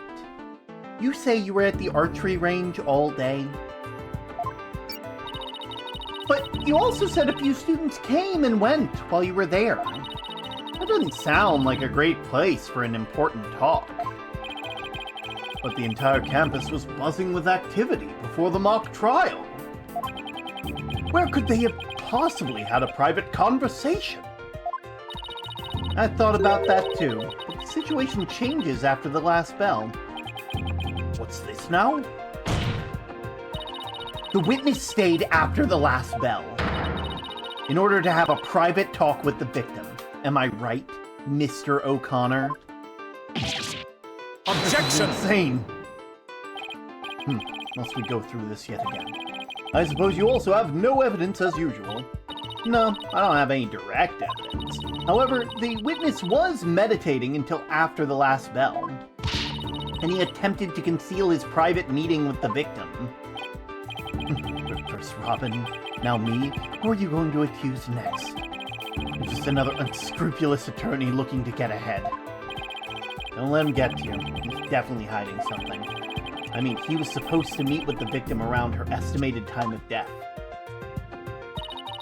I had my suspicions about Robin, but Hugh seems just as guilty. These three, they're the only possible suspects now. Mr. O'Connor, answer me this. Did you meet with Professor Court that day?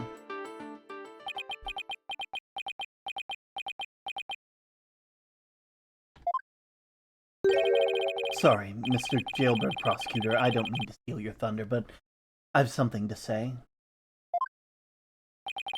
If it will save me some trouble, then by all means speak away. If you would recall, Miss Sykes, the voice on the tape recorder was female. Knowing that, I'd like you to explain how I could possibly be a suspect. Oh, he has a point. Impressive. Golden Boy here does shine gold indeed. Care to take the reins? You're more than capable of prosecuting this case. Sorry, but I'm studying to be a lawyer. What a pity. To think such genius is to be wasted on mere lawyering.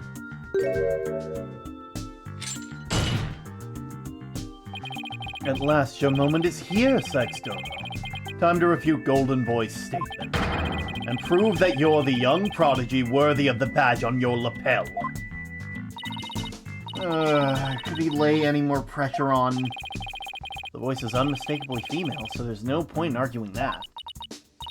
Yeah, you're right. In which case, whom does the voice on the tape really belong to?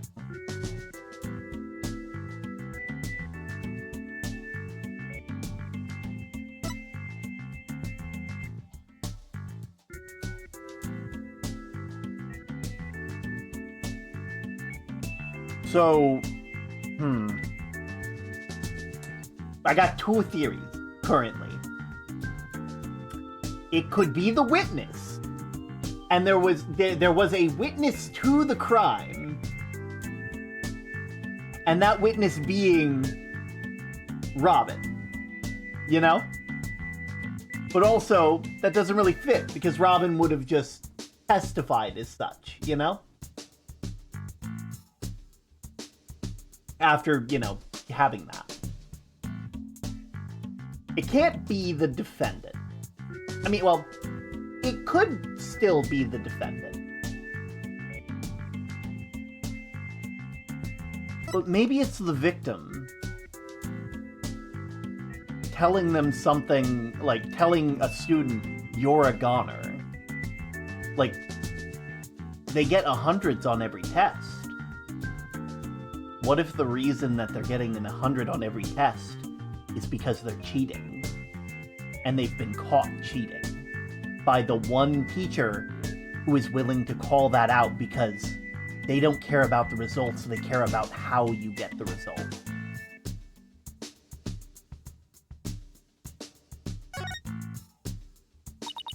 The voice on the tape belongs to the victim.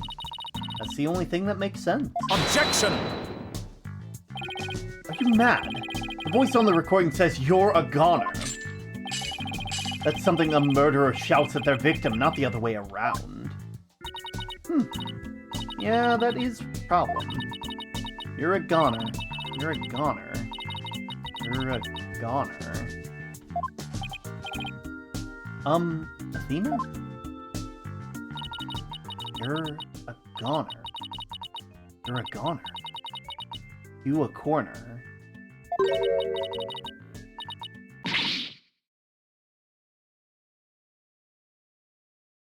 You a Connor. You a Connor. You a goner.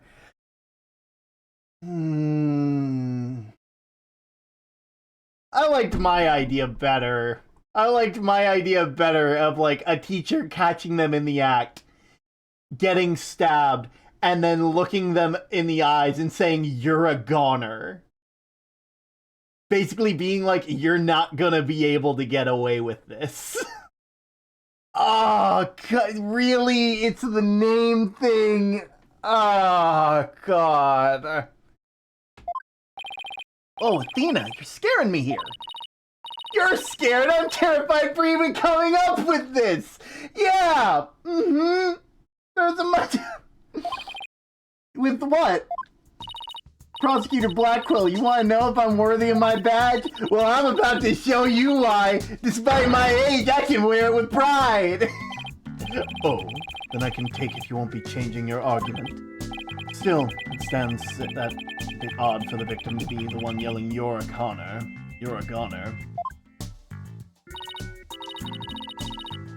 Agree, if that's what the victim's saying, but it's not. I assume you have something to back up your assertion, Miss Sykes? Not exactly, but you don't have to add fuel to the fire, Your Honor.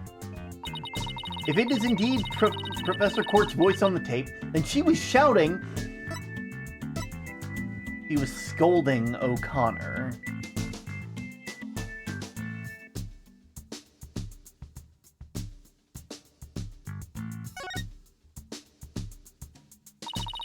I would like to call one basic fact to question. That shout on the tape really saying you're a goner? Where are you up to now, Athena? Professor Court's planner says she was supposed to meet with the witness for an important talk. Perhaps our witness, despite being a genius, had done something wrong. And this made Professor Court get angry with him during their private meeting. I don't see how that changes what we heard on the tape. Well, if you want to see how it changes things, then try a little experiment. Your Honor, I want you to yell at the witness as if you're mad at them. But, this is important, use his full name. Okay, let's see. Hugh O'Connor! What did I do to deserve that? Just like that. Now try again, but faster. Hugh O'Connor! Huh? Hugh O'Connor? Hugh O'Connor? You O'Connor? Wait a second. No! This can't be! Objection! You'd expect I'd spent that energy to lead you this far if it wasn't true? But it is, Your Honor. Humans are not perfect. That's a scientific fact. When sometimes mistake shadow for monsters or the wind for voices. Now that you mention it. You can do this, Athena. Just give the old guy one little push. You sound like the tape recorder never was the phrase, "You're a goner." Only when we thought what we heard. In fact, it was the witness getting yelled at. The court will note that this is a different form the selective hearing men are so... Wait! The court will note that this is different from the selective hearing men are so good at! Get him, Athena! Get him! I think you're right, but what was that last part again? Never mind, the important thing is that the voice that was recorded isn't our client! And since it was the victim scolding the witness, he must now join the list of suspects! Objection! I had thought that the testimony would suffice, but it seems it has come to this. I will not allow such fallacious quibbles to upend this case. The prosecution has one final piece of evidence to present to the court. Evidence? What's he going to pull out now? Feast your eyes on this photo and let me look at the insolent look vanish from within.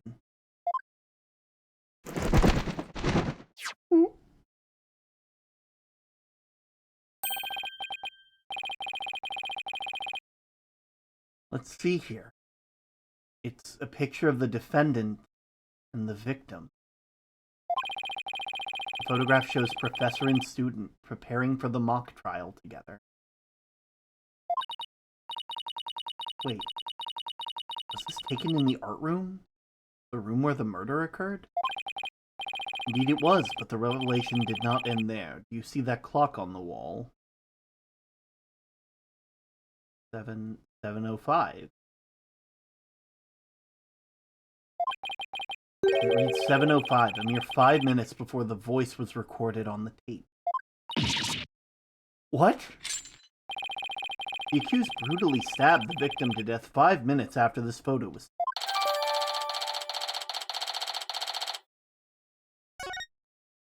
Oh my god, go Athena! It seems the defendant's culpability of the crime is quite obvious. Junie was with Professor Court just 5 minutes before she was murdered? What now? Nothing I say can change that fact. Understand now. You can believe in your client all you wish, but try as you might. Such misplaced fate will inevitably be cut down before the cruel, steely blade of truth. Ugh! Listen, Missy. The person you'd like to save more than anyone else in the world. I'd be willing to wager that your defense is in what they desire. But... I became a lawyer so I could... You still fail to understand after so much pain and defeat. The court are not the play yards of little children dressed as lawyers. So before you break your back in failure, run along home and grow up.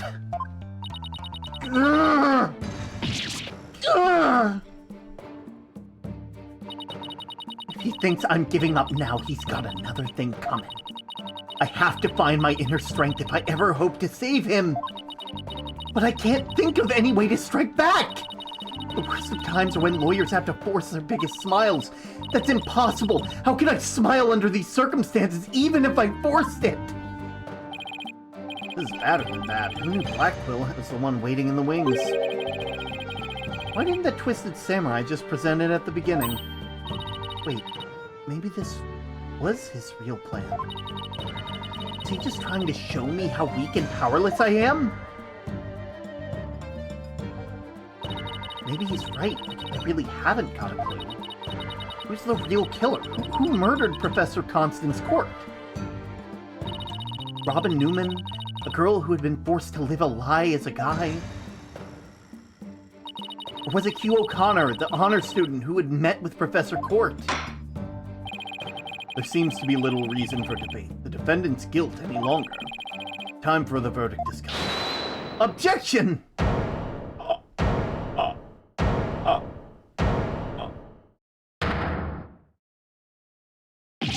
No! That's not gonna happen, man! What's the meaning of this? You can't interrupt a judge about to hand down a... Maybe, but false verdicts are a N-O-N-O. What? Miss Newman, please explain yourself. Juniper's not the killer. I know because I know who the real killer is. You do? You know who the real killer is? What's she up to now? Yep, I know because the real killer is... M-E, me! No. No. No. No. No. No. What? It was me! I did it alone! Just me! I don't get it. Why is she confessing? Miss Newman was witness near the stage. There's even a related photo of her. The more I think about it, the more suspicious she seems. Robin Newman isn't the kind of guy who pins the blame on friends!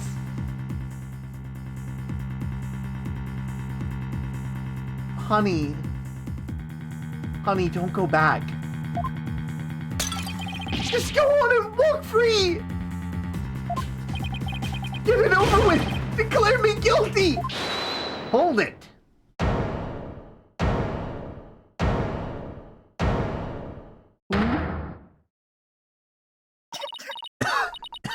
Please, wait!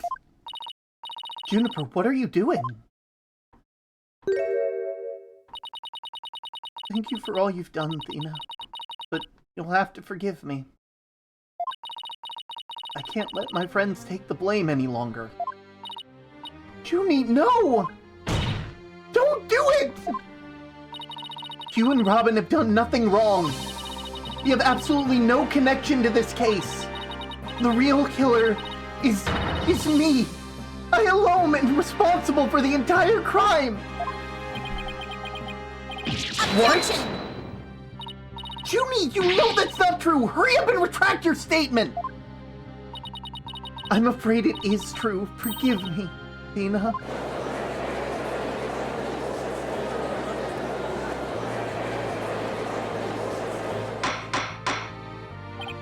Order! Order! Will someone explain what's going on here? I see right through your cheap ploy. School rules state that the prior conviction terminates one's eligibility to graduate. A guilty verdict here would make whatever dreams one had go up in a puff of smoke. Oh, I wasn't aware. Even meek little mice will fight when cornered, a pitiful spectacle, I might add.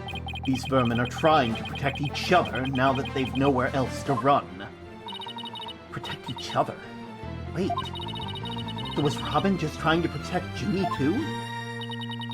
If so, then the real killer is... Objection! None of them are the killer. None of them are the killer!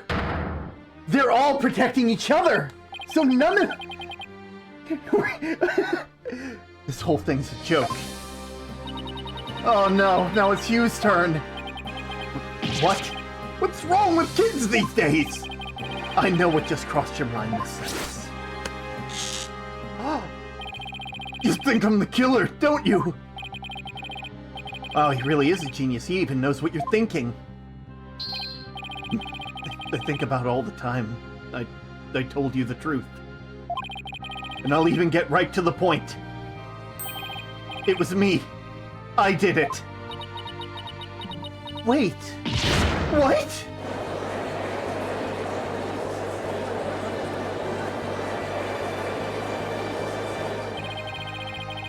Now both potential suspects are claiming to be the killer. I'm so confused right now. You still have doubts. How about I detail you my murder plot? It's absolute genius. Enough of this nonsense! This is a court of law, not the set of some high school drama! I see. I have no choice. I'm afraid I'll have to... Oi! Wait, your baldness! I'm sorry, Prosecutor Blackwell, but I'm in no position to hand down a verdict just yet. I'm hoping the defense and prosecution can come up with some airtight evidence. That is why I'm giving you both the rest of the day to continue investigating this case. Pinch me, I think I'm dreaming. Fine. Do as you wish. This brings today's proceedings to a close. Court is adjourned.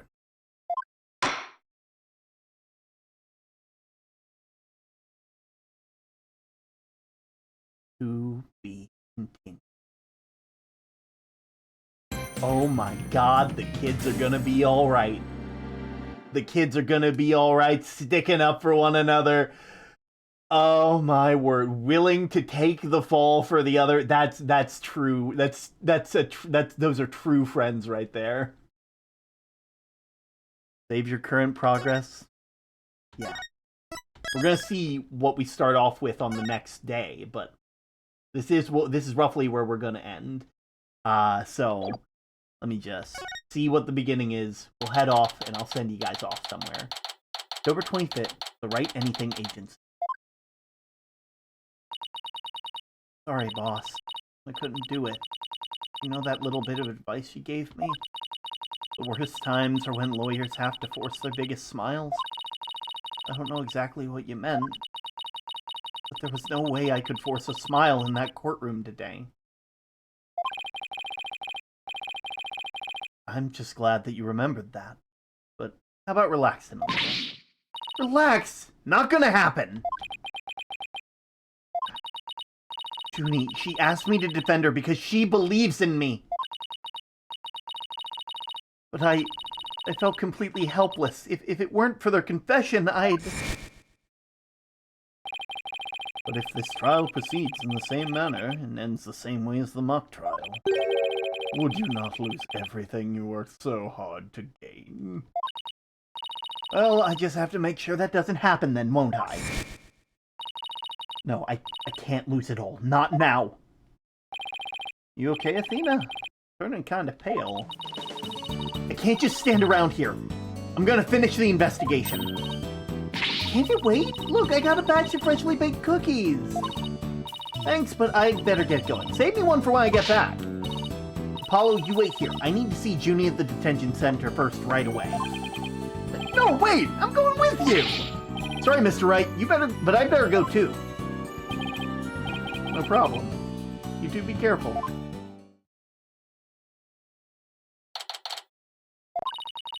So much I need to ask. What happened in court today? Where do we go from here? Well now, fancy meeting you here. Oh, Professor Means. What brings you here? I asked him to come. He arrived just a little before you. I wanted to ask him something, but first, Athena, I want to apologize for my sudden confession after you worked so hard to defend me. He was calling me Athena until just now.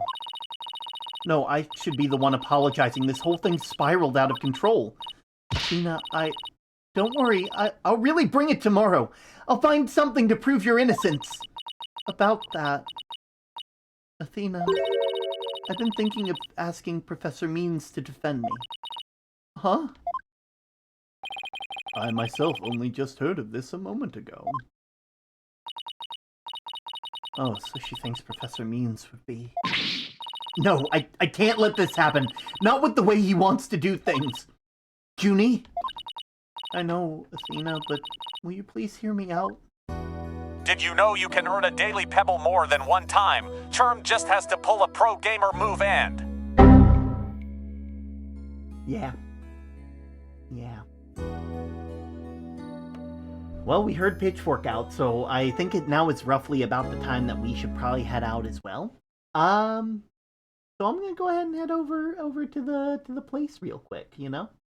I'll see you guys in a moment. There we are.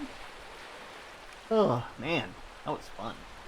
I say that every time, because it's always fun hanging out with you guys. It's always fun playing Phoenix Wright. I'm always happy I get to show you some cool stuff.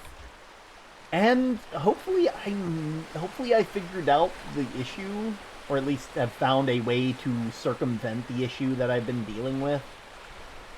Let's see. Who should we send y'all off to?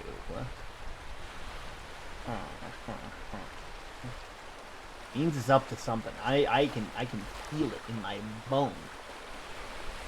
Maybe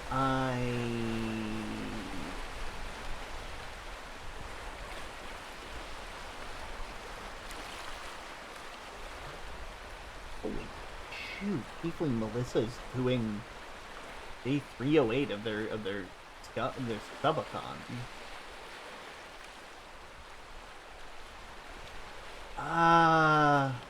Let's actually look through the VTuber community, see what we can find. He gives me weird vibes. Yeah, he gives major weird vibes. Let's be honest with ourselves here, you know? Let's see, who should I send y'all off to?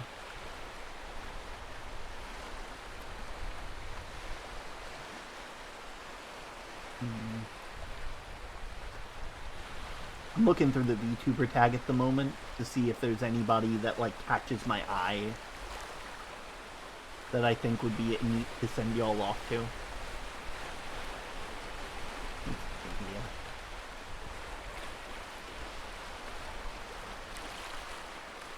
Huh. Who are you?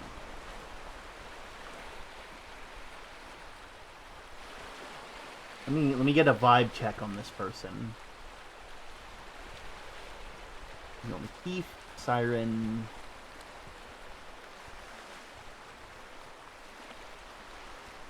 Self-help? No spoilers? Huh. Yeah, I think I send you guys off to the Tiff Jar. The Teeth Jar. Because they got some axolotl kind of iconography going on, and I think it would be neat to send you guys there. You know? That seems like a fun place. I've actually reverted back to Athena after talking with him. But with all that being said, I'm gonna go ahead and send you guys off. You know, make sure to visit the lighthouse. Thank you all so much. Make sure to find us all over the internet. Get your merch at the site. And be on the lookout for new stuff, because, you know, I do have some stuff in the works at the moment. I'll see you guys later. Goodbye.